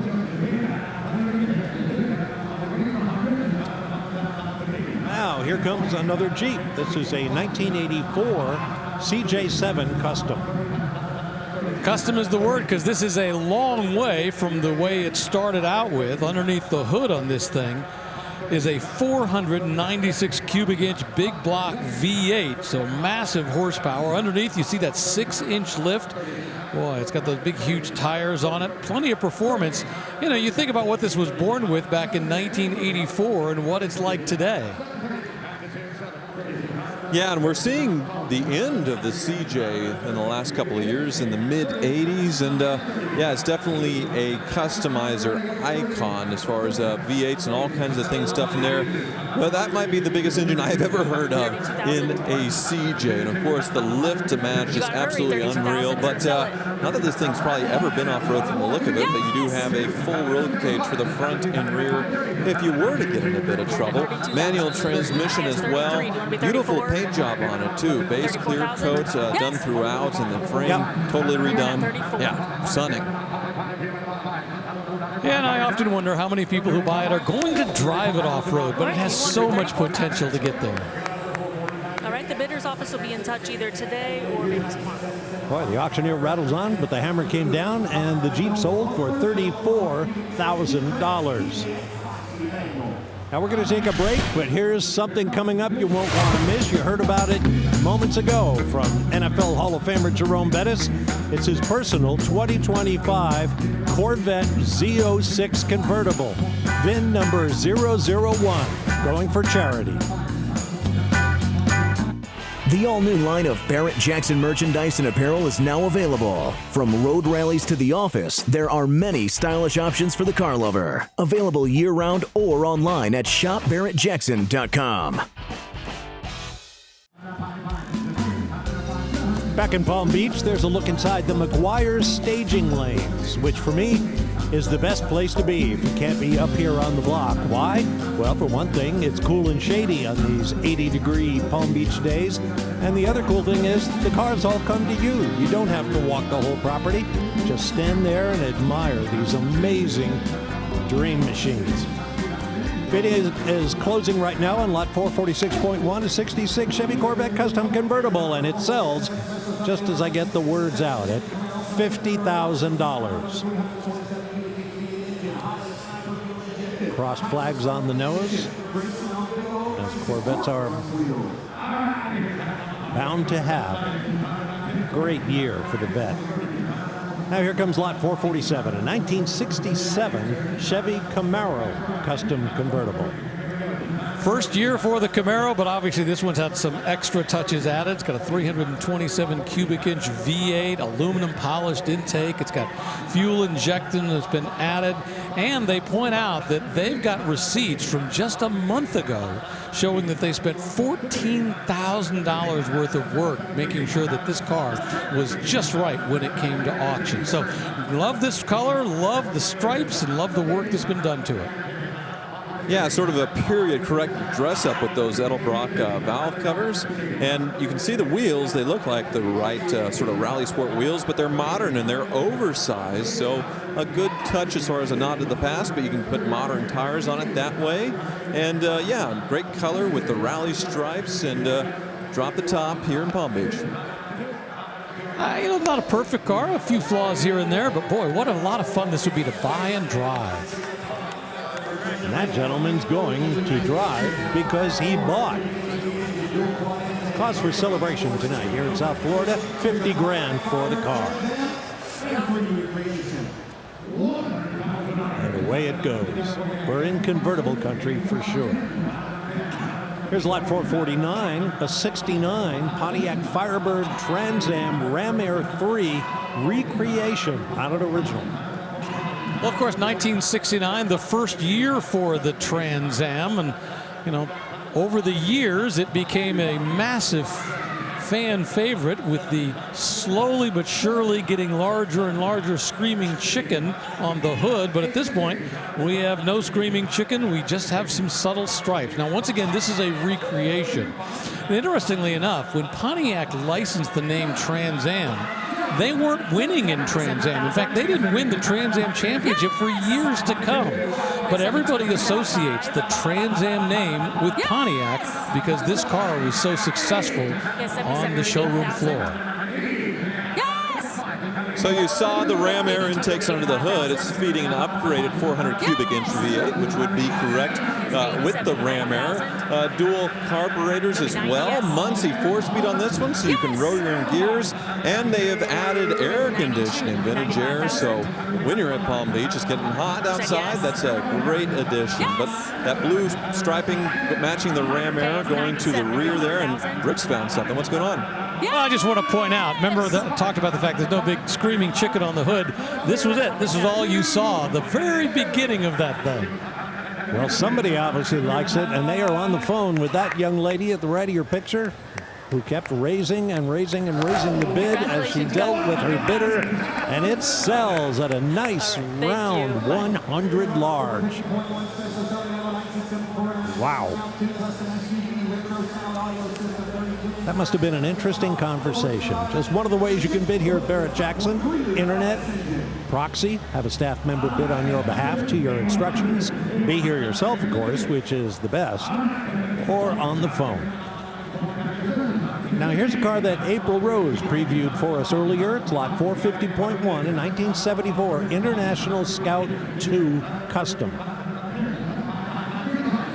Yeah, this one upgraded with a 5.3, so a Chevy truck motor that they still use today. Started in the late 90s, but yeah, that grille store standing up very vertical with the upgraded radiators, nice lift and all-terrain tires, and the full roll cage. Interesting with this one is it has a roll cage for the rear and, of course, the cargo area, but not for the front driver as far as you're just relying on the windshield for roll cage protection. Not sure what's going on there, but interesting choice. If you roll, just lean back. That'll protect you from back there. You know, in Scottsdale this year, we really saw the International Scouts come on. Over the last couple of years, the Blazers, the Broncos have been doing really well, but the International Scouts just didn't seem to find that market for today. And then once again in Scottsdale in January, saw a number of great restored International Scouts, and I think we're seeing more and more come to market now as a result.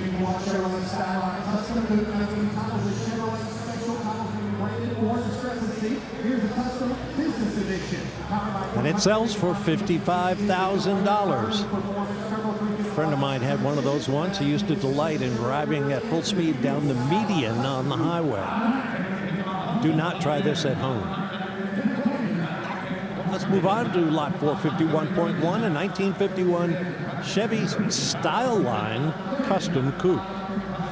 Yeah, this is quite a style. You know, when they came out with this in the late 40s, this was that post-war design. And, of course, we often talk about the pontoon fenders in the back. We'll show this off. But really what we have to talk about this is an amazing hot rod that's been built. You know, this was a special car. It's called the Business Edition. It was a Riddler Great 8 winner at the 2011 Detroit Autorama. It was featured in Hot Rod magazine, built by a company called Samson Customs. You know, in that dark brown metallic color that they call root beer. Boy, you know, 14 years ago, this was a cover girl in the hot rod world. Yeah, we could take a look at the chassis here with the chassis cam. That interior was absolutely stunning. So let's see what's going on underneath. It looks like they, yep, there's the V8, 355 cubic inch, I believe, and everything painted to match underneath with that metallic brown. It looks like Even the drive shaft very cleaned up. Yeah, that rear diff as well. Look at that exhaust exit out the center, and they have it heat wrapped so it doesn't affect the paint. Very cool treatment there in the rear as far as that single light. Yeah, and look at what they've done with the bumper. Instead of making it either body color or chrome or black, they've kind of made it a pewter color, so it almost blends in just a little bit as it's going by. We've got this big light bar across the back, a couple of little tones there. Boy, I really like all the build on this. Shaved as well here on the door handles. Stunning interior. That is a lot of work. And just $36,000 drives it away. What a great buy. But that's the name of the game here at Barrett-Jackson, here in Palm Beach, Scottsdale, Arizona, wherever the auction travels. Check it out sometime. We'll be back with more from Palm Beach.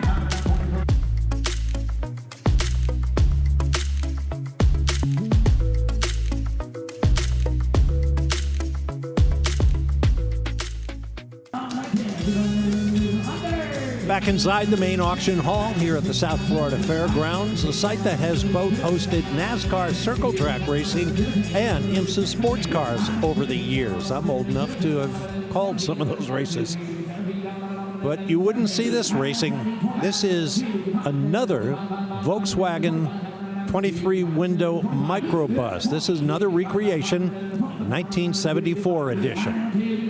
Well, I'll tell you what, if you decided to come to the Barrett-Jackson Palm Beach auction this year, and on your wish list was a Volkswagen bus of just about any variety, and you walked away without one, it wasn't because there wasn't something here. We have a ton of these, most of them the Brazilian edition brought up here, and as I mentioned, they continued building this body style in Brazil all the way through 1975. So we've seen them, they've brought them here, and what they've done is they've converted almost all of them to these Samba-style roofs.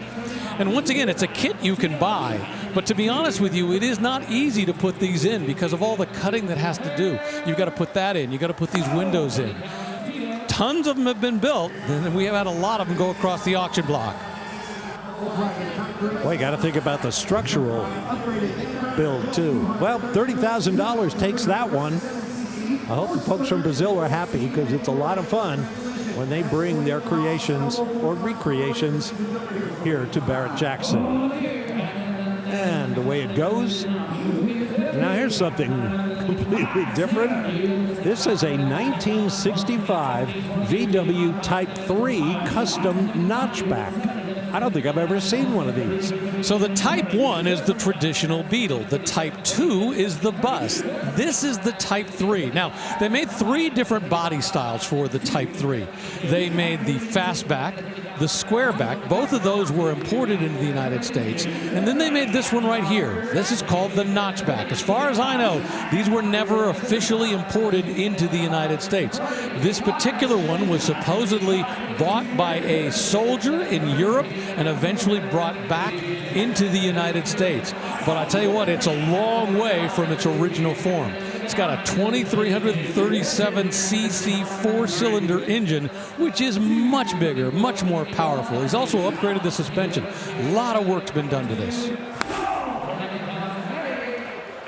That is so cute. The Summit sticker goes on at $31,000. Congratulations, folks.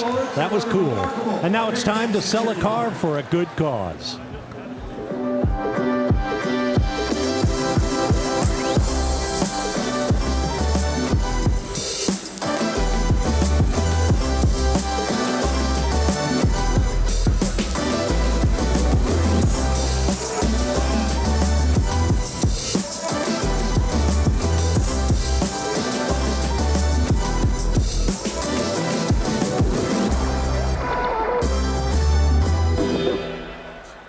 Will you please welcome to the stage Jerome Bennett. He is I don't even need to announce him. The bus is here in the house at Barrett-Jackson. He is a Hall of Famer. He's got a great charity. Jerome, welcome to Barrett-Jackson. We were talking outside. He's been watching us for years on TV. Reggie Jackson helped him spec this just to bring it to Barrett-Jackson to sell. Tell us about your foundation. Well, my foundation started in 1997, and our plan was to work with and help underprivileged and at-risk kids. And the reason was I was an at-risk kid coming up out of Detroit, Michigan, and I said to myself, if I ever got a chance to provide that opportunity, I wanted to do that. I wanted to be able to change someone's chances in life because we provided resources and opportunity, because those opportunities were provided to me.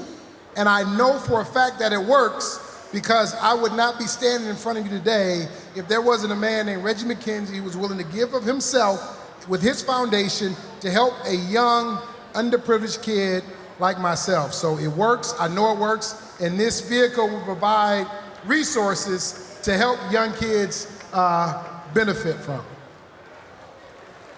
Great charity and a great car on top of it. Tell us a little bit more about the car. Guys, the car is absolutely remarkable. Yeah, indeed. It's a 2025 Z06 3LZ. Yeah, it's got the big engine. It's all got all kinds of great touches. But most importantly, it's VIN 001. So it's only one of one when you get right down to it. Yeah, the Z06 Corvette was a total game changer in the C8. They used a flat plane crank V8, amazing noise, 670 horsepower, and it was the most powerful naturally aspirated V8 ever conceived. This one's a convertible with all of the options, including the carbon fiber wheels and all the carbon fiber ground effects. The spec on this one, they did an amazing job with it. And yeah, black interior to match.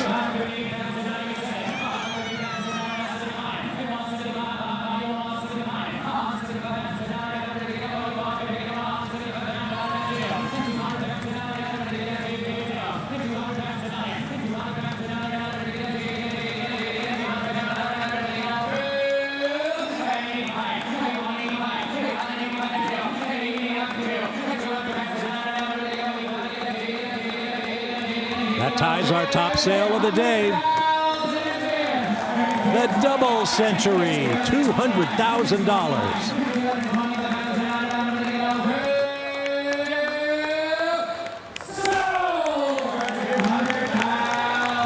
And there it sells.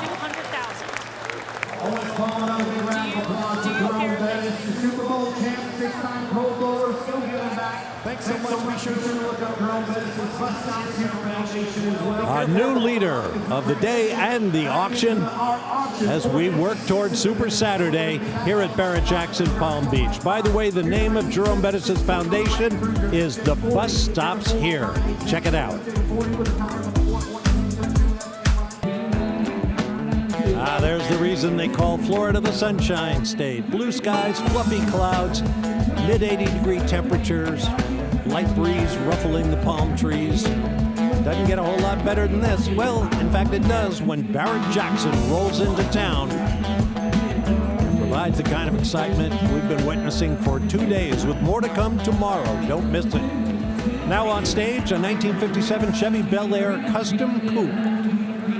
Yeah, plenty of upgrades on this one. Most specifically, they have a fuel-injected LS V8 engine. They really did the rebuild on this. They finished it in 2021, so it's had a few miles put on it since then, but nothing major, and it looks really nice all the way around in terms of having the two-tone interior. They pretty much kept it from a resto mod perspective, so it looks stock on the outside with plenty of performance underneath.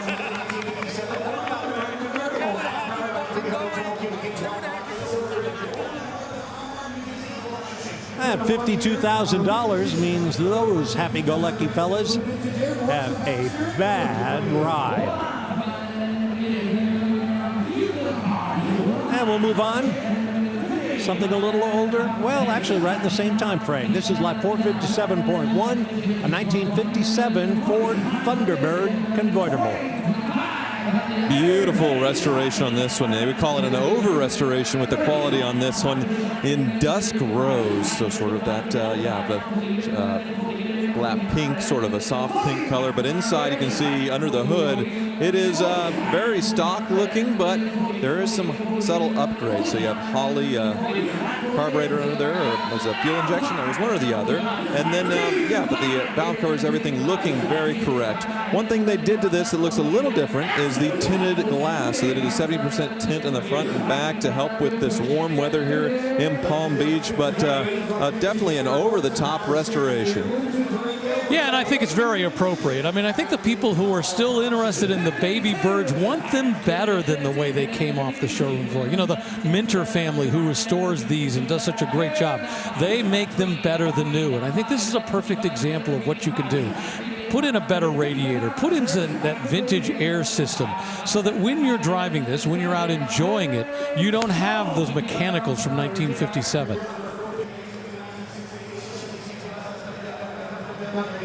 Dusky Rose, that's appropriate. April Rose showed us that car earlier in a preview. And the Summit Racing sticker goes on. And now, if you'd like to try and sharpen your bidding skills and maybe win a great prize in the process, you want to play Fantasy Bid, brought to you by Dodge. And right now, April is going to preview one of the cars you'll be predicting the sales price on. That's right, Bob. 1993 Mustang SVT Cobra in a beautiful, vibrant red.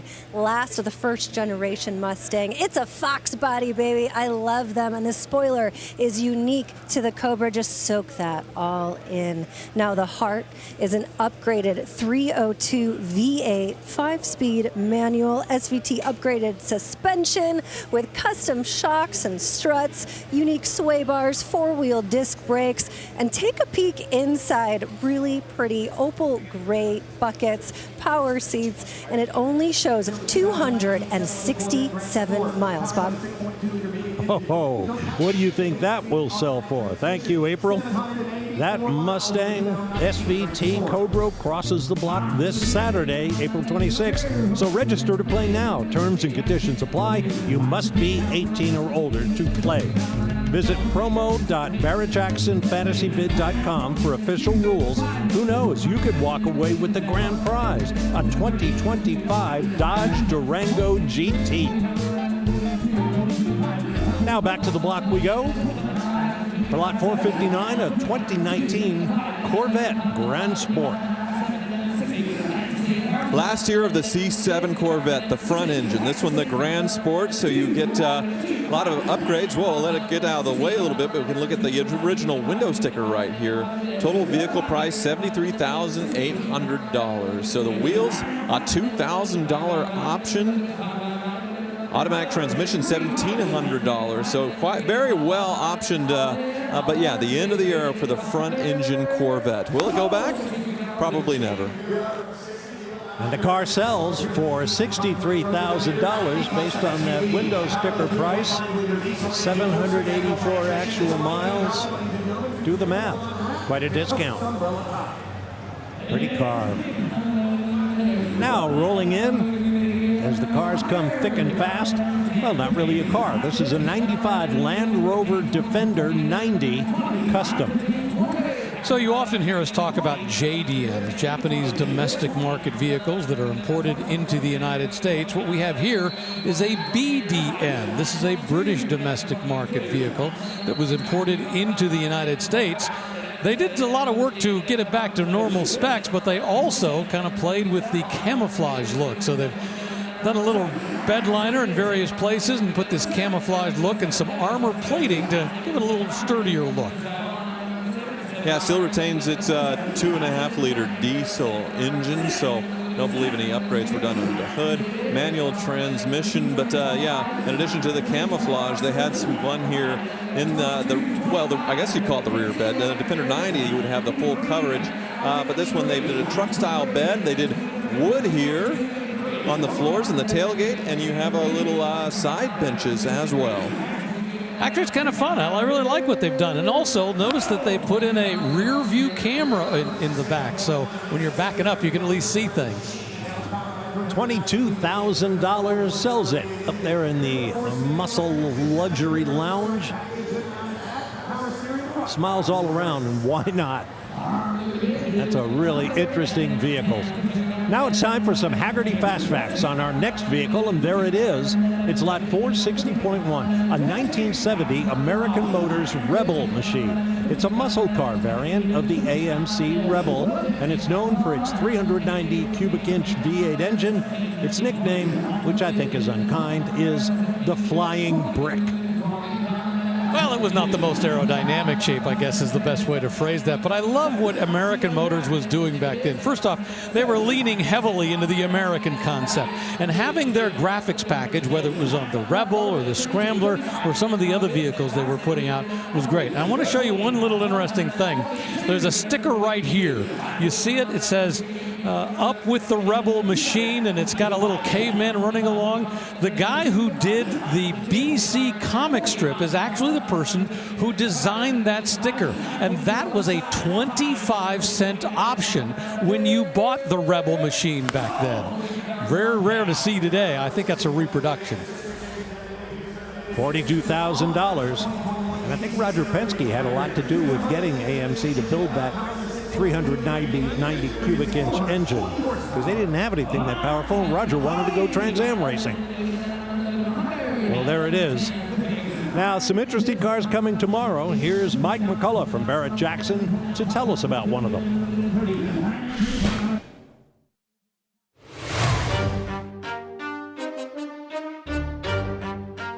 We have a 2014 Lamborghini Aventador LP 704 Roadster, powered by a 6.5-liter V12 engine producing 700 horsepower at 8,250 RPMs and 509 foot-pounds of torque at 5,500 RPM. Power is delivered through a 7-speed automated manual transmission with all-wheel drive, enabling acceleration from 0 to 60 miles per hour in just 2.9 seconds and a top speed of 217 miles per hour. The exterior design incorporates sharp lines while the interior blends premium materials with advanced technology. The original MSRP was nearly $518,000, including over $70,000 in options, with full interior carbon fiber, rear exterior carbon fiber, a transparent engine cover, Dione forged rims, front exterior carbon fiber, and an Elegante interior with tan leather seats.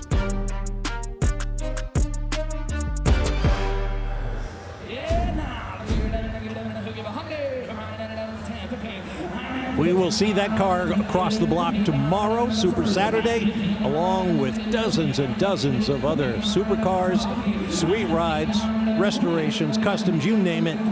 It's all a part of Barrett-Jackson on Saturday. Here's lot 462, a 72 Chevy K5 Blazer Custom.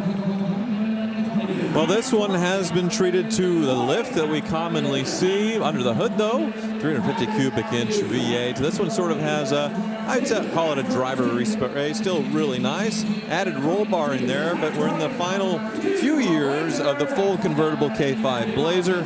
Obviously, for safety issues, they did away with that, and you had a sort of a half cab over them after that. But this one has an added roll bar for safety, sort of a vinyl interior, and looks like you have a lot of fun with this. Almost like the Roadster version, because the top is missing, but you can still see where they've put these sections inside, the interior section, so the top should match up to that. Victory Red is the color. And the car sells, as nearly all the cars do here at Barrett-Jackson, because they are being sold no reserve, meaning no predetermined bid that must be reached by agreement of the consignor and Barrett-Jackson before it will sell. High bid gets it. Now we're going to break, but here's a car that's coming up. You won't want to miss it. 1965 Chevy Nova Custom Convertible. LS1 engine, reworked suspension, Willwood disc brakes, custom two-tone finish, custom interior. Hey, it's a cover car from Cars of Dreams.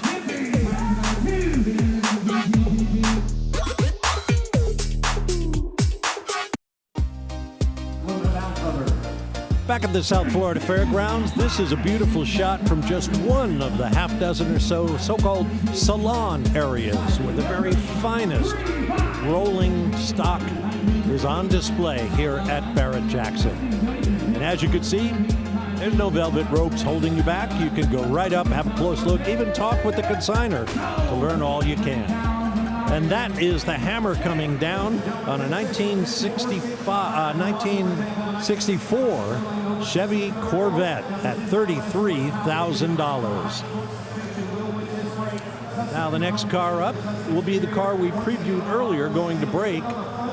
This wild 1965 Chevy Nova Custom Convertible. All right, so it's 1962, and you're buying yourself a Chevy Nova because it's brand new, the new small car that's just come out. Let's listen to Craig Jackson for a second. Door handles on it. The underneath, actually, should see if the chassis cam is available. Car is as nice underneath as it is on top. Bid with confidence on this one. Well, 62, you know, in the early 60s, you're buying yourself a Nova. Could you possibly imagine that those simple economy cars would turn into something like this?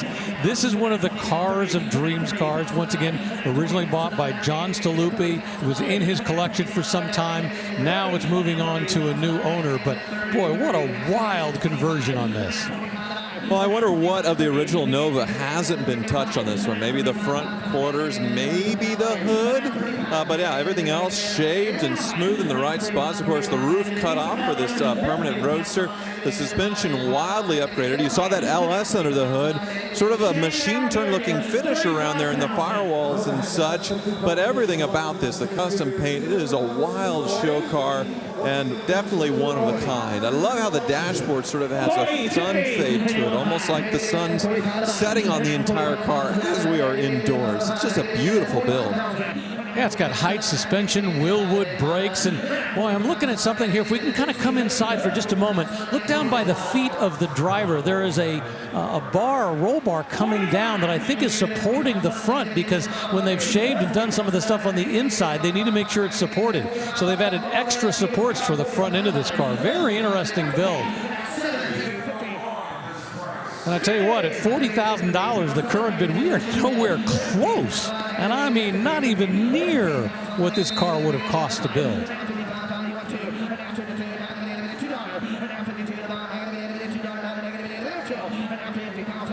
Subtle ghost stripes in here. Look how it goes down the line, you know, with this burnt orange look with the metal flake, a little bit of work inside. Man, it's nice.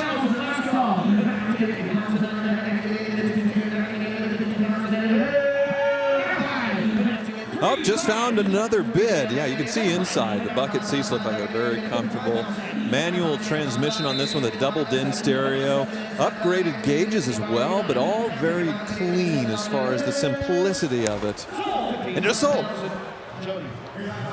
Sold for $55,000, and what my colleague Rick DeBrule said earlier still holds. Couldn't build it for that. Summit Racing sticker goes on. Now, in case you don't know, each day before the vehicles start rolling across the stage, Barrett Jackson puts on an Automobilia auction. Here's some of the highlights of today's auction. A restored Seaburg Model C 45 RPM diner jukebox from 1942, restored to perfect condition. The same jukebox model featured in the opening credits of TV's Happy Days show. $9,700 took it home. Also, a perfectly restored 1950s Coca-Cola Vendo 81 Model B 10-cent coin-operated soda machine. These things always goes for a big number. $11,500. There are clubs that buy these things.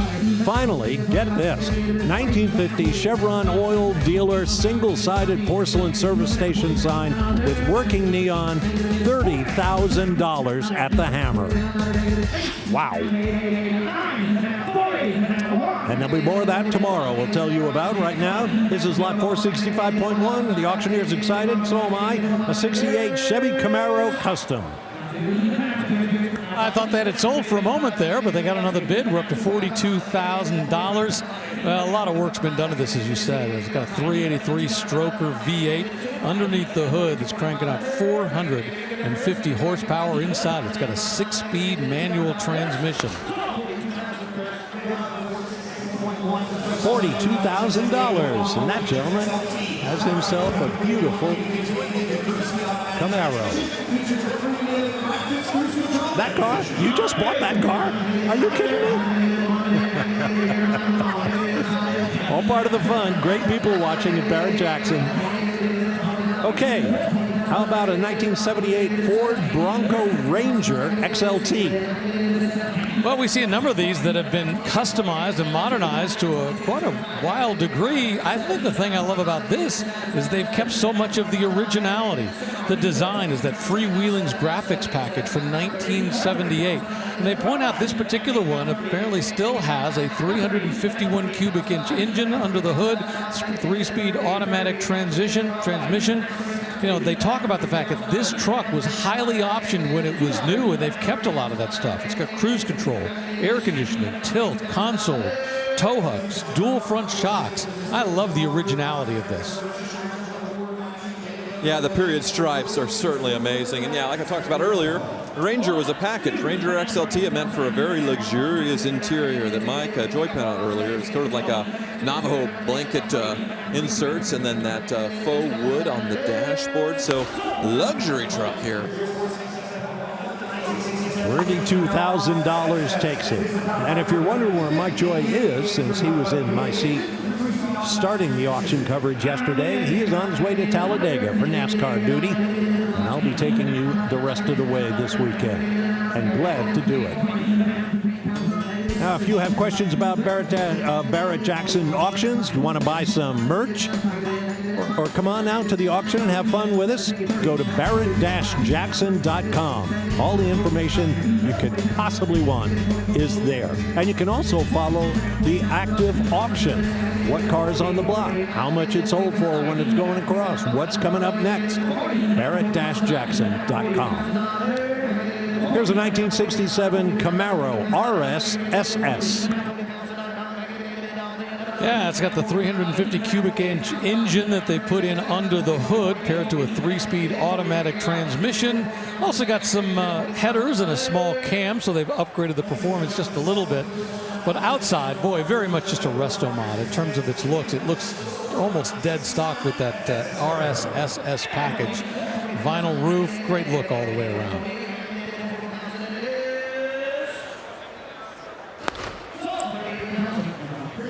$38,000 takes it for that gentleman on the stage. Another break coming up as the Summit Racing Soul sticker goes on. But so much more to come as the cars get better and better with each passing minute. Don't forget, the big hitters come tomorrow here at Barrett-Jackson.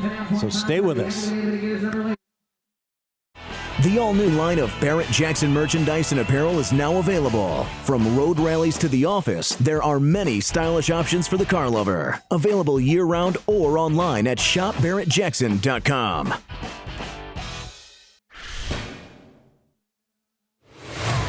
Hi, I'm Adam Ferrara. And Tyler Hoover here.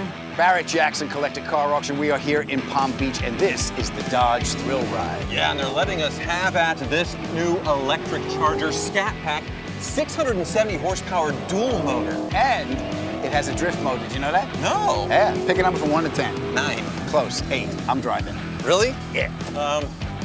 Usually they have a professional do it. This electric thing? As far as you know. Oh, right? Well, there's a wall there. Wall. Yeah, turn.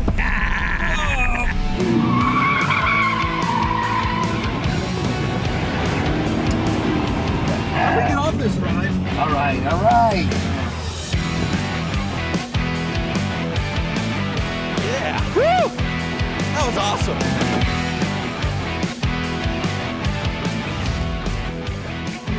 All in good fun, and that could be you in the passenger seat. You come visit us here at Barrett-Jackson Palm Beach. Now on the block is lot 469.1, a 1969 Pontiac GTO.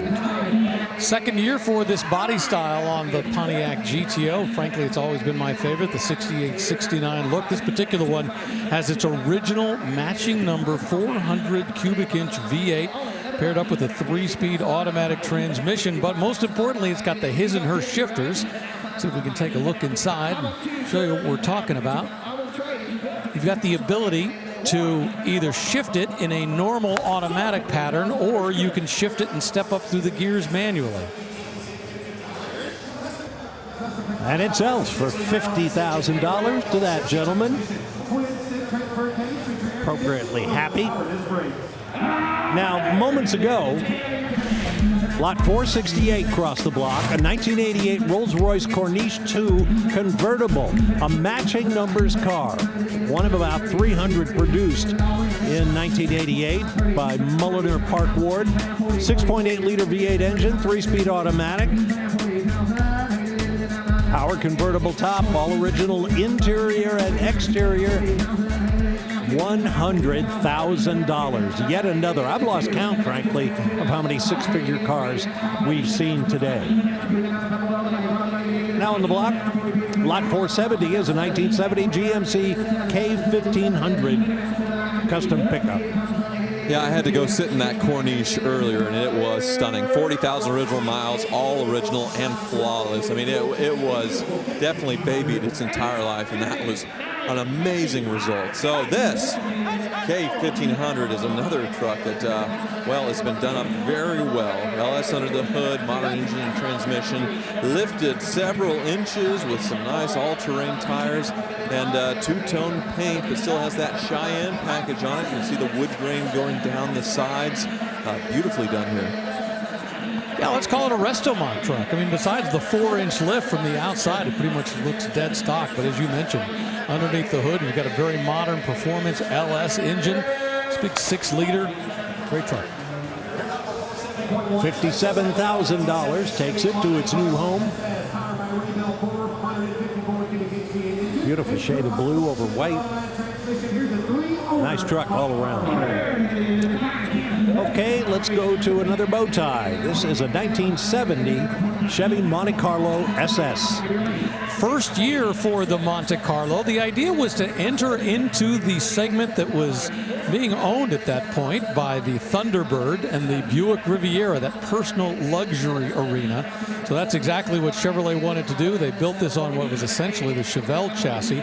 Underneath the hood in this one, we've got, it says a numbers matching, rebuilt 454 cubic inch V8, made it up to an automatic transmission. And according to the consignor, this car has only had 3 owners, with the last owner, or the second owner, I should say, owning it for 35 years.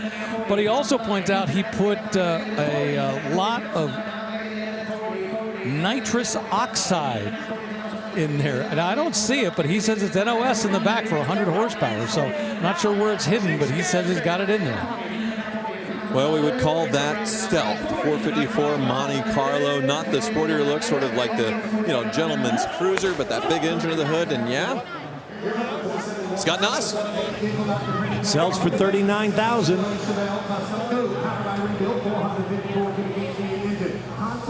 And as we zoom in, the Summit Racing sold sticker goes on with the hammer price of $39,000. Back to the block we go. Hi-ho, and this is not what I thought it was.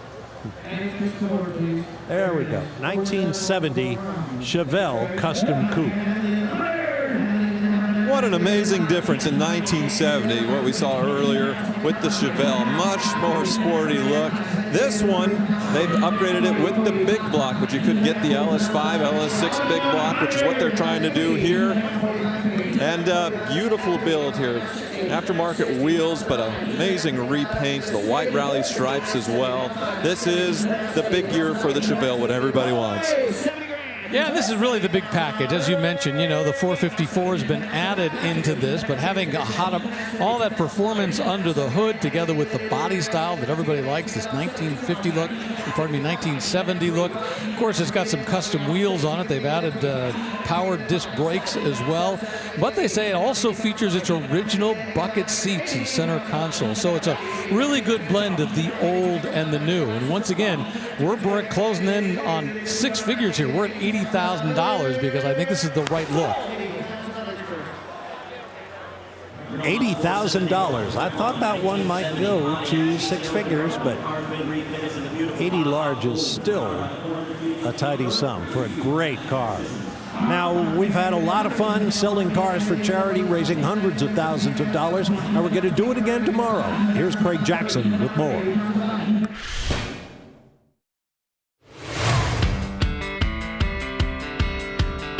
We have a 2024 Ford Mustang Dark Horse.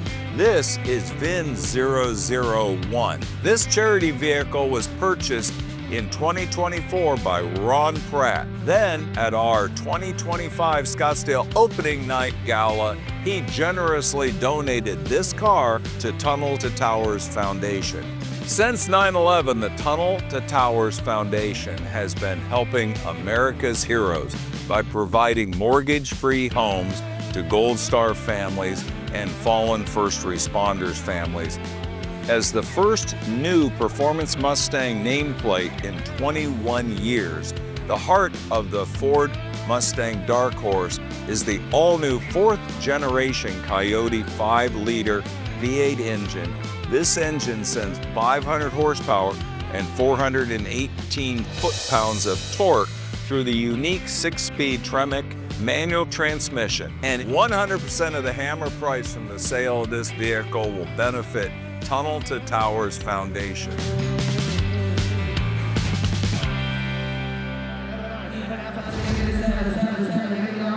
Awesome car for an awesome cause. So be sure to be with us tomorrow as the hammer falls on this 1970 Pontiac GTO. Lovely in gold, sells for $35,000. And away it goes. Hey, what do you know? Another VW, another bus, another lots of glass. I suspect this is from Brazil. It's lot 472, a 72 23 window microbus recreation. A lot of fun stuff in this one. First off, I love the color scheme for this. It is a Brazilian. Let's take a look inside before they close the doors. All right, Cliff, come on, move out of the way a little bit here. We want to show, look, you got a big screen TV set up in there with a big wraparound seat. So it's been customized. But boy, what a lot of fun, Tyler. Yeah, absolutely. Of all the variety of buses we've seen today, this is definitely the most fun configuration for the interior, and a very fun color combo for the baby blue with the red stripe in the trim and the white top. But once again, a 23 window conversion, that Samba roof and all those extra windows cut in. Definitely want to measure twice or 3 times or 10 times and cut once because you sure don't want to mess it up when you're doing these conversions. And it sells for $50,000. That gentleman on phone was bidding for somebody, which is all fair. Nice. Now here's another car coming up we don't want you to miss. Lot 475 is a 2005 Panos Esperante convertible. Designed by Panos race engineers, hand-built at their factory in Georgia. 4.6-liter V8 and a lot more. Watch for it.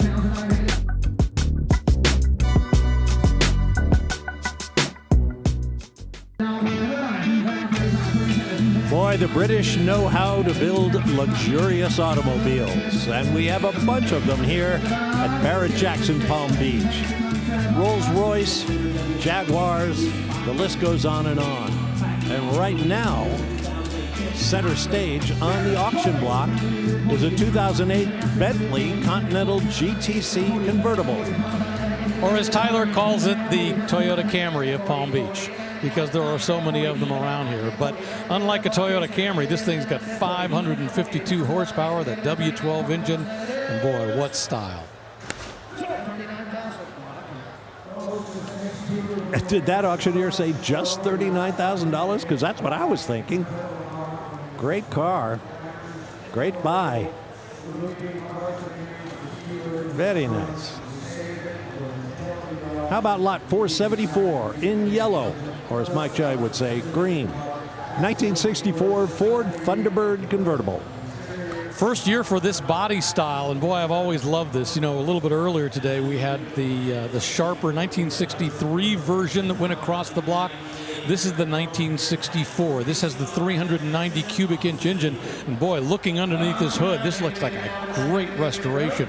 There were some rumors that there were some bigger blocks, some 428s that were put into these, but I checked with Kevin Martin. He said that's not the case. The biggest engine that ever came out of the factory was a 390 cubic inch engine. This particular one, by the way, they put on the sports roof conversion, the Roadster conversion on the back. But in 1964, they didn't offer this little tonneau cover on the very back. So it's just here for show. Yeah, a lot of accessories on this as far as the trunk-mounted luggage rack, the Continental kit. I also saw factory air conditioning under the hood. So a lot of cool stuff on this Thunderbird, and then the restoration is just over the top, stunning. I really wish they hadn't, they were trying to kind of give it that two-seater style with that sports roadster look on the back. But I love the back seat in the 1964 Thunderbird. It almost looks like something you'd find in a diner, beautifully upholstered. And we just hit $100,000 on this thing.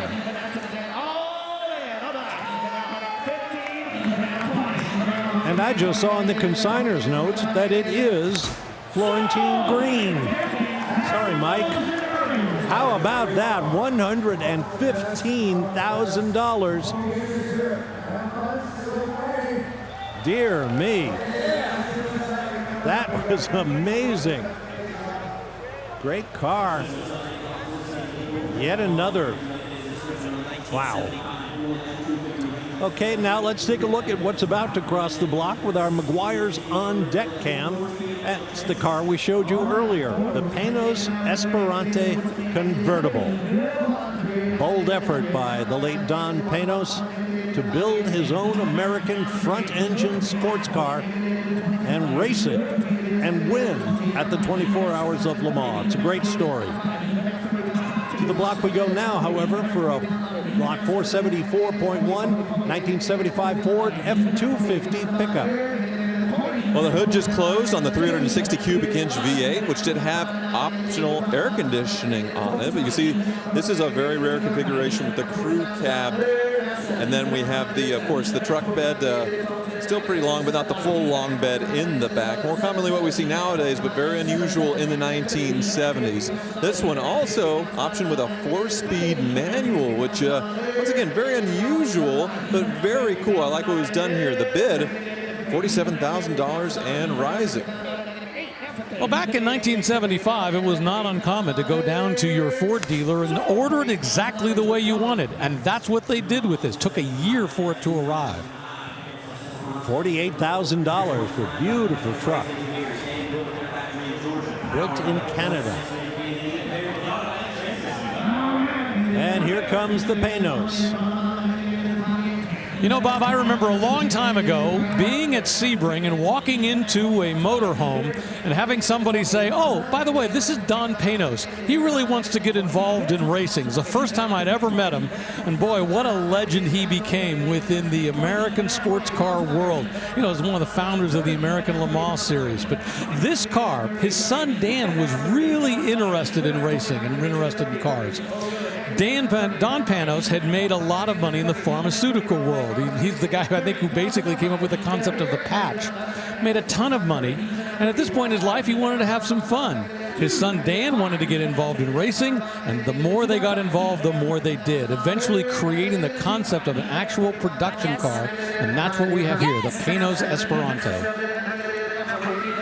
Now, these were powered by Ford engines, sort of Mustang V8 of the time, and really nothing shared with the Mustang as far as the body and the interior, except for the instrument cluster. If you look, it's the center-mounted instrument cluster, and it come right out of a Mustang from the 90s or early 2000s. But good performance, and this one only 5,000 miles on it. Okay, congrats, you got that one for $40,000. Ford engined, as I recalled. I can't believe it's a 20-year-old car, and it sells for $40,000 to a bidder on the telephone. So the Panos is out the door, and so are we momentarily for a break. But plenty more to come. Stay with us in our final hour today here at Barrett-Jackson Palm Beach. And then we all get ready for Saturday. Be right back.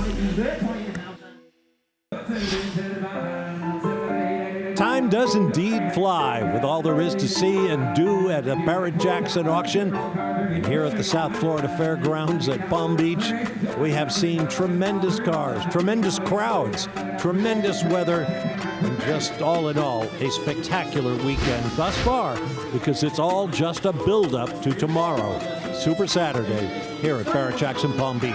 Now there is lot 479, a 79 Pontiac Firebird Trans Am 10th Anniversary Edition being wheeled away. Well, a little bit earlier today, we saw a recreation of the original 1969 Pontiac Trans Am. This, of course, the 10th anniversary. By now, yeah, that big Firebird was huge on the hood. And $30,000 sends it to its new home. What do you know? A VW bus. This is lot 481, a 64 VW 23-window microbus. Once again, a recreation. So this one's interesting because this is actually a 1964 VW bus. Now, most of the ones we've seen that have been imported into the United States have been early 70s, because remember, they continued to build this body style for quite some time. But this one is actually during the era when you would have gotten the same body style in the United States. The story of the Type 2, the VW bus, minivan bus, whatever you want to call it, actually goes back to 1950. There was a Dutch importer for Volkswagen. His name was Ben Pon. He actually sketched it out and said, you know, it would be great if you had something that was a little more utilitarian, something that people could be using for deliveries, that kind of thing. They liked the idea so much, they actually put it, you know, with the Volkswagen Type 1 suspension on it and a Volkswagen Type 1 engine. In 1950, it only had, you know, 25 horsepower in the original one that they first came out with in the early 50s. But this body lasted for an awful long time. Well, none of the difference between this and the other 23-window conversions, none of the luggage stuff up on the roof. So I guess smooth and more aerodynamic there, I suppose. Normal bench setup versus the TVs earlier. And just sold. Sold for $39,500. Worth waiting around for, wasn't it, sir? Now here's April once again. Hey, Bob. Oh, my goodness. Here's a car that's going across tomorrow, Super Saturday. It is gorgeous. 1965 Corvette Resto Mod in this beautiful metallic gray. It's called Glasserite gray, and your eyes can just sink into it for days. And I love these billet-style wheels, 19-inch. You got your slotted and drilled rotors right behind there. Willwood brakes peeking through. I love the faux look of those knockoff wheels. And, of course, the gills on the C2 are gorgeous.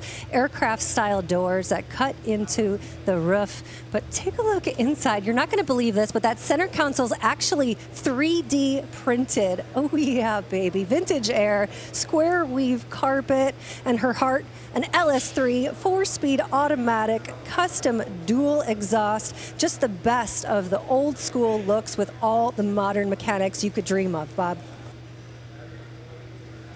Very cool car. Thank you, April. And once again, you will see that car cross the block tomorrow during our 7 hours of live coverage here at Barrett-Jackson Palm Beach. We're at $40,000 bid and hammered, selling this 72 Chevy C10 Custom pickup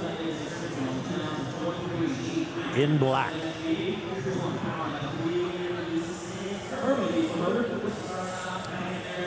Now here comes another Jeep, a 2023 Wrangler Custom.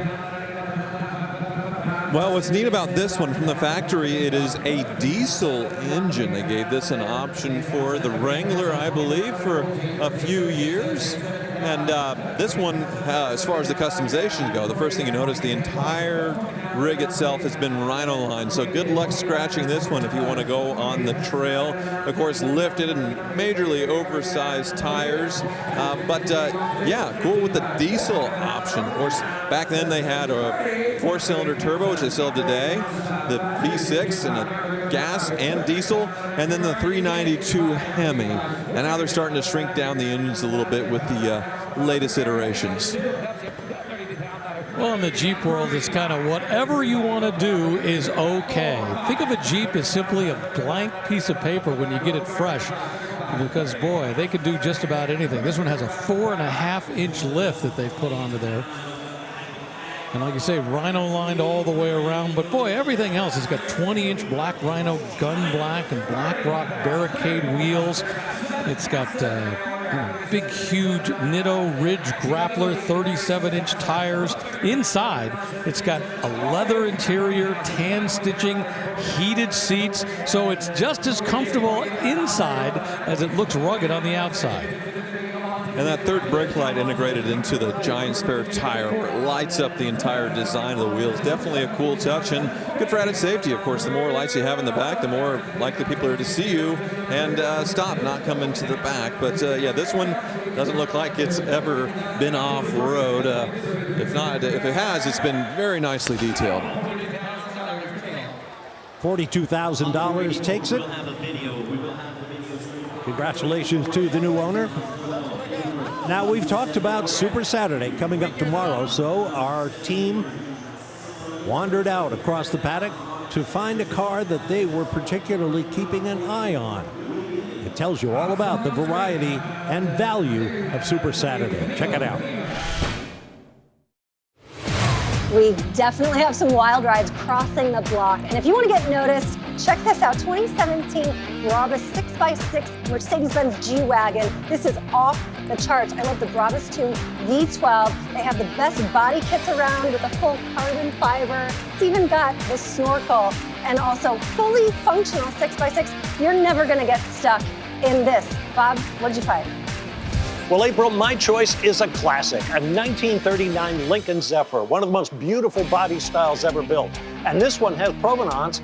It was done by Paul Tuttle Jr. of Orange County Choppers fame, but it is so subtle, unlike his motorcycles. Waterfall grille up front, V12 and a 3-speed under the hood, just the way it was born. Inside the cabin, no frills. Bench seat, no console, no computer dashboard. It's just fabulous. Rick, what have you got? Well, Bob, that Zephyr has a classic old school styling, but I want the ultimate in modern technology. And for me, it's this 2023 Ferrari SF90, a plug-in hybrid, 3 electric motors, a twin turbo V8 for massive horsepower, and 4 driving modes. You can either go all electric or pure qualifying. Tyler, I don't know how you could possibly top that. Well, clearly Rick hasn't learned his lesson from 50 years ago when it comes to Ford versus Ferrari, and my money is on the Ford. 2018 Ford GT, no hybrids needed to get almost 650 horsepower out of the twin-turbo V6, and this one is a beautiful spec, lightning blue, silver stripes, and this one just a little over 200 miles on the odometer, so pretty much brand new. Super Saturday is going to rock.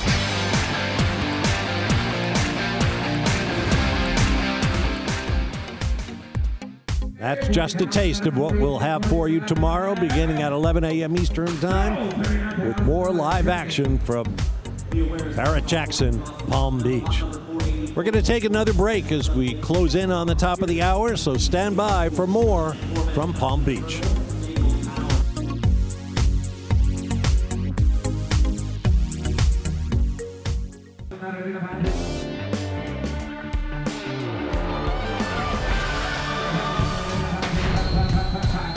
Welcome back in the final minutes of our 7 hours of live coverage here at Barrett-Jackson, Palm Beach. Now on the block is lot 496, a 1966 Chevelle Custom Coupe.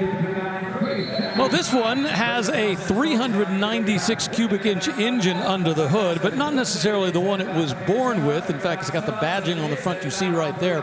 But they do say it is a period correct 396. They also point out that this car spent most of its life in Arizona. The point being, not a lot of rust underneath. A great car to start with if you're doing a new rebuild on it.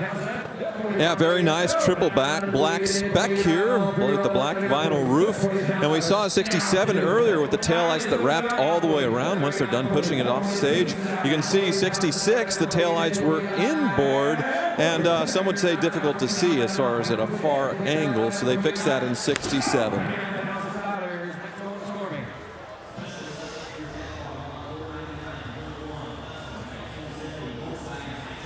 $39,000 takes that car. Those guys are having fun. The Summit Racing sold sticker goes on, $39K.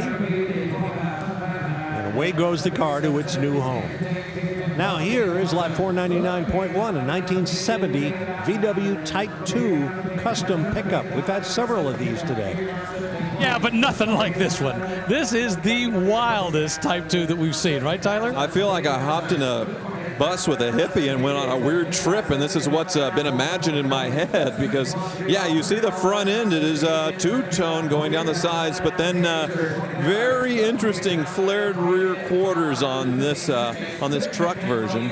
Going inside, and yeah, we got a crew cab. Look at the diamond plate in front of the driver. It's good because it's easy to get hurt hanging on for a second. What we really have to show though is right here. Yeah, these flared quarters. These big flared corners that come out. Now your first thought is that maybe that they've put together a dually in the back, but no, that's just a really super wide tire. If you look underneath, it's just a single tire.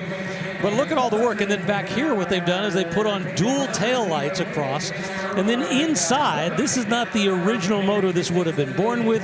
This is a engine out of a Porsche 914. So there's all kinds of crazy stuff in here. Well, they did it because if you look in the bed, it has a gooseneck hitch, of all things, on it. So there you have the extra tire on that to hold the weight if you're towing something. What a crazy thing. That's unique. It really resonates with me, and it sells for just $18,000. That was worth waiting all day for. Now, here's a look at our top sellers of the day, brought to you by Hagerty. In third place, lot 391.1, 1971 Ford-powered DeTomaso Pantera that brought down the hammer at $130,000. In second place, lot 412, a 2012 Mercedes-Benz SLS AMG Gullwing Coupe. Always popular, and it sold for $185,000. And topping them all here on day 2 of 3 at Barrett-Jackson Palm Beach, lot 3002, selling for charity, Jerome Bettis' personal 2025 Corvette Z06 for his charity, his foundation, and it brought $200,000. Back to the block we go for a 67 Chevy C10 pickup, currently at $25,000 bid. Yeah, I love that glossy red paint. It's been updated quite a bit. A couple of interesting things. Number one, it's a step side, so it's got the fenders on the back. But number two, look at that rear window. Most of the C10s that we see between 67 and 72 that have been customized or given to a modern look, well, they use the big rear window. This one has the smaller rear window, but what you don't see is the little surround that would have been in there to allow for the factory to decide which one they were going to put in. Rick, I'm looking at the back of this truck. Where did the taillights go? Where are they? They got to be hidden somewhere. That's an excellent question. Hang on for a second. I do not see taillights. Yeah, I'm right there with you. I just asked him to push the brake, and he said, I'm on it. So, yeah. Oh, well. Well, find the guy who paid $28,000 for it and ask him. Very tricky.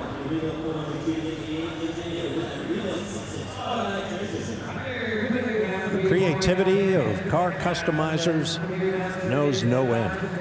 Okay, here's lot 508, a 1978 Ford F-150 pickup.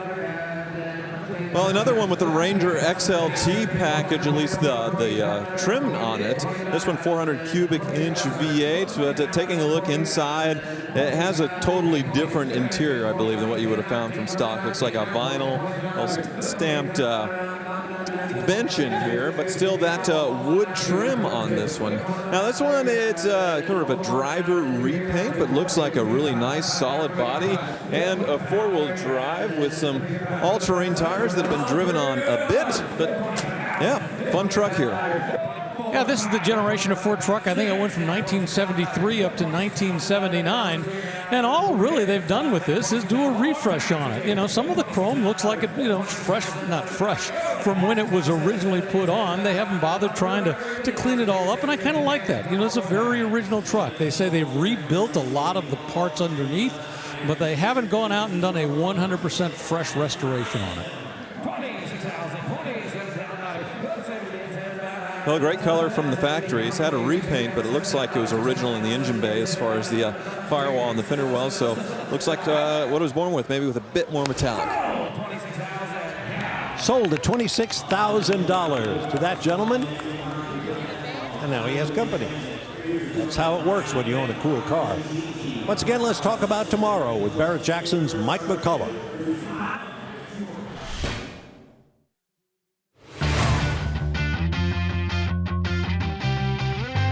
We have a 1968 AMC AMX Custom Coupe, lot number 778.1. Some of the body modifications include shaved door handles, a small chop, smooth rear bumper, taillight shroud, lower valance, and headlight shroud.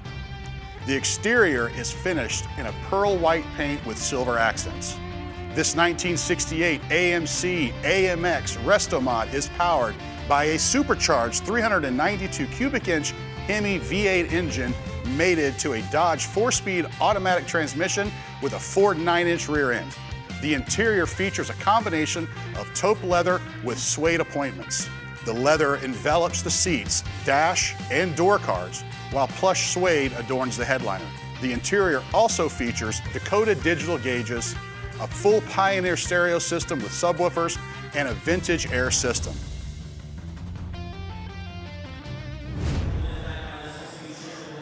Just another of the great cars we'll see on Super Saturday here at Barrett-Jackson. And where they go, nobody knows. It's all part of the fun. Here's lot 525, a 2005 Bentley Continental GT Turbo.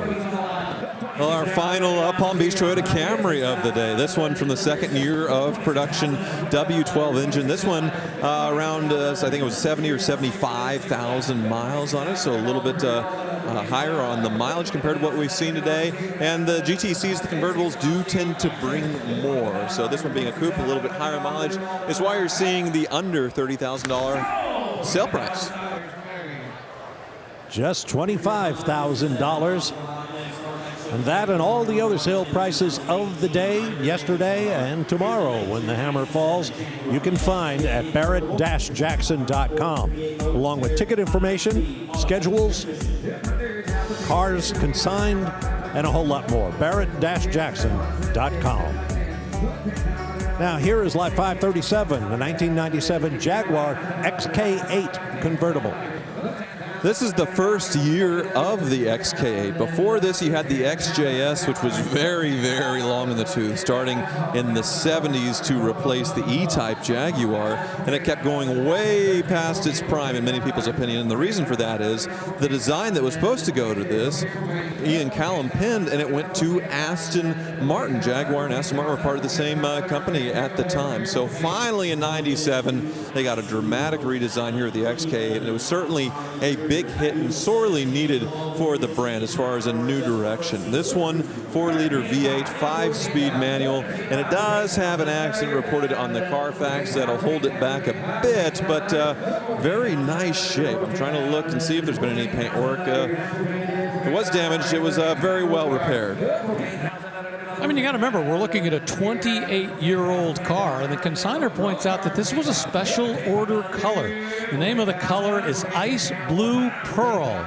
So 28 years old, yeah, it's had an accident somewhere along the line, but I'm assuming they've managed to keep it going, so probably not a bad price.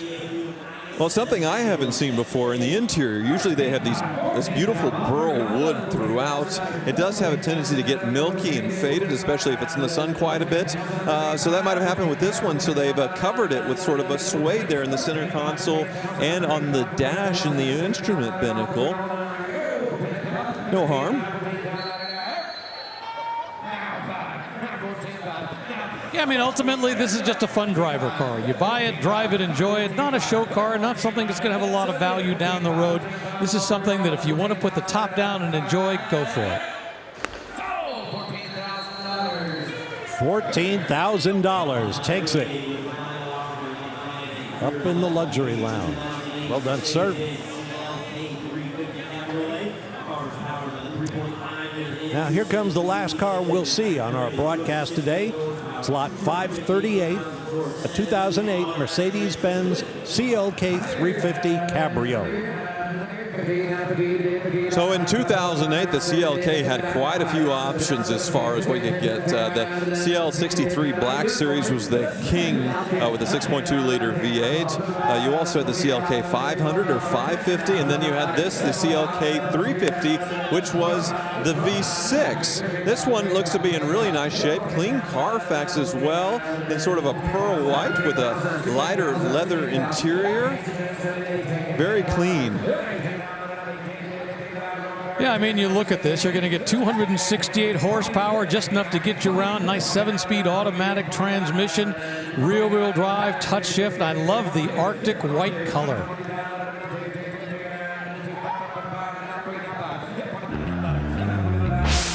Well, we'll see that one lands. You can find it at BarrettJackson.com. But that wraps up our 7 hours of coverage here in South Florida. Yet we are far from done. We're going to take a deep breath and reset for Super Saturday. If you thought it was good today, then you will absolutely love tomorrow. We'll kick things off at 11 a.m. and stay with you for 7 straight hours on the History Channel. Don't miss it. For now, for Rick DeBrule, Tyler Hoover, April Rose, and Mike Joy, I'm Bob Varsha. Thanks for riding along with us, and we'll see you tomorrow, Super Saturday.